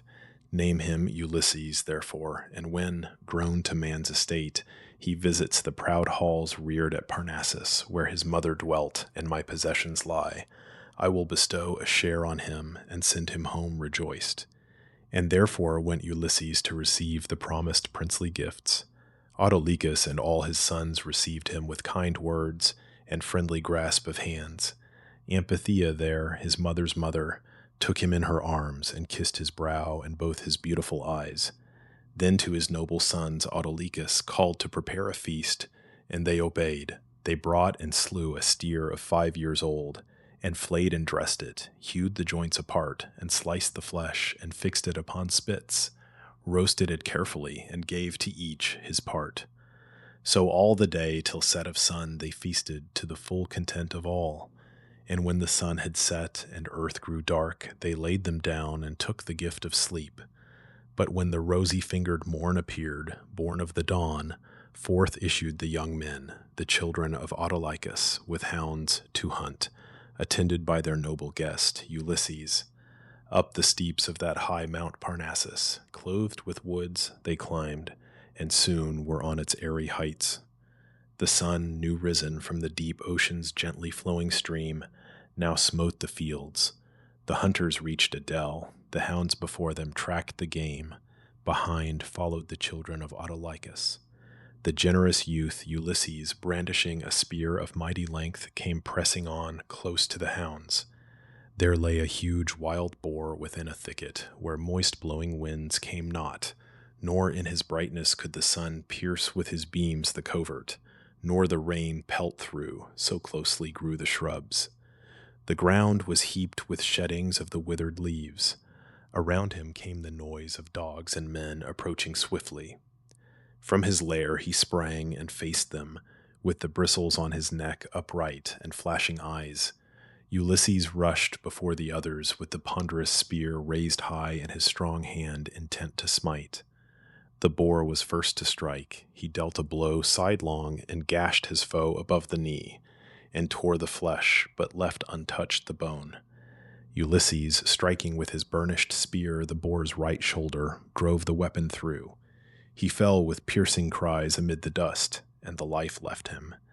Then around their guest the kindly children of Autolycus came and bound up with care the wound, and stanched with spells the dark blood of the blameless youth, and hastened with him to their father's home.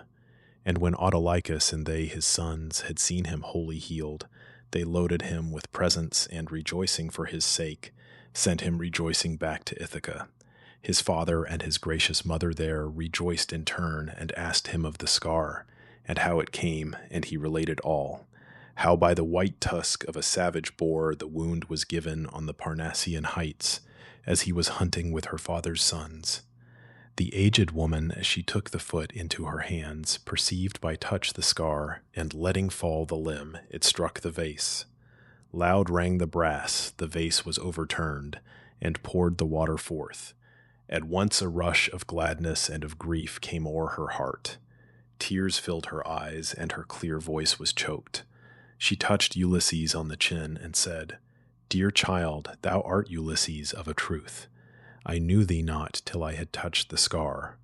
So speaking, toward Penelope she turned her eyes, about to tell her that her lord was in the palace, but the queen saw not, and all that passed was unperceived by her, for Pallas turned her thoughts another way. Meantime Ulysses on the nurse's throat laid his right hand, and with the other drew the aged woman nearer him, and said, "Nurse, wouldst thou ruin me, who drew long since milk from thy bosom, and who now return, after much suffering borne for 20 years, to mine own land? Now then, since thou hast learned the truth, by prompting of some god, no doubt, Keep silence, lest some others in the house should learn it also. Else I tell thee this, and will perform my word, if God permit that I o'ercome the arrogant suitor crew. Nurse as thou art, I spare not even thee, when in these halls the other maidens die. Then thus the prudent Eurycleia said, What words, my son, have passed thy lips? For well thou knowest my firm mind, it never yields. Like solid rock or steel I keep my trust. This let me tell thee, and I pray thee keep my words in mind. If by the aid of God thou overcome the arrogant suitor crew, then will I name the handmaids that disgrace thy household, and point out the innocent. Ulysses the sagacious thus rejoined, Why name them, nurse? It needs not. I myself shall watch them, and shall know them all. Hold thou thy peace, and leave the issue with the gods. He spake. The aged woman left the place to bring a second bath, for on the floor the first was spilled. When she had bathed his feet, and made them smooth with oil, Ulysses drew close to the hearth his seat again, to take the warmth, and with his tatters hid the scar. And thus the sage Penelope began, Stranger, but little longer will I yet inquire. The hour of grateful rest is near for those who, though unhappy, can receive the balm of slumber. Yet for me some god appoints immeasurable grief. All day, in sorrows and in sighs, my solace is to oversee my maidens at their tasks here in the palace. But when evening comes, and all betake themselves to rest, I lie upon my couch, and sorrows thick and sharp awake new misery in my heart. As when, in the fresh spring, the swarthy nightingale, daughter of Pandarus, among thick leaves, sings sweetly to the woods, and changing oft the strain, pours forth her voice of many notes, lamenting the beloved Idols, her son by royal Zethos, whom she smote unwittingly and slew. With such quick change my mind is tossed from thought to thought. I muse whether to keep my place beside my son, and hold what here is mine, my dower, my maids, and high-roofed halls, as one who still reveres her husband's bed, and heeds the public voice, or follow one of the Achaean chiefs, the noblest of the wooers, and the one who offers marriage presents without stint. My son's green years, while he was yet a boy, unripe in mind, allowed me not to wed and leave his father's home. But he is grown, and on the verge of manhood. He desires that I should leave the palace, for his wrath is great against the men who waste his wealth. Hear and interpret now a dream of mine. Within these courts are 20 geese that eat corn from the water, and I look on them pleased and amused. From off a mountain came a hook-beaked eagle, broke their necks, and left their bodies strewn about the palace dead, and soared again into the air of heaven. I wept and moaned, although it was a dream. And round me came the fair-haired Grecian maids, lamenting wildly that the bird of prey had slain my geese. Then came the eagle back, and took his perch upon the jutting roof, and thus bespake me in a human voice. O daughter of Icarius the renowned, let not thy heart be troubled. This is not a dream, but a true vision, and will be fulfilled. The geese denote the suitor train, and I, who was an eagle once, am come, thy husband, now to end them utterly. He spake, my slumbers left me, and I looked, and saw the geese that in the palace still were at their trough, and feeding as before. And thus Ulysses the sagacious said, Lady, the dream that visited thy sleep cannot be wrested to another sense. Ulysses has himself revealed to thee the way of its fulfillment. Death is near, the suitors, and not one escapes his doom. Then spake the sage Penelope again. Of dreams, O stranger, some are meaningless and idle, and can never be fulfilled. 2 portals are there for their shadowy shapes, of ivory one, and one of horn. The dreams that come through the carved ivory deceive with promises that never are made good, but those which pass the doors of polished horn, and are beheld of men, are ever true. And yet I cannot hope that my strange dream came through them, though my son and I would both rejoice if it were so. This let me say, and heed me well. Tomorrow brings to us the hateful morn which takes me from my home, the palace of Ulysses. I shall now propose a contest. In the palace court, Ulysses in a row set up 12 stakes, like props that hold a galley up. Each stake had its own ring. He stood afar and sent an arrow through them all. I shall propose this contest to the suitors. He who bends the bow with easy mastery and sends through the 12 rings an arrow, I will take to follow from the palace where I passed my youthful married life, a beautiful home, and stored with wealth, a home which I shall long remember, even in my nightly dreams.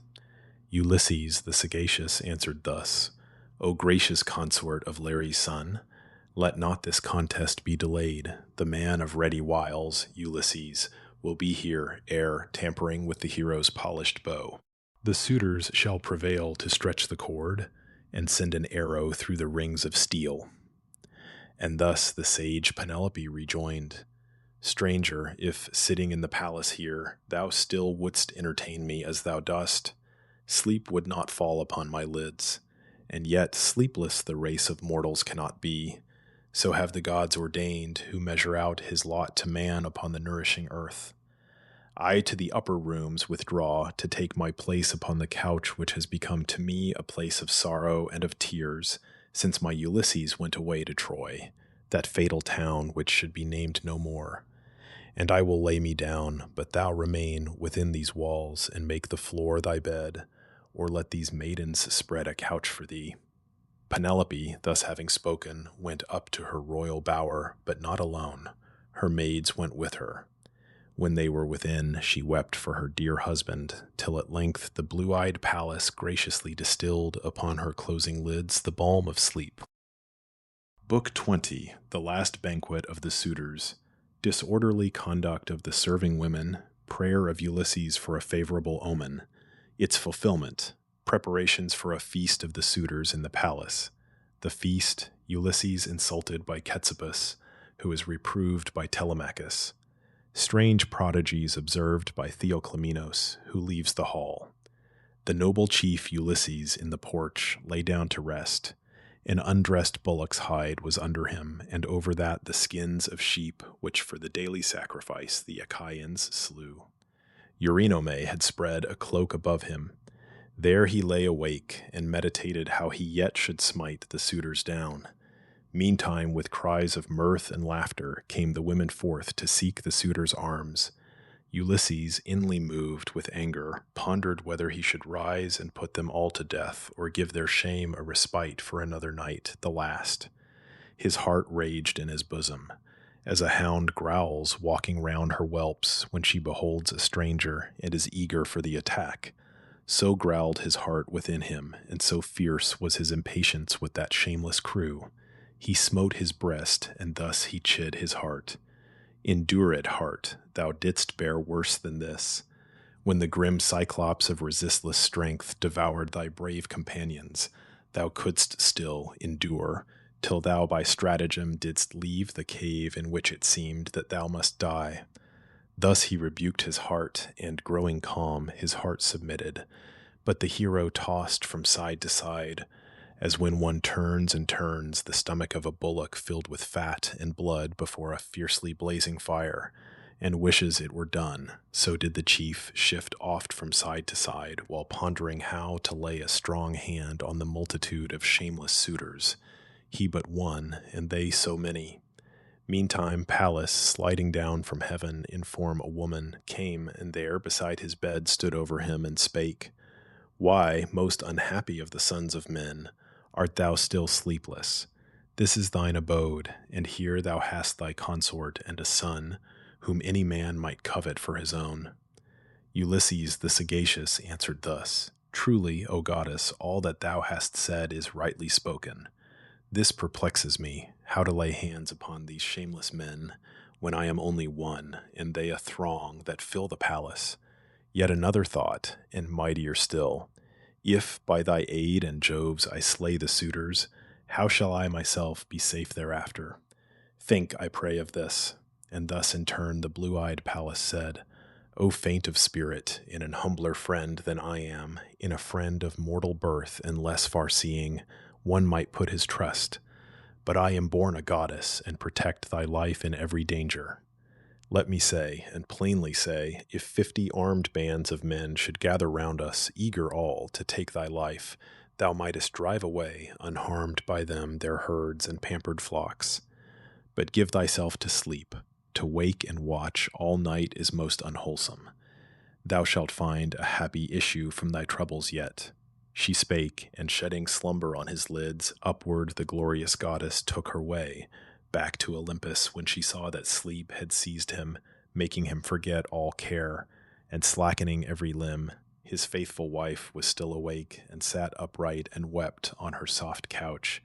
And after many tears, the glorious lady prayed to Dian thus: Goddess august, Diana, child of Jove, I would that thou wouldst send into my heart a shaft to take my life, or that a storm would seize and hurl me through the paths of air, and cast me into ocean's restless streams, as once a storm, descending, swept away the daughters born to Pandarus. The gods had slain their parents, and they dwelt alone as orphans in their palace, nourished there by blessed Venus with the curds of milk, and honey and sweet wine, while Juno gave beauty and wit beyond all womankind, and chaste Diana dignity of form, and Pallas every art that graces life. Then, as the blessed Venus went to ask for them of Jove the Thunderer on the heights of his Olympian mount the crowning gift of happy marriage, for to Jove is known whatever comes to pass, and what shall be the fortune, good or ill, of mortal men. The Harpies came meantime, bore off the maids, and gave them to the hateful sisterhood of Furies as their servants. So may those who dwell upon Olympus make an end of me, or fair-haired Dian strike me down, that with the image of Ulysses still before my mind, I may not seek to please one of less worth. This evil might be borne by one who weeps all day, and feels at heart a settled sorrow, yet can sleep at night. For sleep, when once it weighs the eyelids down, makes men unmindful both of good and ill, and all things else. But me some deity visits with fearful dreams. There lay by me, this very night, one like him as he was when with his armed men he sailed for Troy. And I was glad, for certainly I deemed it was a real presence, and no dream. She spake. Just then upon her car of gold appeared the morn. The great Ulysses heard that voice of lamentation. Anxiously he mused. It seemed to him as if the queen stood over him and knew him. Gathering up in haste the cloak and skins on which he slept, he laid them in the palace on a seat, but bore the bull's hide forth in open air, and lifted up his hands and prayed to Jove. O Father Jove and all the gods, if ye have led me graciously o'er land and deep, across the earth, and after suffering much, to mine own isle, let one of those who watch within the palace speak some ominous word, and grant a sign from thee without these walls. So prayed he. All providing Jupiter hearkened, and thundered from the clouds around the bright Olympian peaks. Ulysses heard with gladness. From a room within the house, in which the mills of the king's household stood, a woman, laboring at the quern, gave forth an omen also. There were 12 who toiled in making flour of barley and of wheat, the strength of man. The rest were all asleep, their tasks were done. One only, of less strength than any other there, kept toiling on. She paused a moment, stopped the whirling stone, and spake these words, a portent for the king. O Father Jove, the king of gods and men, thou hast just thundered from the starry heaven, and yet there is no cloud. To someone here it is a portent. O perform for me, all helpless as I am, this one request.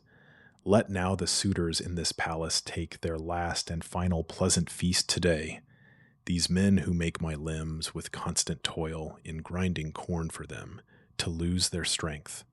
Once let them banquet here, and then no more.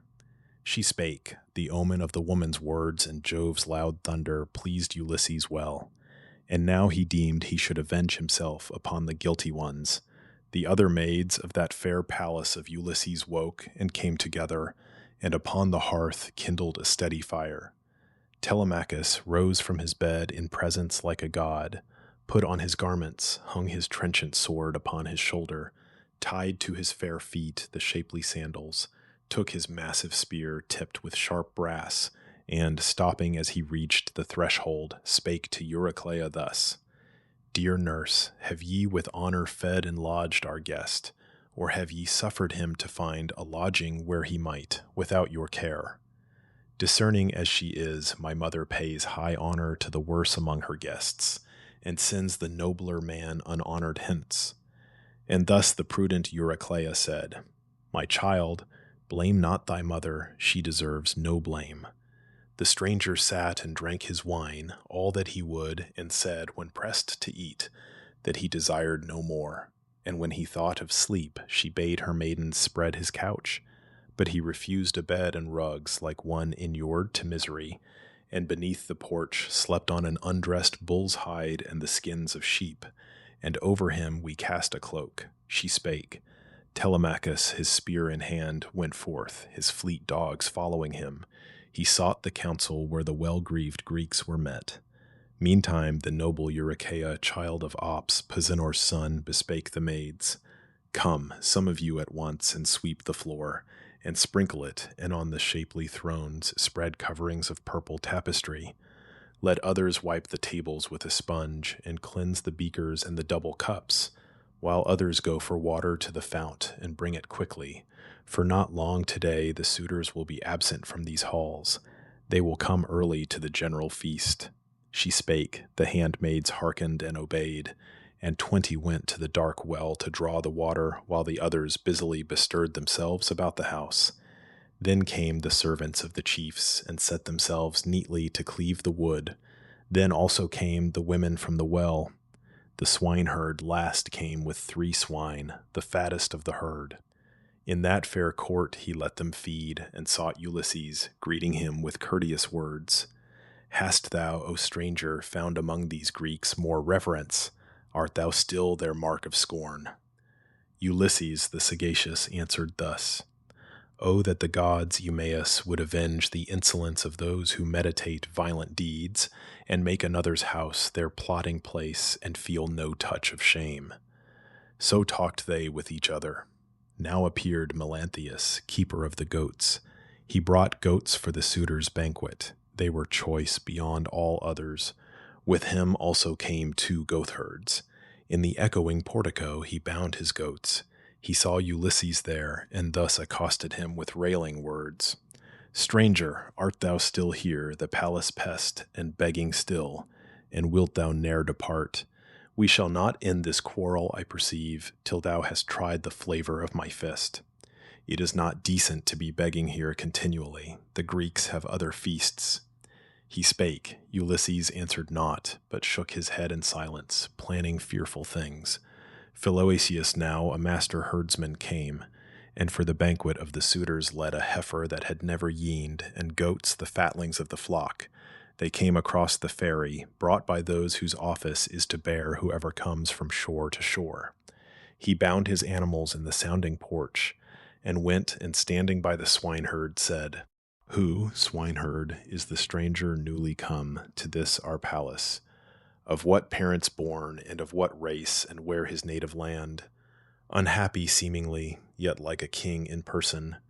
Sorrowful must be the lot of men who wander to and fro on earth, when even to kings the gods appoint distress. He spake, and greeting with his offered hand Ulysses, said in winged words aloud, Stranger and father, hail, and mayst thou yet be happy in the years to come at least, though held in thrall by many sorrows now.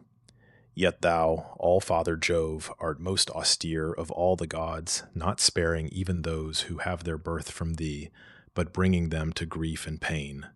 The sweat is on my brow when I behold this stranger, and my eyes are filled with tears when to my mind comes back the image of Ulysses, who must now, I think, be wandering, clothed in rags like thee, among the abodes of men, if yet indeed he lives and sees the sweet light of the sun.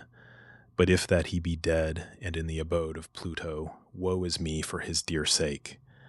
The blameless chief, who when I was a boy gave to me in the Cephallenian fields the charge of all his beeves, and they are now innumerable, the broad-fronted race of cattle never would have multiplied so largely under other care than mine. Now other masters bid me bring my beeves for their own feasts. They little heed his son, the palace heir, as little do they dread the vengeance of the gods. They long to share among them the possessions of the king, so many years unheard from. But this thought comes to my mind again and yet again. Wrong were it, while the son is yet alive, to drive the cattle to a foreign land, where alien men inhabit.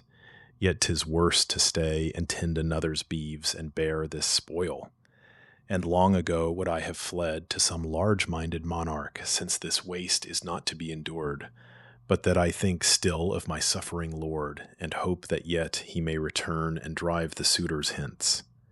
Ulysses the sagacious, answering, said, Herdsman, since thou dost seem not ill-inclined, nor yet unwise, and I perceive in thee a well-discerning mind, I therefore say, and pledge my solemn oath, Jove, first of gods, be witness, and this hospitable board and hearth of good Ulysses which has here received me. While thou art within these halls, Ulysses will assuredly return. And if thou choose to look, thine eyes shall see the suitors slain who play the master here. And thus the master of the herds rejoined, Stranger, may Jupiter make good thy words. Then shalt thou see what strength is in my arm. Eumaeus also prayed to all the gods, that now the wise Ulysses might return. So talked they with each other, while apart the suitors doomed Telemachus to death, and plotted how to take his life. Just then a bird, an eagle, on the left flew by. High up his talons held a timid dove, and then Amphinomus bespake the rest. O friends, this plan to slay Telemachus must fail, and now repair we to the feast. So spake Amphinomus, and to his words they all gave heed, and hastened to the halls of the divine Ulysses, where they laid their cloaks upon the benches and the thrones, and slaughtering the choice sheep and fading goats and porkers and a heifer from the herd, roasted the entrails and distributed a share to each. Next mingled they the wine in the large bowls. The swineherd brought a cup to everyone. Philiotius, chief among the servants, gave from shapely canisters the bread to each. Melanthius poured the wine. Then putting forth their hands, they all partook, the ready banquet. With a wise design, Telemachus near the stone threshold placed Ulysses on a shabby seat beside a little table, but within the walls of that strong pillared pile. He gave him there part of the entrails and poured out for him the wine into a cup of gold and said, Sit here and drink thy wine among the rest, and from the insults and assaults of these it shall be mine to guard thee. For this house is not the common property of all.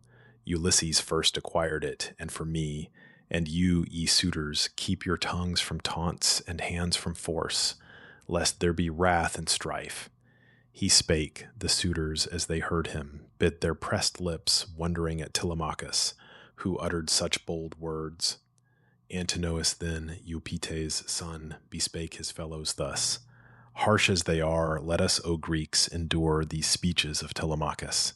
He makes high threats, but had Saturnian Jove allowed, we should, ere this, and in these very halls, have quieted our loud-tongued orator.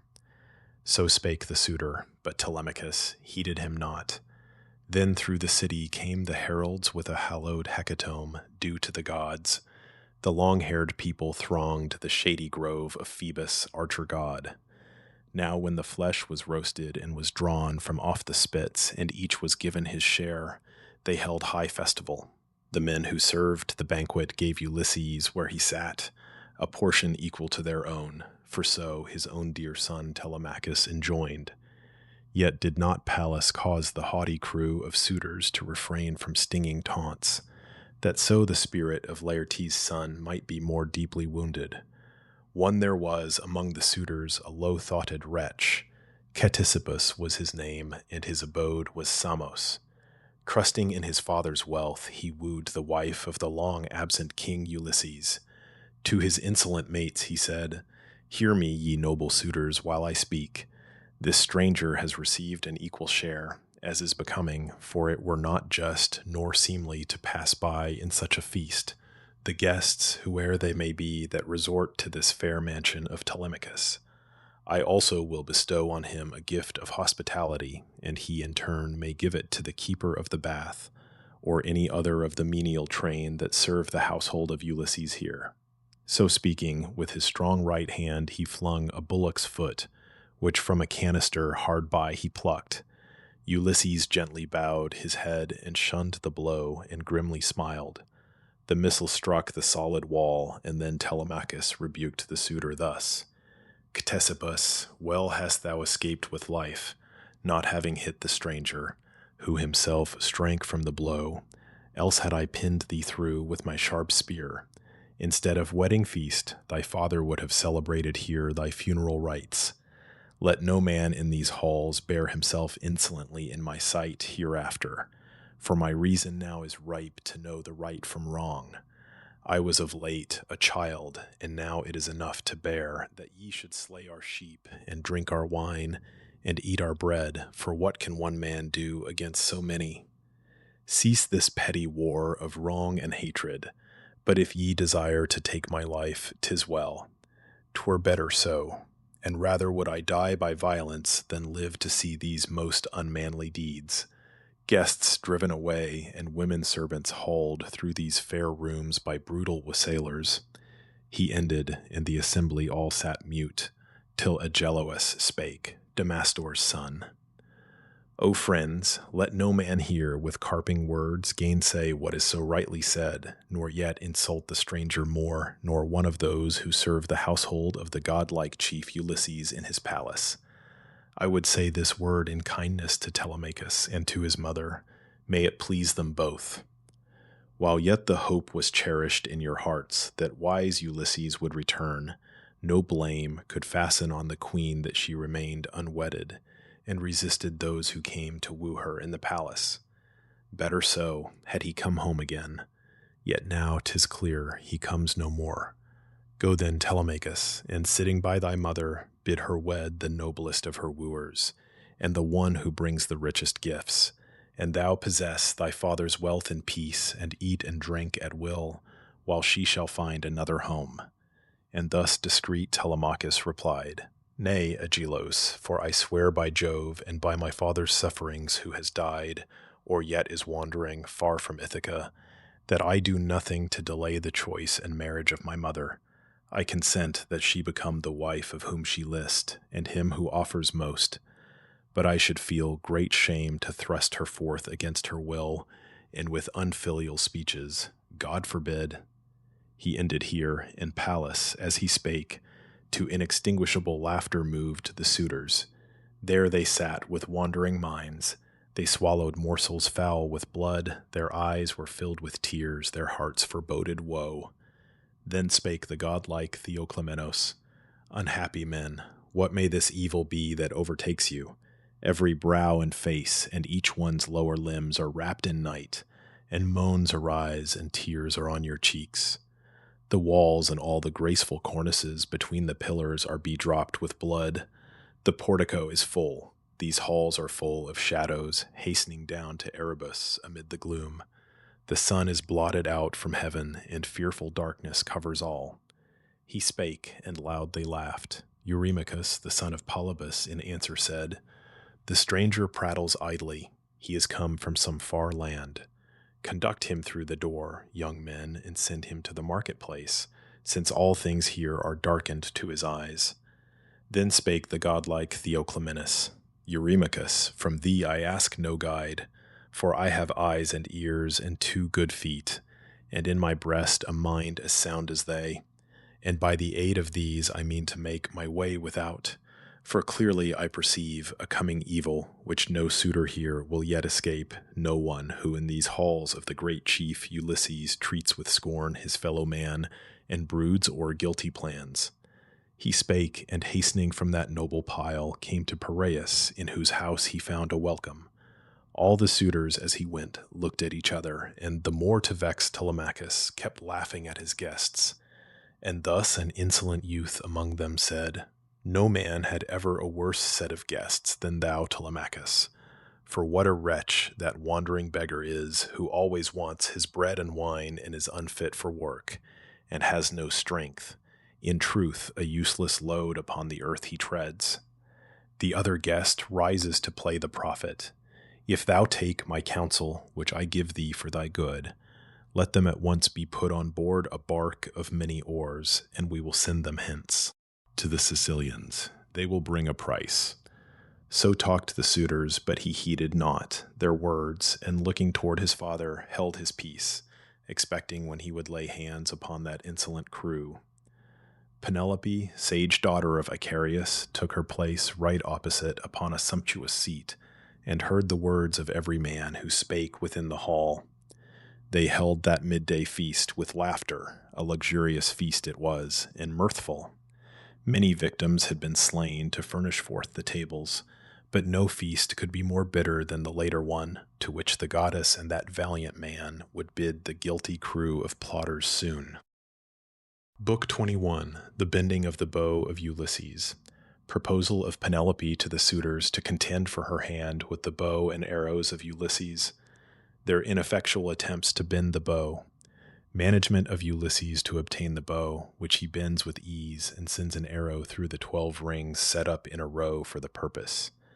Pallas, the goddess of the azure eyes, woke in the mind of sage Penelope, the daughter of Icarius, this design, to put into the suitors' hands the bow and gray steel rings, and to propose a game, that in the palace was to usher in the slaughter. So she climbed the lofty stair up from the hall, and took in her plump hand the fair carved key. Its wards were wrought of brass, and ivory was the handle. Soon she reached the furthest room with her attendant maids. There lay the treasures of Ulysses, brass and gold and steel divinely wrought. There lay his bow unstrung, there lay his quiver charged with arrows. Many were the deadly shafts it held, a stranger's gift, who met him once in Lacedaemon, Iphitus by name, the son of Eurytus, and like the gods, in presence. In Mycenae met the twain, and in the mansion of Orsilochus, the warlike. Thither had Ulysses come to claim a debt from all the region round, for rovers from Mycenae to their ships had driven and carried off from Ithaca 300 sheep and those who tended them. For this Ulysses, though a stripling yet, came that long voyage on an embassy, sent by his father and the other chiefs. And Iphitus had come in search of steeds, which he had lost, 12 mares, and under them 12 hardy mules, their foals. That errand brought the doom of death upon him, for he came, in journeying, to the abode of Hercules, the mighty hero son of Jupiter, famed for his labors, who in his own house slew Iphitus the stranger, cruel wretch, who reverenced not the vengeance of the gods, nor what was due to his own board, at which he placed his guest, and slew him afterward, and in his stables kept the goodly mares.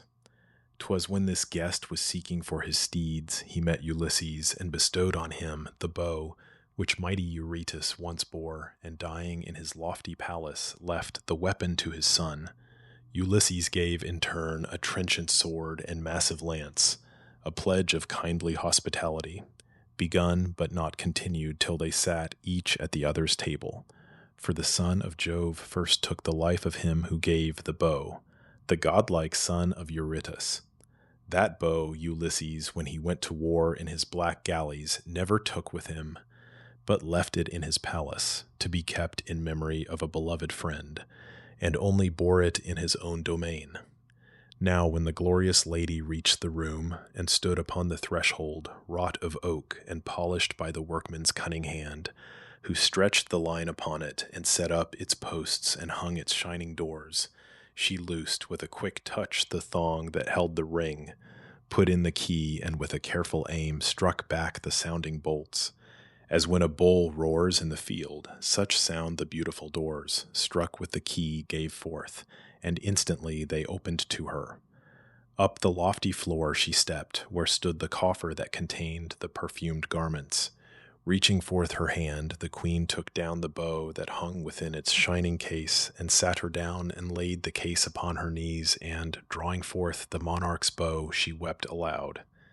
As soon as that new gush of tears had ceased to fall, back to the hall she went, and that proud throng of suitors, bearing in her hand the bow unstrung and quiver, where the arrows lay many and deadly. Her attendant maids brought also down a coffer, where were laid much brass and steel, provided by the king for games like these. The glorious lady then, in presence of the suitors, stood beside the columns that upheld the stately roof. She held a lustrous veil before her cheeks, and while on either side of her a maid stood modestly, bespake the suitors thus: "Hear, noble suitors, ye who throng these halls, and eat and drink from day to day, while long my husband has been gone. Your sole excuse for all this lawlessness, the claim ye make that I become a bride. Come then, for now a contest is proposed. I bring to you the mighty bow that great Ulysses bore. Whoe'er among you he may be whose hand shall bend this bow, and send through these 12 rings an arrow, him I follow hence, and leave this beautiful abode of my young years, with all its plenty, though its memory, I think, will haunt me even in my dreams." She spake, and bade the master of the swine, the good Eumaeus, place the bow and rings of hoary steel before the suitor train. In tears he bore the bow and laid it down. The herdsman also wept to see again his master's bow. Antinous called to both with a loud voice, and chid them angrily. "Ye silly rustics, who can never see beyond the hour, why trouble with your tears the lady who had grief enough besides for her lost husband? Sit and share the feast in silence, or go forth and leave the bow. A difficult contest it will be for us, nor, as I think, will this fair bow be bent with ease, since surely there is no man here such as Ulysses was. I saw him once, while but a child, and still remember him." He spake, yet in his secret heart believed that he should bend the bow and send a shaft through all the rings, and yet he was the first to taste the steel, an arrow from the hand of the great chief Ulysses, whom he wronged in his own palace, and to equal wrong encouraged others. Then Telemachus rose in his sacred might, and thus began: "Alas, it must be that Saturnian Jove has made me lose my wits. Wise as she is, my mother promises to leave her home and follow someone else, and yet I laugh, and am delighted in my foolish heart. Come then, since such a contest is proposed, ye suitors, and for such a woman too. The like is not in all the lands of Greece, Argos, Mycena, or the hallowed shore of Pylos, or in Ithaca itself, or the dark mainland coast. Ye know it well. Why should I praise my mother? Come then all, let there be no excuses for delay, nor longer leave the bow untried, that we may see the event. I too am moved to try. And if I bend the bow and send a shaft through all the rings, my gracious mother then will not, to my great grief, renounce her home, and following another, leave me here, although my prowess even now might win the glorious prizes that my father won." He spake, and rising from his shoulders took the purple cloak, and laid the trenchant sword aside. And first he placed the rings of steel in order, opening for them in the ground a long trench by a line, and stamping close the earth around them. All admired the skill with which he ranged them, never having seen the game before. And then he took his place upon the threshold and essayed the bow, and thrice he made the attempt, and thrice gave o'er, yet hoping still to draw the cord and send an arrow through the rings. He would have drawn the bow at the 4th trial, but a nod given by his father caused him to forbear, though eager for the attempt. And then again the princely youth bespake the suitors thus: "Well, this is strange. I may hereafter prove a craven and a weakling, or perchance am yet too young, and cannot trust my arm to do me right against the man who first assaults me. Come then, ye whose strength excels my own, and try the bow and end the strife."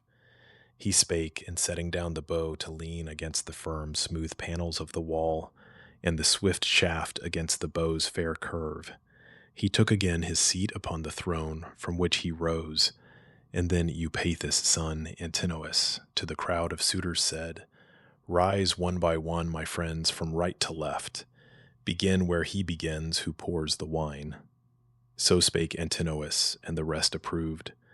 Then rose Leoides, son of Anops, first. He was their seer, and always had his seat beside the ample bowl. From deeds of wrong he shrank with hatred, and was sore incensed against the suitors all. He took the bow and shaft, and going to the threshold stood and tried the bow, yet bent it not. It galled his hands, for they were soft and all unused to such a task. And thus at length he spake: O friends, I bend it not, another hand must try. This bow upon this very spot will take from many a prince the breath of life, and better were it thus to die by far than living fail of that intent for which we haunt this place and still from day to day assemble. There is many a one whose wish and hope are strong to wed Penelope, the consort of Ulysses, but so soon as he shall see and try the hero's bow, let him with marriage presents seek to gain some other bride among the long-robed dames, Achaea's daughters. Let him leave the queen to wed the suitor who shall bring to her the richest gifts and him whom fate appoints. He spake, and setting down the bow to lean against the firm smooth panels of the wall, and the swift shaft against the bow's fair curve, he took again his seat upon the throne from which he rose. Antinous then took up the word and answered, and reproached him thus. What words are these, Leodes, that have passed thy lips, harsh words and fearful, that this bow shall take from many princes here the breath of life, and all because thou hast no power to bend it? Thy good mother bore thee not to draw the bow and send the arrow forth, but others of the noble suitor train are here, by whom this bow shall yet be bent. Then to Melanthius, keeper of the goats, Antinous gave this bidding. Light a fire with speed, Melanthius, in the palace here, and place a seat before it.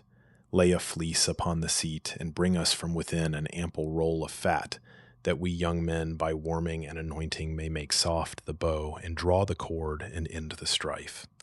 He spake, Melanthius kindled instantly a glowing fire, and near it placed a seat, and on the seat a fleece, and from within brought forth an ample roll of fat, with which the young men, having warmed it, smeared the bow, and tried, but bent it not, too weak by far for such a feat.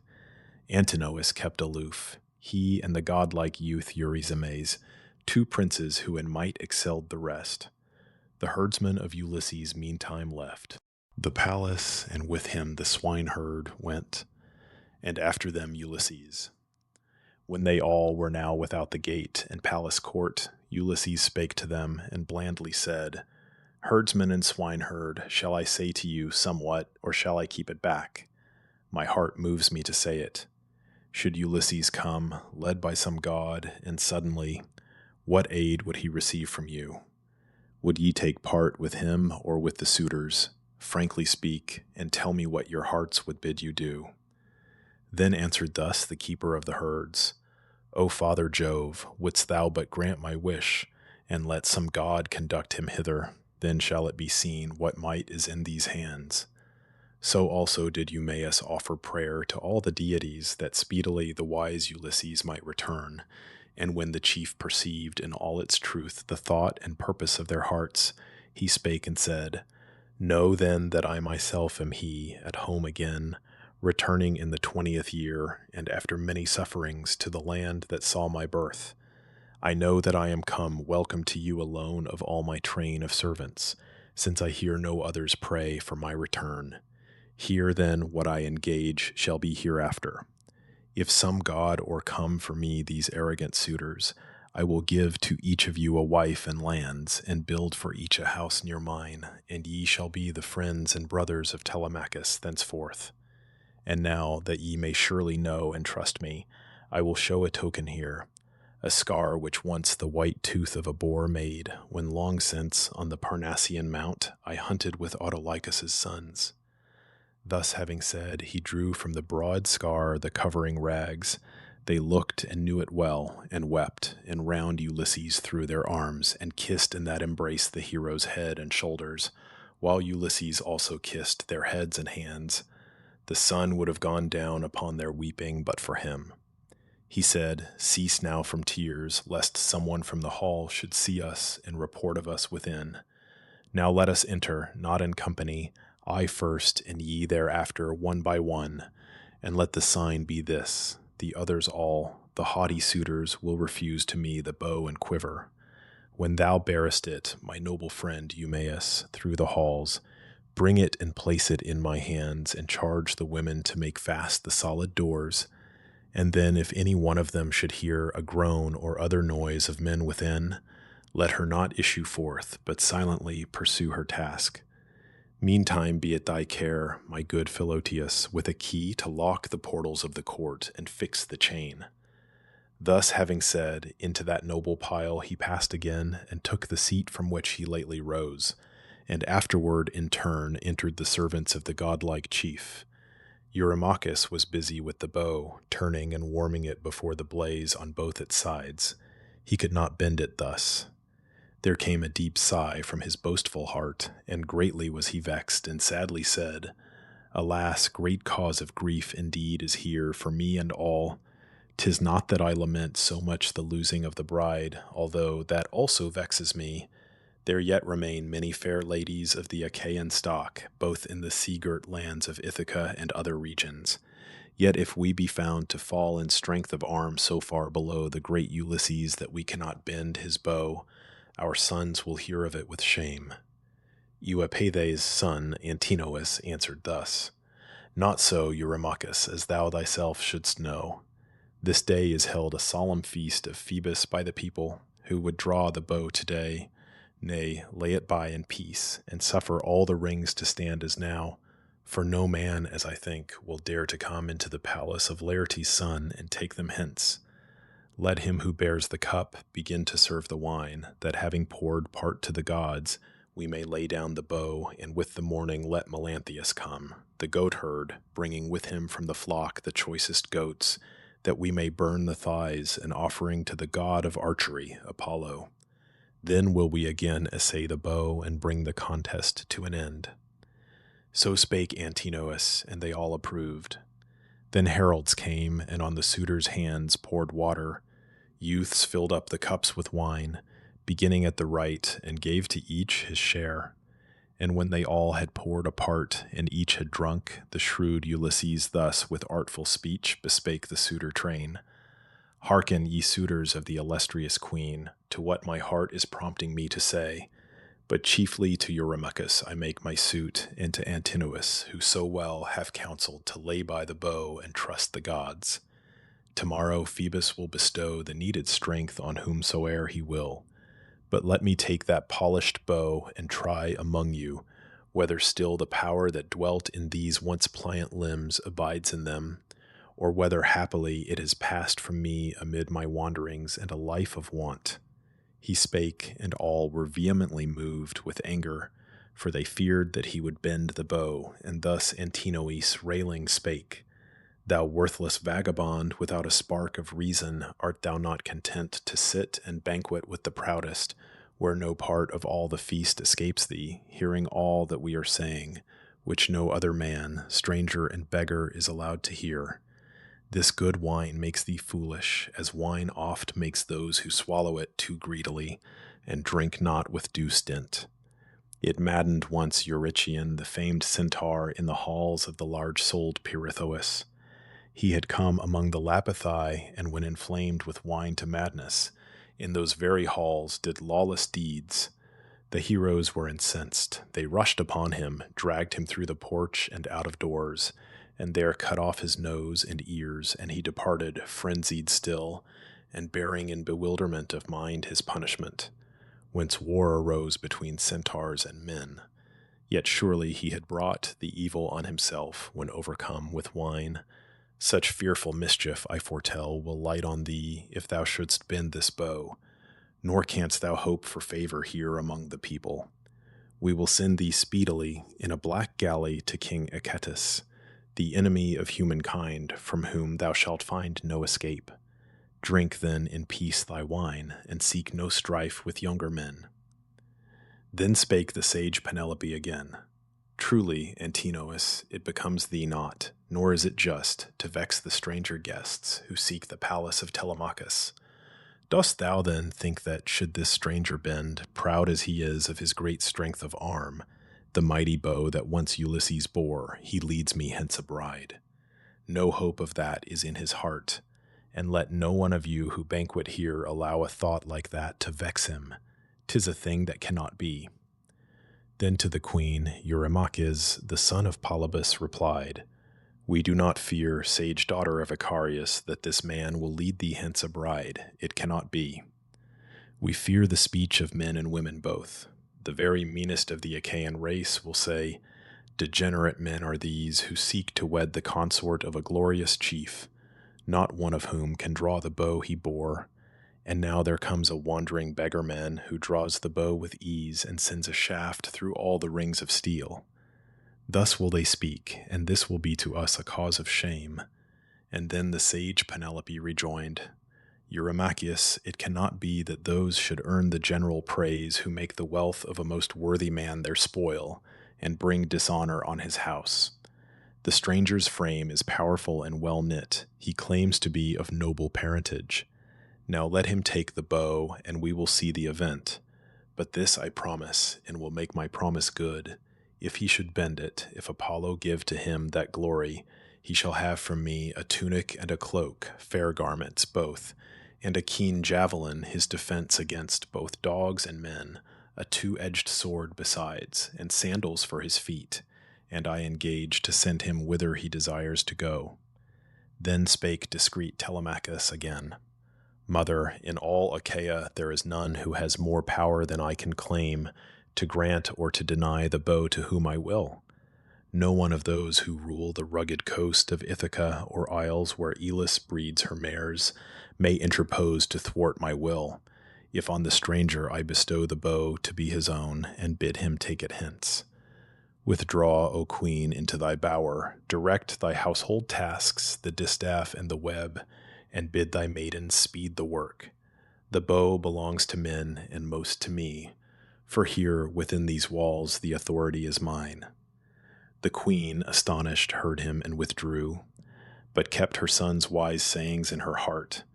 And then ascending to her bower, among her maids, she wept her well-beloved lord, Ulysses, till the blue-eyed Pallas came and poured upon her lids the balm of sleep. Meantime, the worthy swineherd bore the bow in hand, and all along the palace halls the suitor crew were chiding him aloud, and thus an insolent youth among them spake. Thou awkward swineherd, whither goest thou with the curved bow? Thy own fleet dogs which thou hast reared shall soon devour thee, far from men, and midst thy herds of swine, if we find grace with Phoebus and the other deathless gods. Such were their words. The swineherd, where he stood, set down the bow in fear, for many a voice called to him in the hall. On the other side shouted Telemachus with threatening words, Nay, father, carry on the bow, nor think to stop at every man's command, lest I, though younger than thyself, cast stones at thee, and chase thee to the fields, for I in strength excel thee. Would that I excelled as far in strength of arm the suitors in these halls. Then would I roughly through the palace gates drive many who are plotting mischief now. He spake, and all with hearty laughter heard his words, and for their sake allowed their wrath against the prince to cool. The swineherd went forward along the hall, and drawing near the wise Ulysses, gave into his hands the bow, and then he called the nurse aside, Dame Eurycleia, and bespake her thus. Sage Eurycleia, from Telemachus I charge thee to make fast the solid doors, and then, if any of the maids should hear a groan or other noise of men within, let her not issue forth, but silently pursue the task in hand and keep her place. He spake, nor were his words in vain. The dame made fast the doors of that magnificent hall, while silently Eurycleia hastened forth and locked the portals of the high-walled court. A cable of the bark of Byblos lay beneath the portico. It once had served a galley, and with this the herdsman tied the portals and, returning, took the seat whence he had risen, but ever kept his eye fixed on his lord. Ulysses, meantime, held the bow, and turning it, intently eyed side after side, and tried each part in turn, for fear that worms, while he was far away, had pierced the horn. At this, a youth among the suitors, turning to his neighbor, said, Lo, an inspector and a judge of bows. Perhaps he has a bow like that at home, or else would make one like it. How he shifts the thing with busy hands from side to side, the vagabond, well trained in knavish tricks. Then also said another insolent youth, May he in all things be as fortunate as now, when he shall try to bend that bow.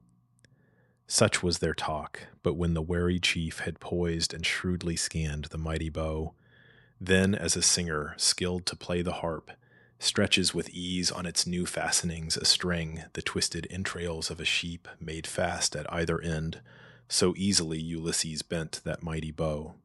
He took and drew the cord with his right hand. It twanged with a clear sound, as when a swallow screams.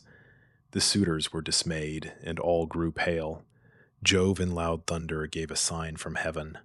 The much-enduring chief, Ulysses, heard with joy the friendly omen, which the son of crafty Saturn sent him. He took up a winged arrow that before him lay upon a table drawn. The others still were in the quiver's womb. The Greeks were yet to feel them.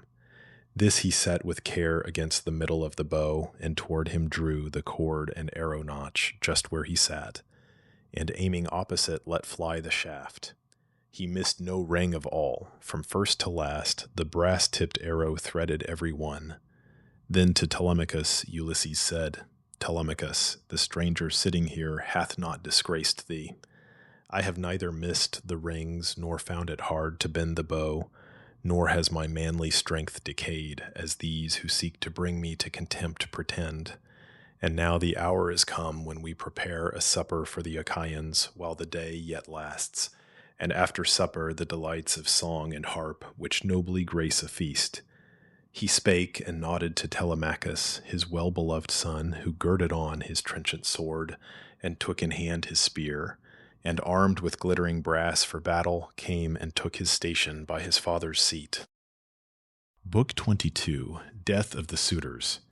Antinous, slain by an arrow from the bow of Ulysses, who now declares himself and begins the slaughter. Arms brought to him and to Eumaeus and Philoetius by Telemachus. Arms brought to the suitors by Melanthius the goatherd. Appearance of Pallas in the shape of Mentor. Death of all the suitors. Medon and Phemius spared. The unfaithful serving women hanged. Then did Ulysses cast his rags aside, and, leaping to the threshold, took his stand on its broad space, with bow and quiver filled with arrows. At his feet the hero poured the winged shafts, and to the suitors called, That difficult strife is ended. Now I take another mark which no man yet has hit. Now shall I see if I attain my aim, and by the aid of Phoebus win renown. He spake, and turning at Antinous aimed the bitter shaft. Antinous, who just then had grasped a beautiful two-eared cup of gold, about to drink the wine. He little thought of wounds and death, for who, when banqueting among his fellows, could suspect that one alone against so many men would dare, however bold, to plan his death and bring on him the doom of fate. Ulysses struck the suitor with the arrow at the throat. The point came through the tender neck behind. Sideways he sank to earth. His hand let fall the cup. The dark blood in a thick, warm stream gushed from the nostrils of the smitten man. He spurned the table with his feet and spilled the viands. Bread and roasted meats were flung to lie polluted on the floor. Then rose the suitors in a tumult when they saw the fallen man. From all their seats they rose throughout the hall, and to the massive walls looked eagerly. There hung no buckler there, no sturdy lance for them to wield. They called thus to Ulysses with indignant words, Stranger, in evil hour hast thou presumed to aim at men, and thou shalt henceforth bear part in no other contest. Even now is thy destruction close to thee. Thy hand hath slain the noblest youth in Ithaca. The vultures shall devour thy flesh for this. So each one said. They deemed he had not slain the suitor wittingly, nor did they see, blind that they were, the doom which in that hour was closing round them all. Then with a frown the wise Ulysses looked on them and said, Dogs, ye had thought I never would come back from Ilium's coast, and therefore ye devoured my substance here, and offered violence to my maidservants, and pursued my wife as lovers while I lived. Ye dreaded not the gods who dwell in the great heaven, nor feared vengeance hereafter from the hands of men. And now destruction overhangs you all. He spake, and all were pale with fear, and each looked round for some escape from death. Alone Eurymachus found voice, and answered thus, If thou indeed be he, the Ithacan Ulysses, now return to thine old home, Well hast thou spoken of the many wrongs done to thee by the Achaeans in thy house and in thy fields. But there the man lies slain who was the cause of all. Antinous first began this course of wrong, nor were his thoughts so much of marriage as another aim, which Saturn's son denied him, to bear rule himself o'er those who till the pleasant fields of Ithaca, first having slain thy son in ambush. But he now has met his fate. Spare then thy people. We will afterward make due amends in public for the waste here in thy palace of the food and wine. For each of us shall bring thee 20 beeves and brass and gold, until thy heart shall be content. Till then we cannot blame thy wrath. Sternly the wise Ulysses frowned and said, Eurymachus, if thou shouldst offer me all that thou hast, thy father's wealth entire, and add yet other gifts, not even then would I refrain from bloodshed, ere my hand avenged my wrongs upon the suitor crew. Choose then to fight or flee, whoever hopes escape from death and fate, yet none of you will now, I think, avoid that bitter doom. He spake. At once their knees and head grew faint, and thus Eurymachus bespake the rest. This man, O friends, to his untamable arm will give no rest, but with that bow in hand and quiver will send forth from where he stands his shafts, till he has slain us all. Prepare for combat then, and draw your swords, and hold the tables up against his deadly shafts, and rush together at him as one man, and drive him from the threshold through the door. Then, hurrying through the city, let us sound the alarm, and soon he will have shot his last. He spake, and drawing his keen 2-edged sword of brass, sprang toward him with a dreadful cry, just as the great Ulysses, sending forth an arrow, smote the suitor on the breast, beside the nipple. The swift weapon stood, fixed in his liver. To the ground he flung the sword, and reeling giddily around the table, fell. He brought with him to earth the viands and the double cup, and smote the pavement with his forehead heavily, and in great agony. With both his feet he struck and shook his throne, and darkness came over his eyes. Then rushed Amphinomus against the glorious chief, and drew his sword to thrust him from the door. Telemachus o'ertook him, and between his shoulders drove a brazen lance. Right through his breast it went, and he fell headlong, with his forehead dashed against the floor. Telemachus drew back, and left his long spear in Amphinomus, lest while he drew it forth, someone among the Achaeans might attack him with the sword, and thrust him through or hew him down. In haste he reached his father's side, and quickly said, Now, father, will I bring to thee a shield, 2 javelins, and a helmet wrought of brass, well fitted to the temples. I will case myself in armor, and will also give arms to the swineherd and to him who tends the beeves, for men in armor combat best. And wise Ulysses answered, Bring them then, and quickly, while I yet have arrows here for my defense, lest when I am alone they drive me from my station at the door. He spake. Obedient to his father's word, Telemachus was soon within the room in which the glorious arms were laid. He took 4 bucklers thence, 8 spears, and helmets 4, of brass, each darkened with its horsehair crest, and bore them forth, and quickly stood again beside his father. But he first encased his limbs in brass. His followers also put their shining armor on, and took their place beside the wise Ulysses, eminent in shrewd devices. He, while arrows yet were ready to his hand, with every aim brought down a suitor. Side by side they fell. But when the shafts were spent, the archer king leaned his good bow beside the shining wall, against a pillar of the massive pile, and round his shoulders slung a 4-fold shield, and crowned his martial forehead with a helm, wrought fairly, with a heavy horsehair crest that nodded gallantly above, and took in hand the 2 stout lances tipped with brass. In the strong wall there was a postern door, and near the outer threshold of the pile, a passage from it to a narrow lane, closed with well-fitting doors. Ulysses bade the noble swineherd take his station there, and guard it well, as now the only way of entrance. Eumaeus called aloud to all his fellows, and bespake them thus, Friends, will no one among you all go up to yonder postern door, and make our plight known to the people? Then the alarm would spread, and this man haply will have shot his last.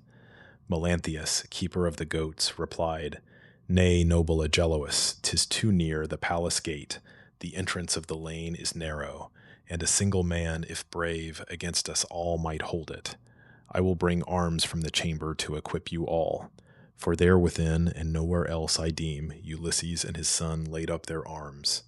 Thus having said, the keeper of the goats, Melanthius, climbed the palace stairs and gained the chamber of Ulysses, taking thence 12 shields, as many spears, as many helms of brass, with each its heavy horsehair plume. He came and gave them to the suitors' hands. Then sank the hero's heart, and his knees shook as he beheld the suitors putting on their armor and uplifting their long spears. The mighty task appalled him, and he thus bespake Telemachus with winged words. Telemachus, some woman here, or else Melanthius, makes the battle hard for us. And thus discreet Telemachus replied, Father, I erred in this. I was the cause, and no one else. I left the solid door ajar. The spy was shrewder far than I. Now, good Eumaeus, shut the chamber door, and see if any of the palace maids have brought these arms, or if I rightly fix the guilt upon Melanthius, Dolius' son. So talked they with each other, while again Melanthius, stealing toward the chamber, thought to bring yet other shining weapons thence. The noble swineherd marked him as he went, and quickly drawing near, Ulysses said, Son of Laertes, nobly born and wise, the knave whom we suspect is on his way up to thy chamber. Tell me now, I pray, and plainly, shall I make an end of him, if I may prove the stronger man, or bring the wretch into thy presence, to endure the vengeance due to all the iniquities plotted by him against thee in these halls? Ulysses, the sagacious, answered thus, Telemachus and I will keep at bay the suitors in this place, however fierce their onset, while ye two bind fast his hands and feet behind his back, and bringing him into the chamber with the door made fast behind you, tie him with a double cord, and draw him up a lofty pillar close to the timbers of the roof, that swinging there he may live long and suffer grievous pain. He spake, they hearkened and obeyed, and went up to the chamber unperceived by him who stood within and searched a nook for arms. On each side of the entrance by its posts they waited for Melanthius. Soon appeared the goatherd at the threshold of the room, bearing a beautiful helmet in one hand, and in the other a broad ancient shield, defaced by age and mold. Laertes once, the hero, bore it when a youth, but now, long time it lay unused, with gaping seams. They sprang and seized the goatherd, dragging him back to the chamber by the hair, and there they cast him in an agony of fear upon the floor, and bound his hands and feet with a stout cord behind his back, as bade the great Ulysses, much enduring son of old Laertes. Round him then they looped a double cord, and swung him up beside a lofty pillar till they brought him near the timbers of the roof. And then didst thou, Eumaeus, say to him in jeering words, Melanthius, there mayst thou keep watch all night on a soft bed, a fitting place for thee, and when the mother of the dawn shall come upon her golden seat from ocean's streams, thou wilt not fail to see her. Thou mayst then drive thy goats hither for the suitors' feast. They left him in that painful plight, and put their armor on, and closed the shining door, and went, and by Ulysses, versed in wiles, stood breathing valor. 4 were they who stood upon that threshold, while their foes within were many and brave.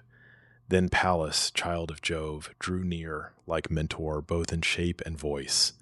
Ulysses saw her and rejoiced, and said, Come, Mentor, to the aid of one who loves and has befriended thee, thy peer in age.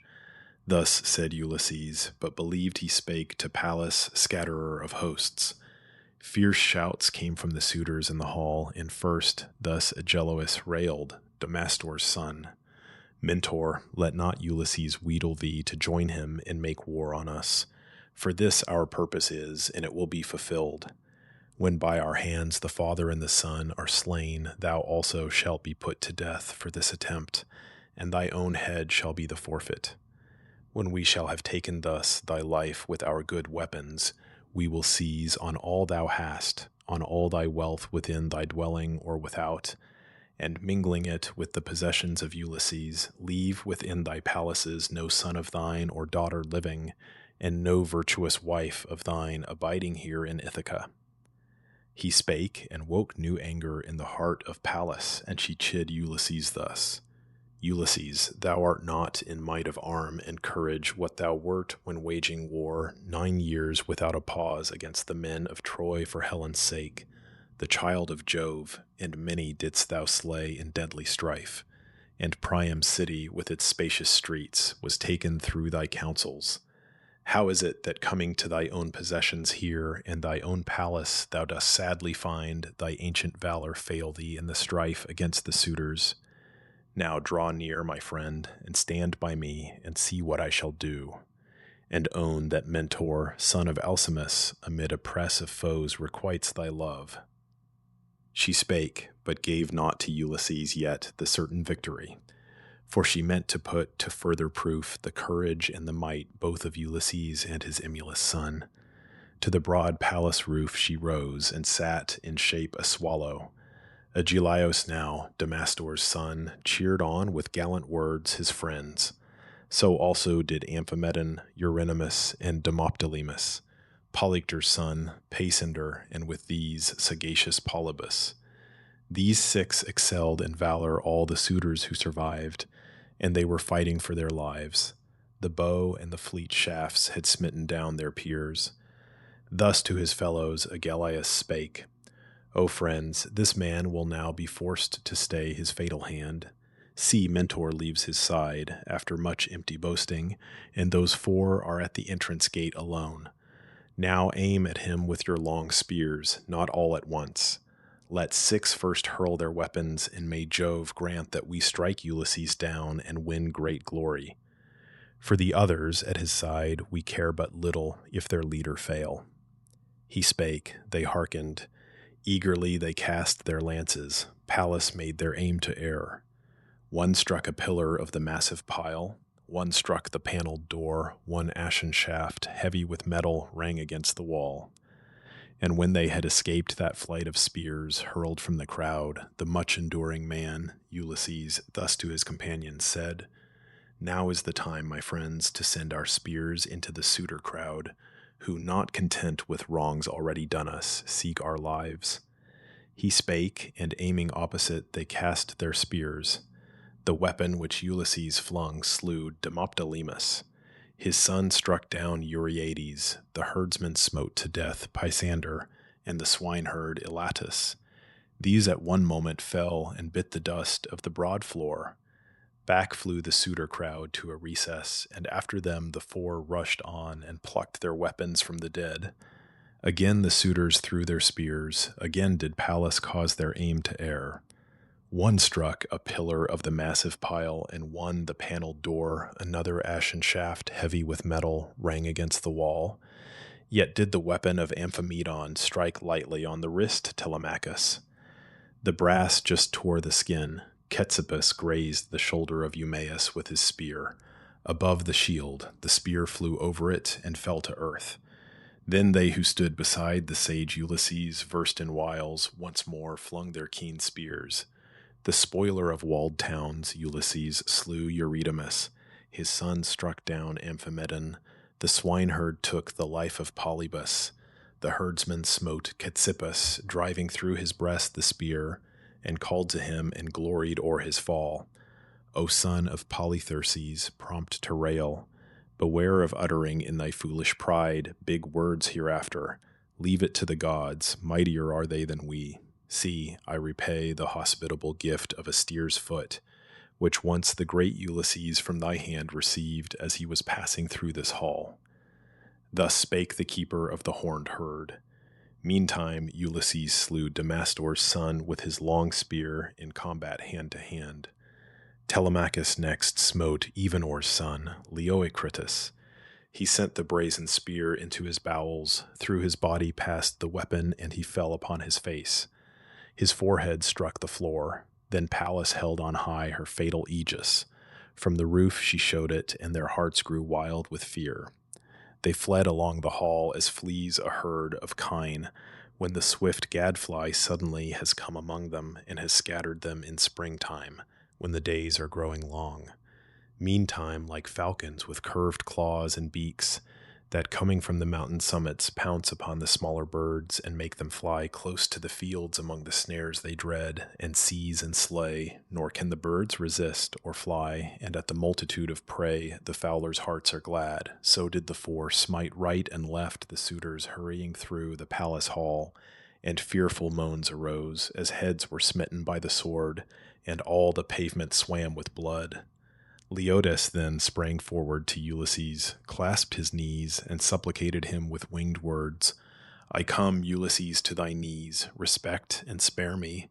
Never have I said or done, among the women of thy household, aught that could be blamed, and I essayed to check the wrongs of other suitors. Little heed they gave my counsels, nor withheld their hands from evil deeds, and therefore have they drawn upon themselves an evil fate. But I, who have done nothing, I their soothsayer, must I too die? Then is there no reward among the sons of men for worthy deeds?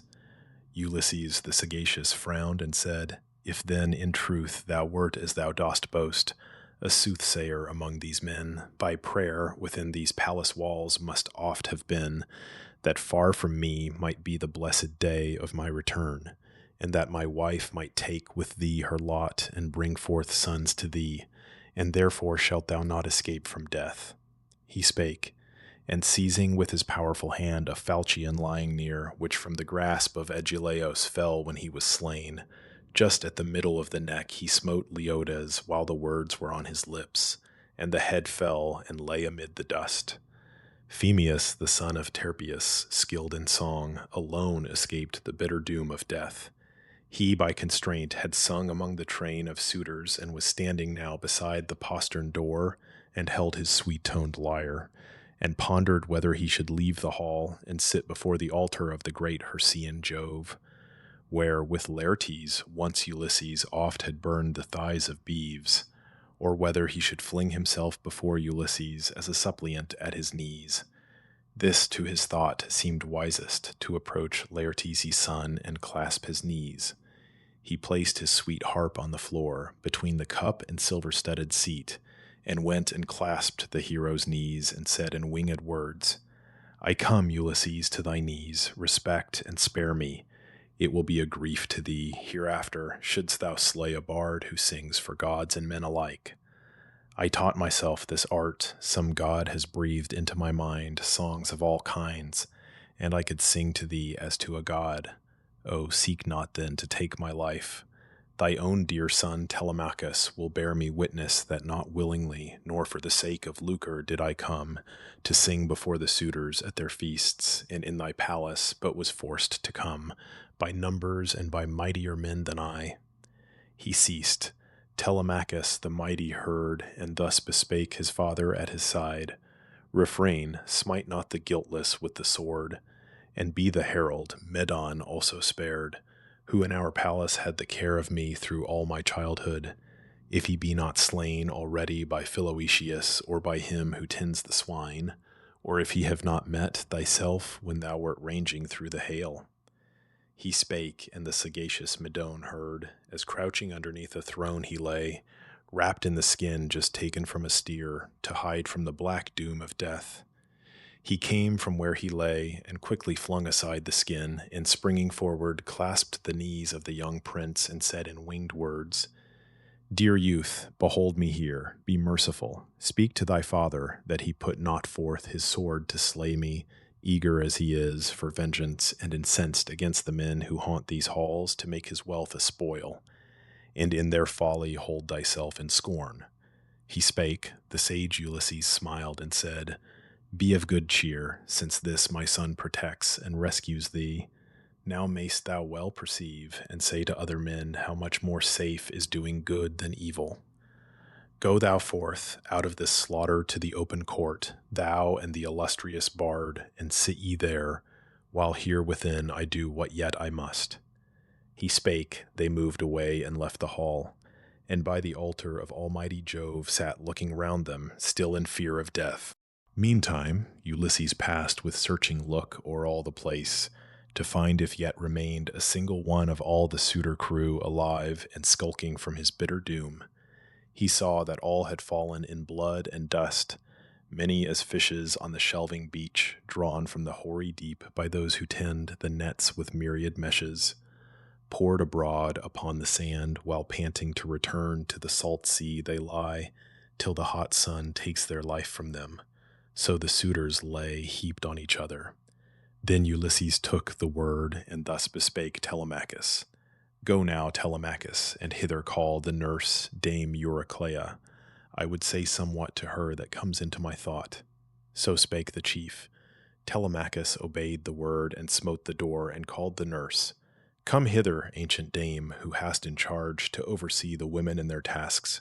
My father calls thee, and would speak with thee. He spake, nor flew the word in vain. She flung apart the portals of those stately rooms, and came in haste.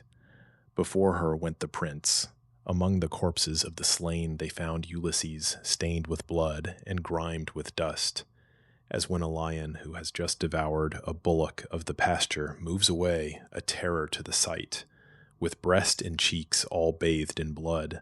So did Ulysses seem, his feet and hands steeped in the blood of men. She, when she saw the corpses and the pools of blood, and knew the mighty task complete, was moved to shout for joy. Ulysses checked her eager zeal, and said in winged words, Rejoice in spirit, dame, but calm thyself, and shout not. To exult aloud o'er those who lie in death is an unholy thing. The pleasure of the gods and their own guilt brought death on these, for no respect had they to any of their fellow men, the good or evil, whosoever he might be that came to them, and thus on their own heads they drew this fearful fate. Now name to me the women of the palace, let me know who is disloyal and who innocent.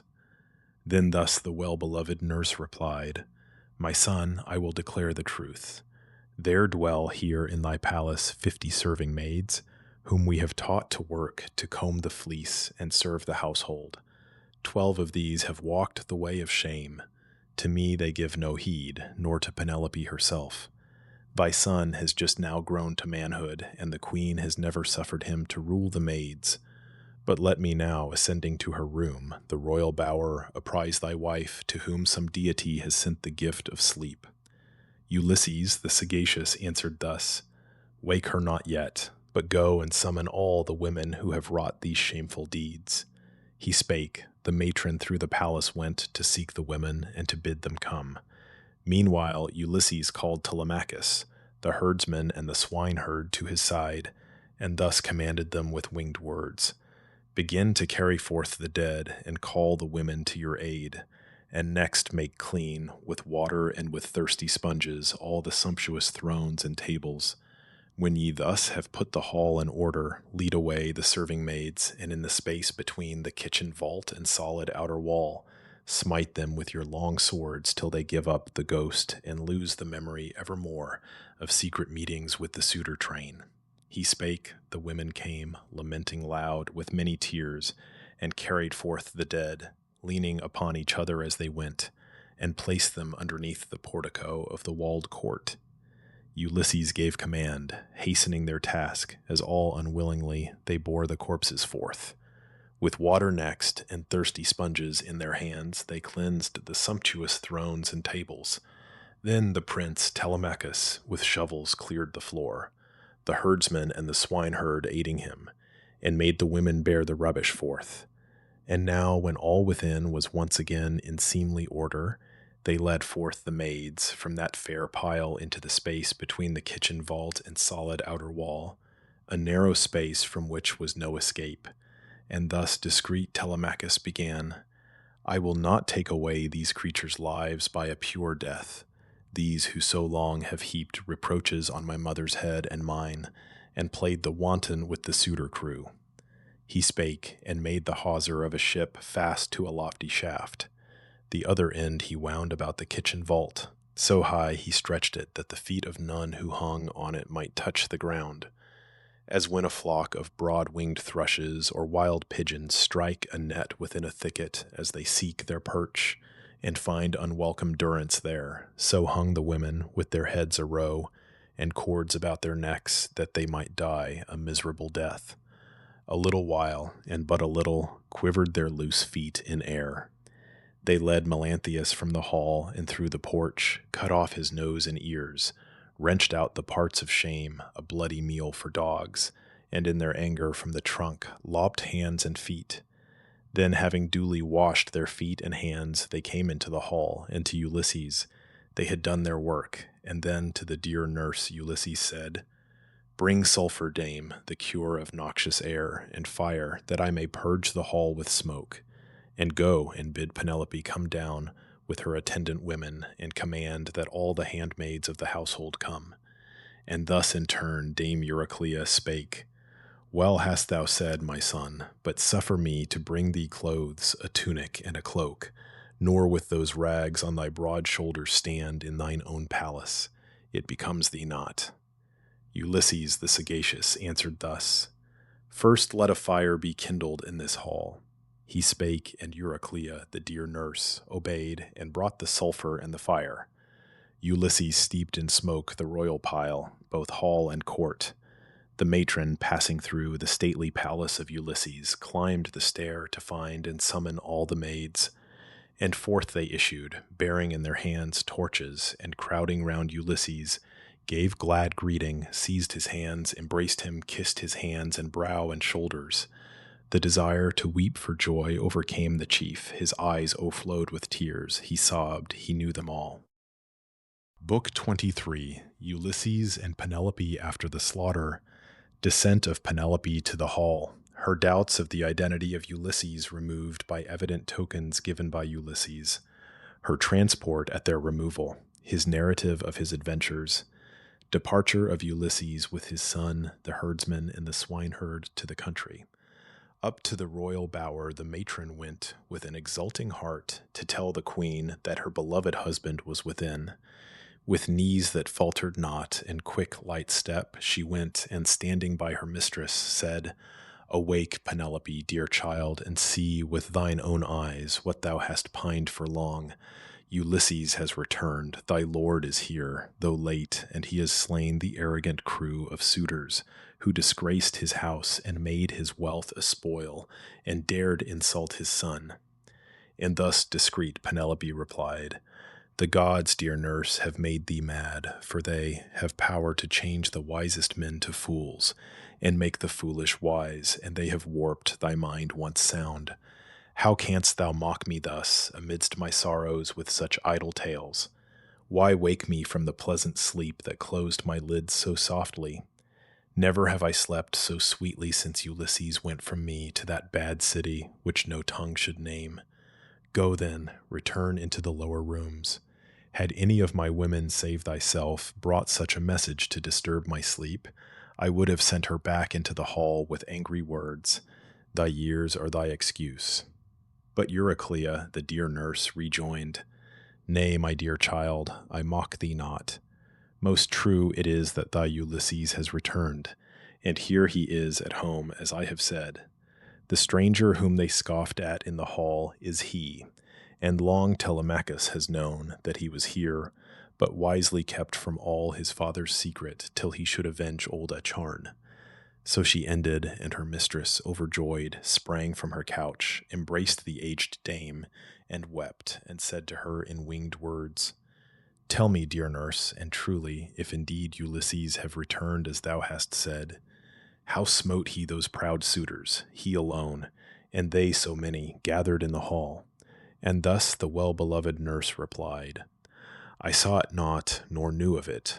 I heard only the moanings of the slain, while we, the maids, affrighted, sat in a recess of that well-vaulted chamber. The firm doors closed us all in, until at length thy son, sent by his father, called me forth. I found Ulysses standing midst the dead that lay heaped on each other, everywhere along the solid pavement. Thou wouldst have rejoiced to see him like a lion with the stains of slaughter on him. Now the suitors lie before the portals of the palace court, and he has kindled a great fire and steeps in smoke the noble hall. He bade me come to call thee. Follow me, that ye may give your hearts to gladness. For ye have endured great sorrows both, and your long-cherished hope is now fulfilled. He hath returned alive to his dear home, and finds thee and his son yet in his palace, and hath terribly avenged himself upon the guilty men who under his own roof have done him wrong. Then spake the sage Penelope again, Beloved nurse, exult not overmuch, nor rashly boast. Well is it known to thee, were he to come beneath this roof again, how welcome he would be to all, but most to me and to the son to whom we gave his being. Yet thy tidings are not true. Someone of the immortals must have slain the arrogant suitors, angry to behold their foul injustice and their many crimes. For no respect had they to mortal man, good he might be or bad, whome'er they met. And therefore have they made an evil end. But my Ulysses must have perished far from Ithaca, cut off from his return. Then Eurycleia, the dear nurse, rejoined, What words are these, my child, that pass thy lips? Say'st thou then that thy husband, who now stands upon thy hearthstone, never will return? O slow of faith, but thou wert ever thus. Come then, I give a certain proof. I saw myself, when he was at the bath, the scar left on him by the white tusk of a boar, and would have told thee, but he laid his hands upon my mouth, and would not suffer me to bear the tidings, such his forecast was. Now follow me, I give my life in pledge. If I deceive thee, slay me ruthlessly. Then spake discreet Penelope again, Dear nurse, though thou in many things art wise, think not to scan the counsels of the gods, who live forever. Yet will we descend, and meet my son, and look upon the slain, and see the avenger by whose hand they fell. She spake, and from the royal bower went down, uncertain whether she should stand aloof and question there her lord, or haste to him and clasp his hands in hers and kiss his brow. But having passed the threshold of hewn stone, entering she took her seat right opposite Ulysses in the full glow of the fire, against the other wall. Ulysses sat beside a lofty column with his eyes cast down and waiting for his high-born wife to speak when she had seen him. Long she sat in silence, for amazement overpowered her senses. Sometimes, looking in his eyes, she saw her husband there, and then again, clad in those sordid weeds, she knew him not.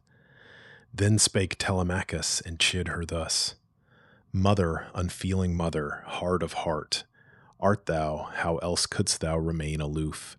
How keep from taking at my father's side thy place to talk with him and question him?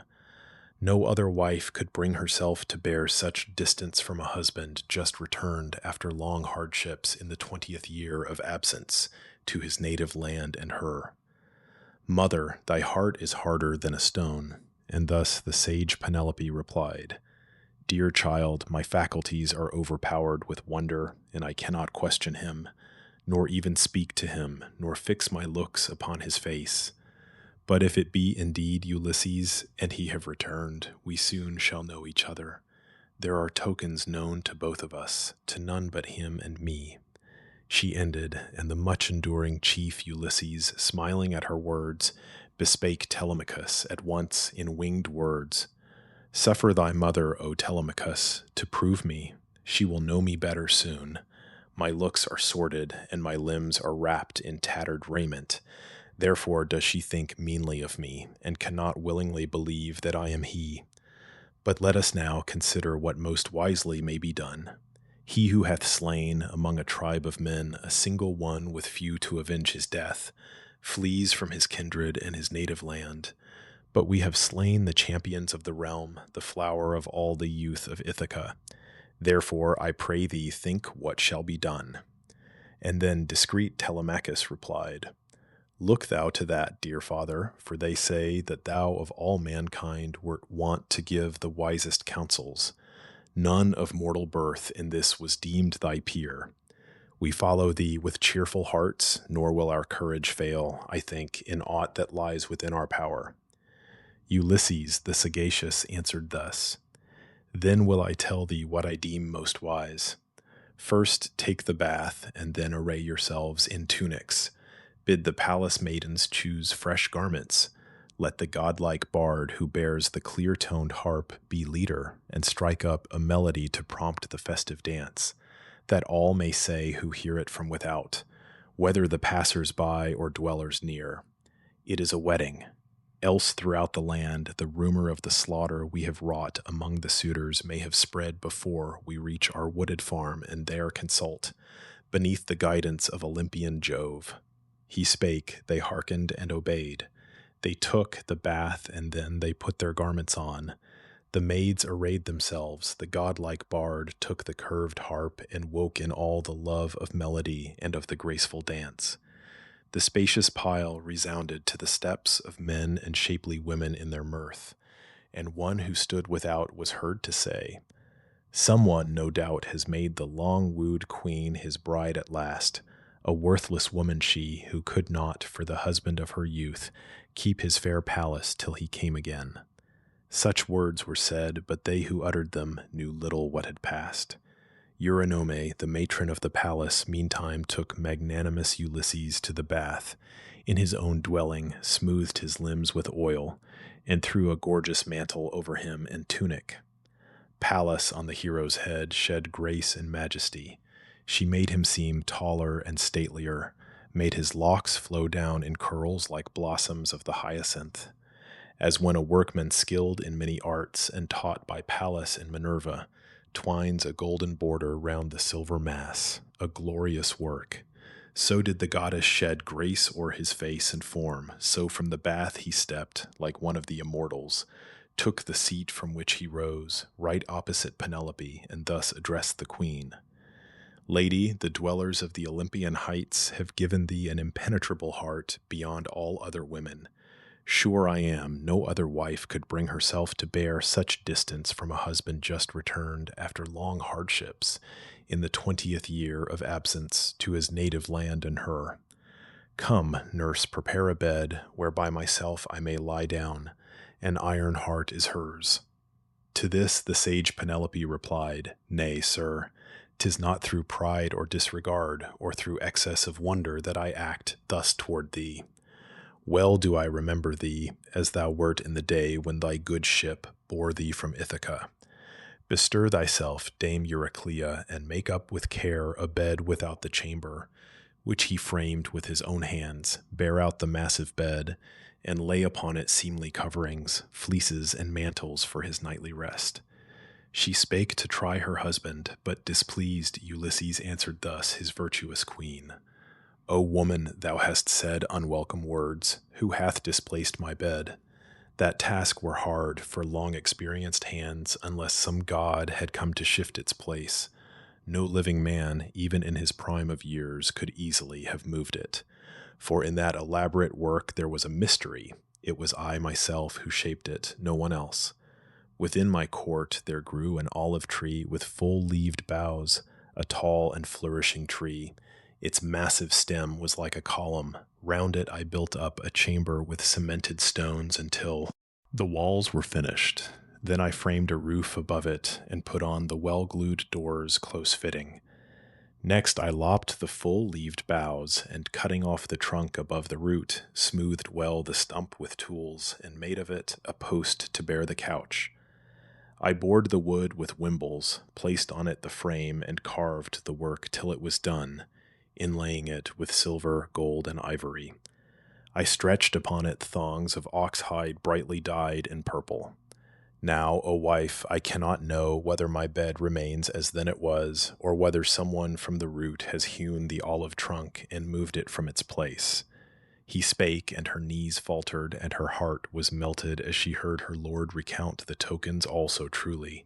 And she wept, and rose, and ran to him, and flung her arms about his neck, and kissed his brow, and said, "Ulysses, look not on me angrily, thou who in other things art wise above all other men. The gods have made our lot a hard one, jealous lest we should have passed our youth together happily, and thus have reached old age. I pray, be not incensed, nor take it ill that I embraced thee not as soon as I beheld thee, for my heart has ever trembled lest someone who comes into this isle should cozen me with words, and they who practice fraud are numberless. The Argive Helen, child of Jupiter, would ne'er have listened to a stranger's suit and loved him had she known that in the years to come The warlike Greeks would bring her back to her own land. It was a deity who prompted her to that foul wrong. Her thought was never of the great calamity which followed and which brought such woe on us.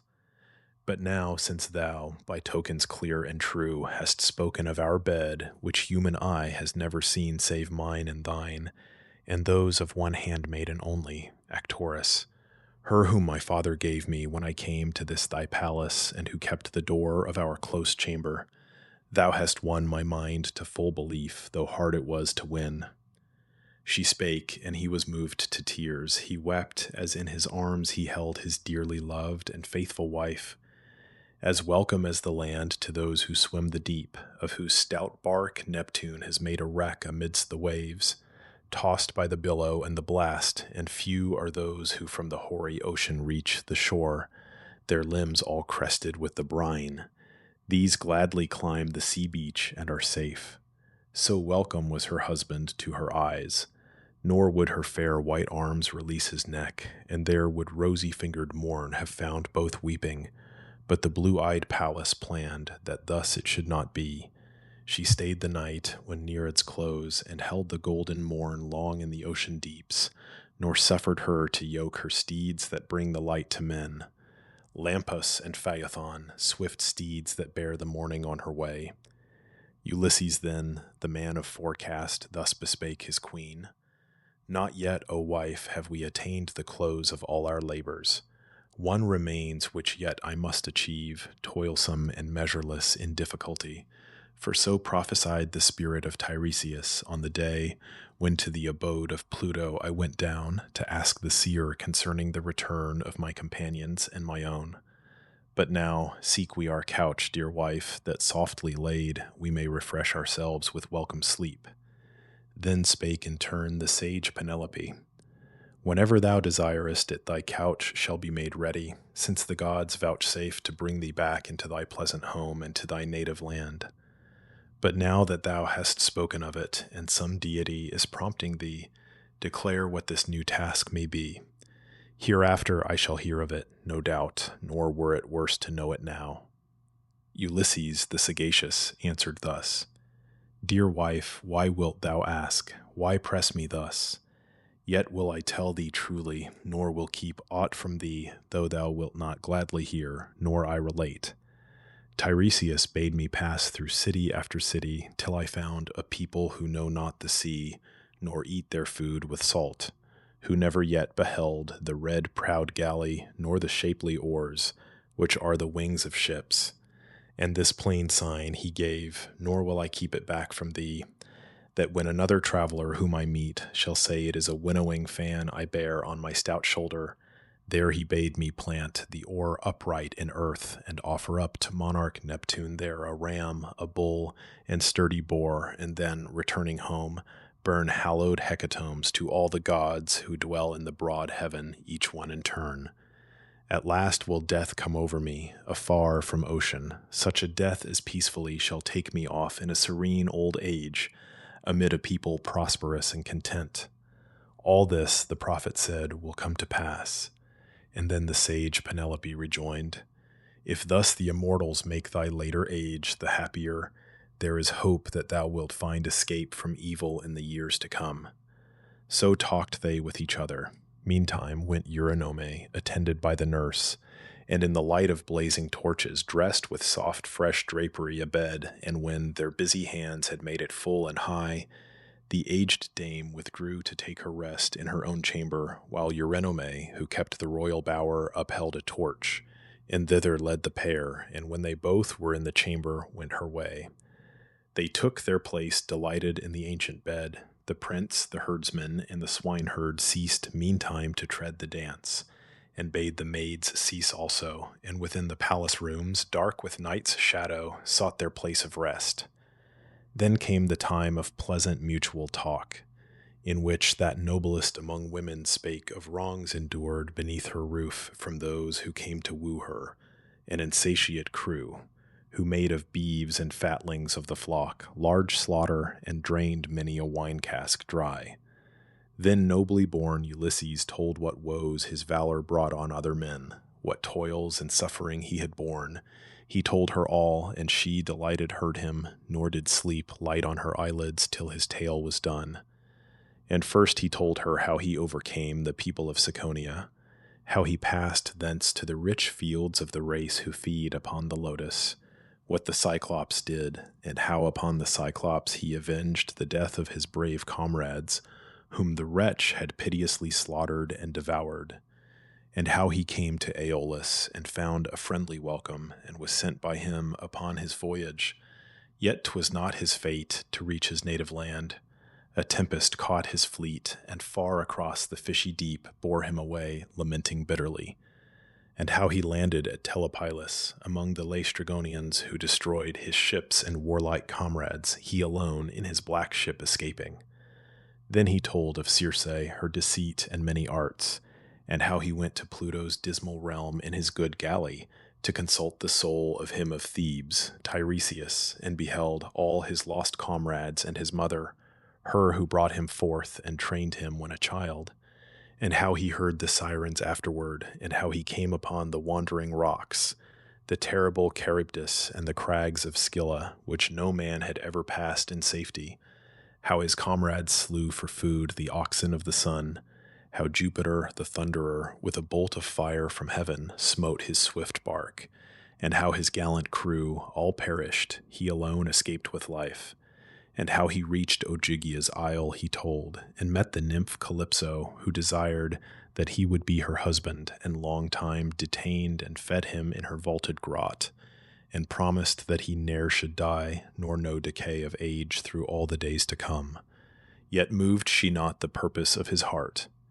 And how he next through many hardships came to the Phaeacians, and they welcomed him and honored him as if he were a god, and to his native country in a bark sent him with ample gifts of brass and gold and raiment. As he uttered this last word, sleep softly overcame him, all his limbs lay loose in rest, and all his cares were calmed. The blue-eyed Pallas had yet new designs, and when she deemed Ulysses was refreshed with rest and sleep in that accustomed bed, she called the morning daughter of the dawn to rise from ocean in her car of gold, and shed her light on men.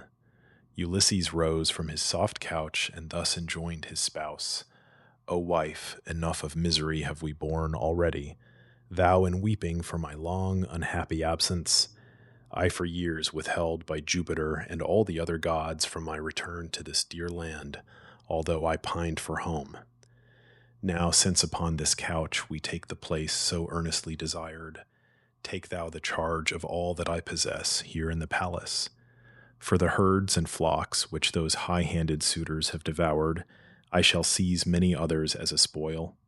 The rest the Greeks will bring me, till my stalls are filled again. I hasten to my farm embowered in trees, to greet the aged man, my excellent father, who continually grieves for me. Prudent as thou art, I give this charge, a rumor with the rising sun will quickly go abroad that I have slain the suitors in the palace. Now withdraw, thou and thy maidens, to the upper room, and sit and look not forth, nor ask of aught. So spake the chief, and on his shoulders braced his glorious armor. Then he called his son, the herdsman and the swineherd, bidding them to take in hand their weapons. They obeyed, and having armed themselves in brass, they threw the portals open. As they all went forth, Ulysses led the way. The early light was on the earth, but Pallas, shrouding them in darkness, led them quickly through the town. Book 24, Conclusion. The souls of the suitors conducted to Hades by Mercury, Agamemnon and Achilles in Hades, their meeting with the souls of the suitors, and narrative of Amphimedon, meeting and mutual recognition of Ulysses and his father in the orchard at Ithaca, insurrection of the Ithacans with Eupathus, the father of Antinous, at their head, the revolt quelled, Eupathus slain by Laertes, and a lasting peace made between Ulysses and his subject. Cyllenian Hermes summoned forth the souls of the slain suitors. In his hand he bore the beautiful golden wand, with which at will he shuts the eyes of men or opens them from sleep. With this he guided on their way the ghostly route. They followed, uttering a shrilly wail. as when a flock of bats, deep in a dismal cavern, fly about and squeak, if one have fallen from the place where, clinging to each other in the rock, they rested, so that crowd of ghosts went forth with shrill and plaintive cries. Before them moved beneficent Hermes through those dreary ways, and past the ocean stream they went, and past Leucadia's rock, the portals of the sun, and people of the land of dreams, until they reached the fields of asphodel, where dwell the souls, the bodiless forms of those who die. And there they found the soul of Peleus' son, his friend Patroclus, and the blameless chief Antilochus, and Ajax, who excelled in stature and in form all other Greeks, save the great son of Peleus. These were grouped around Achilles. Then approached the ghost of Agamemnon, Atreus' son. He seemed in sorrow, and around him others stood, who in the palace of Aegisthus met their fate and died. The son of Peleus took the word, and spake to Agamemnon thus: Atrides, we had thought that Jove, who wields the thunder, favored thee through all thy years, beyond all other men. Thou didst bear rule over so many and such valiant men, upon the plain of Troy, where we of Greece endured such sufferings. Yet all too soon the cruel doom of death, which no man born of woman can escape, has fallen on thee. Oh, if amid the honors of thy sway that doom had overtaken thee, while yet in Troy's far realm, then would the assembled Greeks have built a tomb to thee. Thou wouldst have left a heritage of glory to thy son. Now hast thou died a most unhappy death. And then the soul of Agamemnon said, Fortunate son of Peleus, godlike chief Achilles, who didst die upon the field of Ilium, far from Argos, while there fell around thee many of the bravest sons of Troy and Greece, who fought for thee, and thou wert lying in thy mighty bulk amid whirlwinds of dust, forgetful evermore of horsemanship. All that day long we fought, nor stayed our hands till Jove to part us sent a hurricane. When we had borne thee thence, and brought thee to the fleet upon a bier, we laid thee, pouring o'er thy shapely limbs warm water, and anointing them with oil. Round thee the Achaeans stood in tears, hot tears, and cut their hair away. From ocean's depth thy mother, when she heard the tidings, rose with her immortal sea nymphs. Mournfully came o'er the waves the sound of their lament. Trembled the Greeks with fear, and rushing forth would have sought refuge in their roomy ships, if Nestor, wise in ancient lore and known for counsels ever safe, had not restrained their haste, and thus declared his prudent thought: Stay, Argives, youths of Greece, think not of flight. It is his mother, from the sea she comes to her dead son, and brings her deathless nymphs. He spake. His words withheld the valiant Greeks from flight. And now around thee came and stood the daughters of the Ancient of the Deep, lamenting bitterly. Upon thy corse they put ambrosial robes. The Muses 9 bewailed thee with sweet voices, answering each other. Then wouldst thou have seen no one of all the Argive host with eyes unwet, the Muses' song so moved them. 17 days and nights we mourned thee, both the immortal ones and mortals. On the 18th day we gave thy body to the fire, and at the pile slew many fatling ewes and many an ox with crooked horns. In raiment of the gods the fire consumed thee midst anointing oils and honey. Many heroes of our host, in armor and in chariots or on foot, contended round thy funeral pyre in games, and mighty was the din. And when at length the fires of Vulcan had consumed thy flesh, we gathered up at morning thy white bones, Achilles, pouring over them pure wine and fragrant oils. Thy mother brought a vase of gold, which Bacchus gave, she said, the work of Vulcan the renowned, and in it now, illustrious son of Peleus, thy white bones are lying, and with thine are mingled those of dead Patroclus, Menoetius. Apart we placed the ashes of thy friend Antilochus, whom thou didst honor most after the slain Patroclus. O'er all these the sacred army of the warlike Greeks built up a tomb magnificently vast upon a cape of the broad Hellespont, there to be seen far off upon the deep by those who now are born or shall be born in future years. Thy mother, having first prayed to the gods, appointed noble games within the circus for the Achaean chiefs. Full often have I seen the funeral rites of heroes, when the youth, their chieftain dead, were girded for the games and strove to win the prizes. But I most of all admired those which the silver-footed Thetis gave to mark thy burial, who wert loved by all the immortals. So thou hast not lost by death thy fame, Achilles, and among the tribes of men thy glory will be ever great. But what hath it availed me to have brought the war on Ilium to an end, since Jove doomed me to be destroyed on my return, slain by Aegisthus and my guilty wife? So talked they with each other. Now approached the herald Argus Queller, bringing down the souls of suitors by Ulysses slain. Both chiefs moved toward them, wondering at the sight. The soul of Agamemnon, Atreus' son, knew well-renowned Amphimedon, whose birth was from Melanthius, and by whom he once was welcomed to his house in Ithaca. And him the son of Atreus first bespake, Amphimedon, what sad mischance has brought you all, who seem like chosen men, and all of equal age, into these drear abodes beneath the earth? 'Twere hard indeed to find in a whole city nobler forms of men. Has Neptune wrecked you in your ships at sea with fierce winds and huge waves, or armed men smitten you on the land while carrying off their beeves and sheep, or fighting to defend your wives and city? Tell me, for I claim to have been once your guest. Rememberest thou I lodged in thy own palace when I came with godlike Menelaus and besought Ulysses to unite his gallant fleet to ours and sail for Troy? A whole month long were we in crossing the wide sea, and hard we found the task to gain as our ally Ulysses, the destroyer of walled towns. The soul of dead Amphimedon replied, Atrides Agamemnon, far renowned and king of men, I well remember all of which thou speakest. I will now relate, and truly, how we met our evil end. We wooed the wife of the long-absent chief Ulysses. She rejected not, nor yet granted our suit, detested as it was, but meditating our destruction, planned this shrewd device. She laid upon the loom within her rooms a web of delicate threads, ample in length and breadth, and thus she said to all of us, Young princes who are come to woo me, since Ulysses is no more, my noble husband, urge me not, I pray, to marriage, till I finish in the loom, that so my threads may not be spun in vain.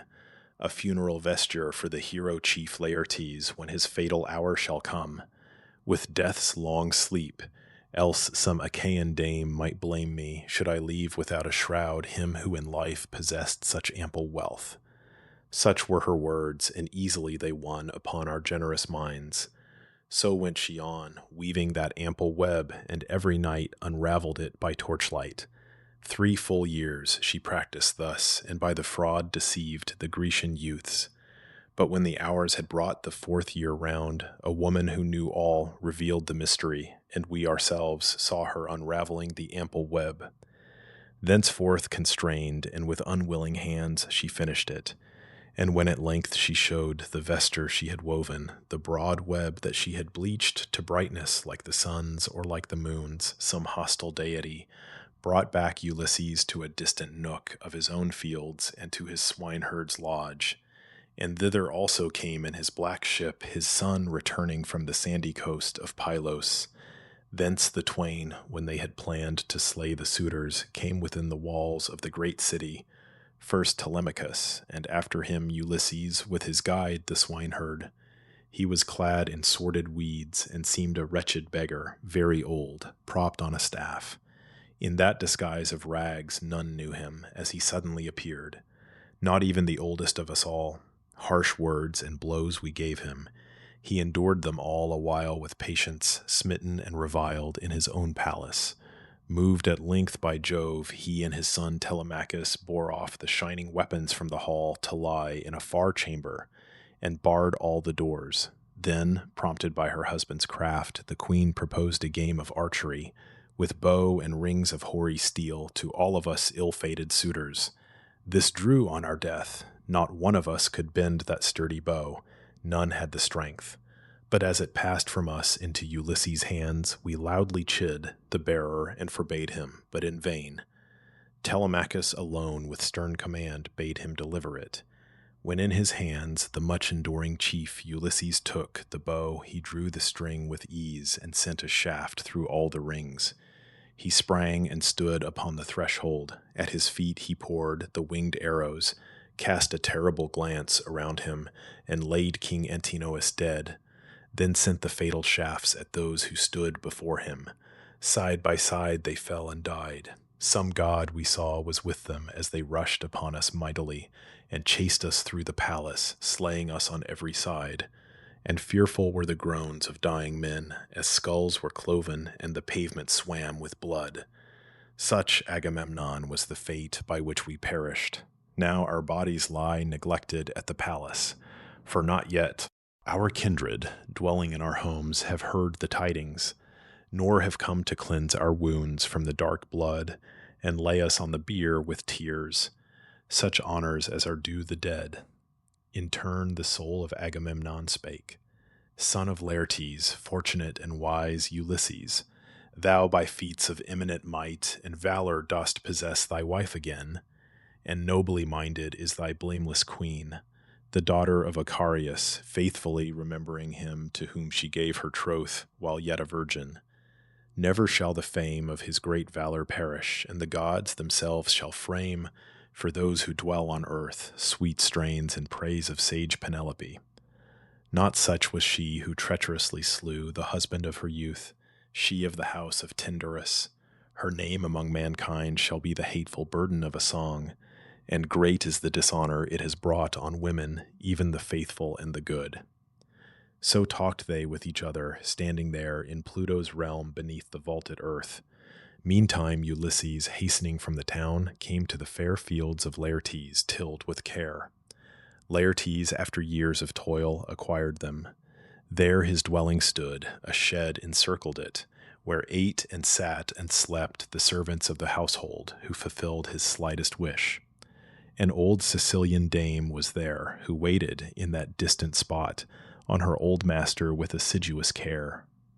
And then Ulysses to his followers said, Go into that fair dwelling, and with speed slay for our feast the fattest of the swine. I go to prove my father. I would learn whether he knows me when he sees my face, or haply knows me not, so long away. He spake and laid his weapons in their hands. Straight toward the house they went. Ulysses passed into the fruitful orchard, there to prove his father. Going down and far within the garden plot, he found not Dolius there, nor any of the servants, nor his sons. All were abroad, old Dolius leading them. They gathered thorns to fence the garden grounds.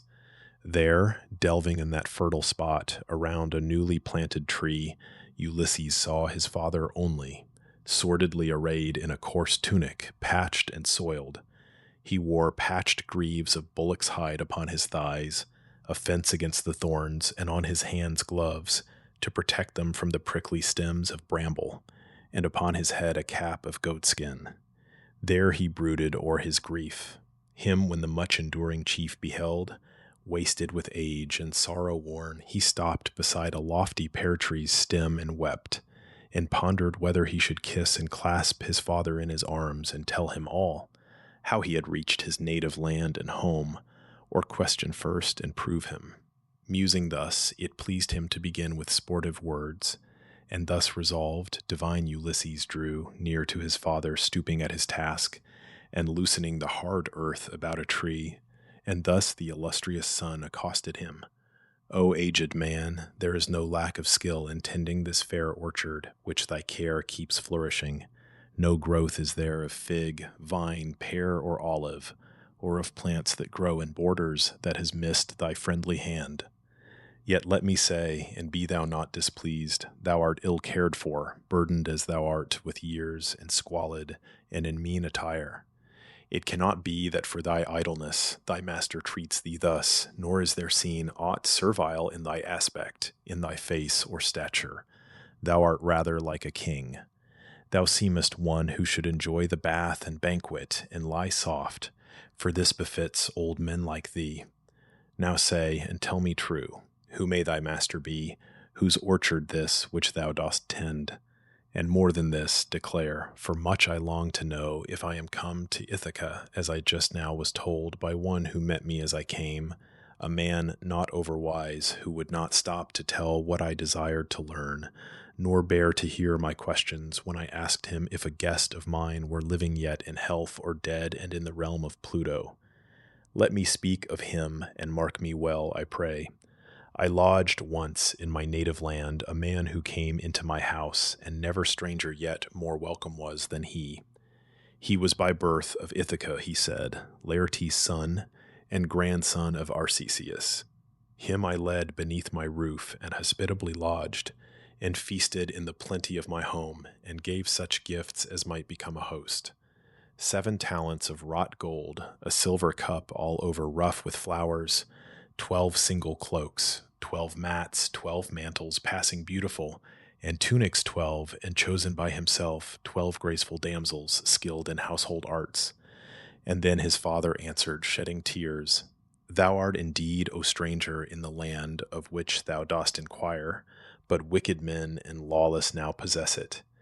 Thou hast given thy generous gifts in vain, yet hadst thou found Ulysses living yet in Ithaca, then would he have dismissed thee recompensed with gifts and liberal cheer, as is the due of him who once has been our host. Yet say, and truly say, how many years have passed since thou didst lodge my son, if he it was, thy hapless guest, whom, far away from home and all his friends, the creatures of the deep, and the foul birds of air and beasts of prey, already have devoured.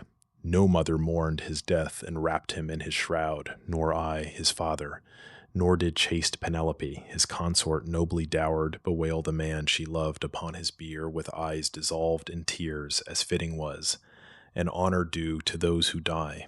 Now, further truly tell, for I would learn what is thy name, and whence thou comest, from what tribe, thy city where, and who thy parents. Where is the good ship at anchor which has brought thee and thy friends? Or hast thou landed from another's bark, which put thee on the shore and left the isle? Ulysses the sagacious answered thus, I will tell all and truly. I am come from Alybas, a stately dwelling there is mine. Aphidas is my father, son of royal Polypemon, and my name Eperitus. Some deity has warped my course astray from the Sicinian coast, and brought me hitherward against my will. My bark lies yonder, stationed by the field, far from the city. This is the 5th year since parting with me thy Ulysses left my native land for his ill-fated man. Yet there were flights of birds upon the right of happy presage as he sailed, and I dismissed him cheerfully, and cheerfully he went. We hoped that we might yet become each other's guests, exchanging princely gifts. He spake, and a dark cloud of sorrow came over Laertes. With both hands he grasped the yellow dust, and over his white head shed it with piteous groans. Ulysses felt his heart within him melted. The hot breath rushed through his nostrils as he looked upon his well-beloved father, and he sprang and clasped him in his arms, and said, Nay, I am he, my father. I myself am he of whom thou askest. I am come to mine own country in the 20th year. But calm thyself, refrain from tears, and grieve no more, and let me tell thee in a word, I have slain all the suitors in my halls, and so avenged their insolence and crimes. And then Laertes spake again, and said, If now thou be Ulysses, my lost son, give some plain token that I may believe. Ulysses the sagacious answered thus, First then behold with thine own eyes the scar, which once the white tusk of a forest boar inflicted on Parnassus, when I made the journey thither by thy own command, and by my gracious mother's, to receive gifts which her father King Autolycus once promised when he came to Ithaca. And listen to me further, let me name the trees which in thy well-tilled orchard grounds thou gavest me. I asked them all of thee, when by thy side I trod the garden walks, a little boy. We went among the trees, and thou didst name them. Of the pear 13, and of the apple 10 thou gavest me, and 40 fig trees, and thou didst engage to give me 50 rows of vines, each row of growth to feed the winepress. Grapes are there of every flavor when the hours of Jove shall nurse them into ripeness from on high. He spake, a trembling seized the old man's heart and knees as he perceived how true were all the tokens which Ulysses gave. He threw round his dear son his arms. The hardy chief Ulysses drew him fainting to his heart. But when the old man's strength revived and calm came o'er his spirit, thus he spake again. O Father Jove, assuredly the gods dwell on the Olympian height, since we behold the arrogant suitors punished for their crimes. Yet much I fear lest all the Ithacans throng hither and send messages to rouse against us all the Cephallenian states. Ulysses the sagacious answered thus, Take courage, let no thought like that disturb thy mind, but let us hasten to the house. Telemachus is there, with whom I sent the herdsman and the swineherd, bidding them make ready with all speed our evening meal. Thus talked the twain, and toward the dwelling took their way, and entering the commodious rooms, they found Telemachus, and by his side the herdsman and the keeper of the swine, dividing for the feast the plenteous meats and mingling the dark wine. Then to the bath came the Sicilian dame and ministered to the large-souled Laertes, and with oil anointed him and wrapped a sumptuous cloak about him. Pallas gave the monarch's limbs an ampler roundness. Taller to the sight he stood and statelier. As he left the bath, his son beheld with wonder in his eyes. So like a god Laertes seemed, and thus Ulysses said to him in winged words, Someone among the ever-living gods hath surely shed, O Father, on thy form and aspect all this grace and majesty. The sage Laertes answered, Father Jove and Pallas and Apollo, would that I were now as when I took the citadel of Nericus, the strongly built, beside the seashore of Epirus, leading on my Cephallenians. With such strength as then, armed for the fray, I would have met and fought the suitors in the palace yesterday, and struck down many lifeless in the hall, and greatly would thy spirit have rejoiced. So talked they with each other. When they all ceased from their task and saw their meal prepared, they sat them down in order on the thrones and seats, and each put forth his hand and shared the banquet. Now approached an aged man, Dolius, attended by his sons, who came weary with toil. For the Sicilian dame, the nurse who reared them, went and summoned them, she who in his late age with faithful care cherished the father. These, when at the board they saw Ulysses and knew who he was, stopped in the hall astonished. Instantly Ulysses called to them with friendly words, Sit at the board, old man, let none of you give way to blank amazement. Know that we, though keen our appetite for this repast, have waited long, expecting your return. He spake, and Dolius sprang with outstretched arms and seized Ulysses by the hand and kissed the wrist, and thus in winged words he spake. Dear master, since thou art returned to us, who longed and yet expected not to see thy face again, since some divinity has led thee hither, hail, and great may be thy happiness, and may the gods bestow all blessings on thee. But declare, for I would gladly know, if sage Penelope have heard the tidings yet of thy return, or must we send them by a messenger? Ulysses the sagacious answered thus, My aged friend, she knows already all. Why wouldst thou take that care upon thyself? He spake, and Dolius on a polished seat sat down, but round the great Ulysses came his sons, and welcomed him with loving words, and hung upon his hand, and then they took their places by their father. So they sat beneath Laertes' roof, and banqueted. Now through the city meantime swiftly ran the rumor that the suitors all had met a bloody death. No sooner had men heard the tidings than they came with cries and moans before the palace, moving to and fro. Each carried forth his dead and gave to each his funeral rites, except to those who came from distant cities. These they put on board swift sailing galleys of the fishermen, that they might bear them home, and then they came sorrowing together in the marketplace. There, when the assembly now was full, arose Eupaethus and addressed them. In his heart was sorrow that could never be consoled, for his slain son Antinous, who was first to fall before Ulysses. Weeping rose the father and harangued the assembly thus, Great things indeed, my friends, hath this man done for us Achaeans. Many valiant men he gathered in his ships and led abroad, and lost his gallant ships and lost his men. And now returning he has put to death the best of all the Cephallenian race. Come, then, and ere he find a safe retreat in Pylos or in hallowed Elis, where the Epeans rule, pursue him. Endless shame will be our portion else, and they who live in future years will hear of our disgrace. If we avenge not on these men of blood the murder of our sons and brothers, life will not be sweet to me, and I would go at once and gladly down among the dead. Rise then, and fall upon them ere they flee. So spake he, weeping, and the Greeks were moved with pity as they heard him. Now appeared the herald Medon and the sacred bard, as rising from the sleep of night they left the palace of Ulysses. They stood forth amid the multitude, who all beheld with wonder. Then sagacious Medon spake, Give ear, ye men of Ithaca, and know that not without the approval of the gods Ulysses hath done this.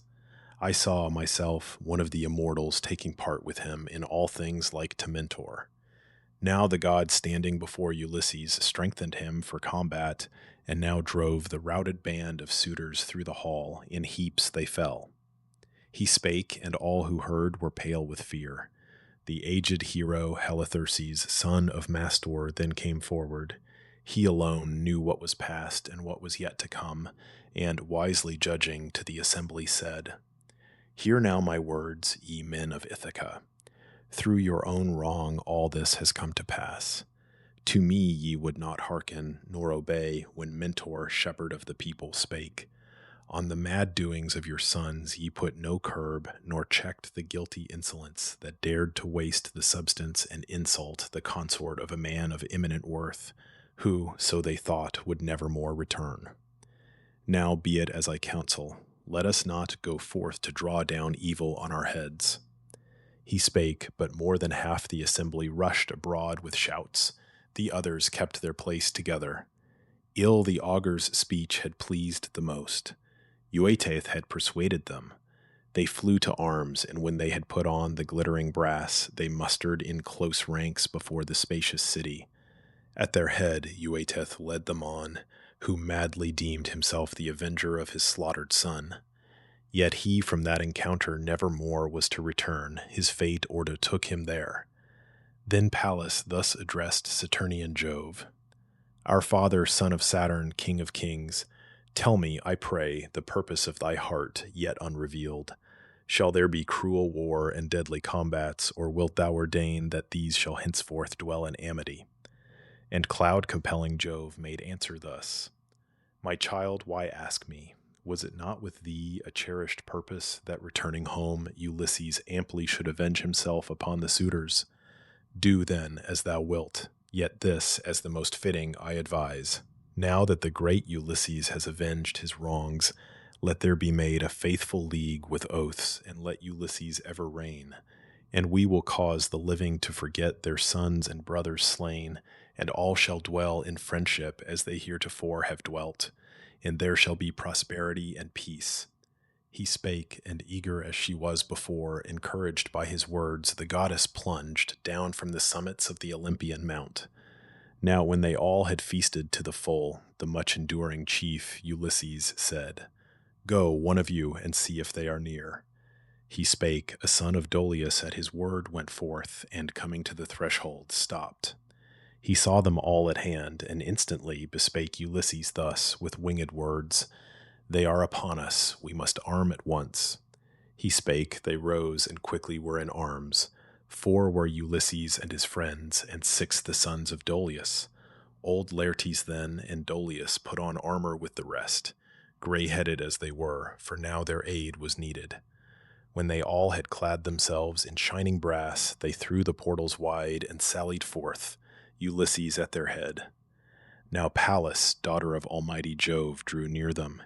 She had taken Mentor's form and Mentor's voice. The much-enduring chief, Ulysses, saw her and rejoiced, and said to his beloved son Telemachus, Now wilt thou of thyself, Telemachus, bethink thee when thou minglest in the fray that tries men's valor, not to cast disgrace upon thy forefathers, a race renowned for manly daring over all the earth. And thus discreet Telemachus replied, Nay, if thou wilt, my father, thou shalt see that by no lack of valor shall I cast, as thou hast said, dishonor on thy race. Laertes heard them and rejoiced and said, O what a day for me, ye blessed gods, is this! With what delight I see my son and grandson rivals on the battlefield. And then the blue-eyed Pallas, drawing near Laertes, said, Son of Arcesius, loved by me beyond all others of my friends, pray to Jove's blue-eyed daughter and to Jove, and brandish thy long spear, and send it forth. So Pallas spake, and breathed into his frame strength irresistible. The aged chief prayed to the daughter of almighty Jove, and brandished his long spear, and sent it forth. It smote Eupathus on the helmet's cheek. The brass stayed not the spear, the blade passed through, and heavily Eupathus fell to earth, his armor clashing round him as he fell. Then rushed Ulysses and his valiant son forward, the foremost of their band, and smote their foes with swords and lancet double-edged, and would have struck them down to rise no more, if Pallas, daughter of the god who bears the aegis, had not with a mighty voice commanded all the combatants to cease. Stay, men of Ithaca, withhold your hands from deadly combat. Part and shed no blood. So Pallas spake, and they grew pale with awe and fear-struck. As they heard her words, they dropped their weapons all upon the earth. They fled townward as if for life, while terribly the much-enduring chief Ulysses raised his voice and shouted after them and sprang upon them as an eagle darts through air. Then Saturn's son sent down a bolt of fire. It fell before his blue-eyed daughter's feet, and thus the goddess to Ulysses called, Son of Laertes, nobly born and wise, Ulysses, hold thy hand, restrain the rage of deadly combat, lest the god who wields the thunder, Saturn's son, be wroth with thee. She spake, and gladly he obeyed, and then Pallas, the child of aegis-bearing Jove, plighted in Mentor's form with Mentor's voice a covenant of peace between the foes.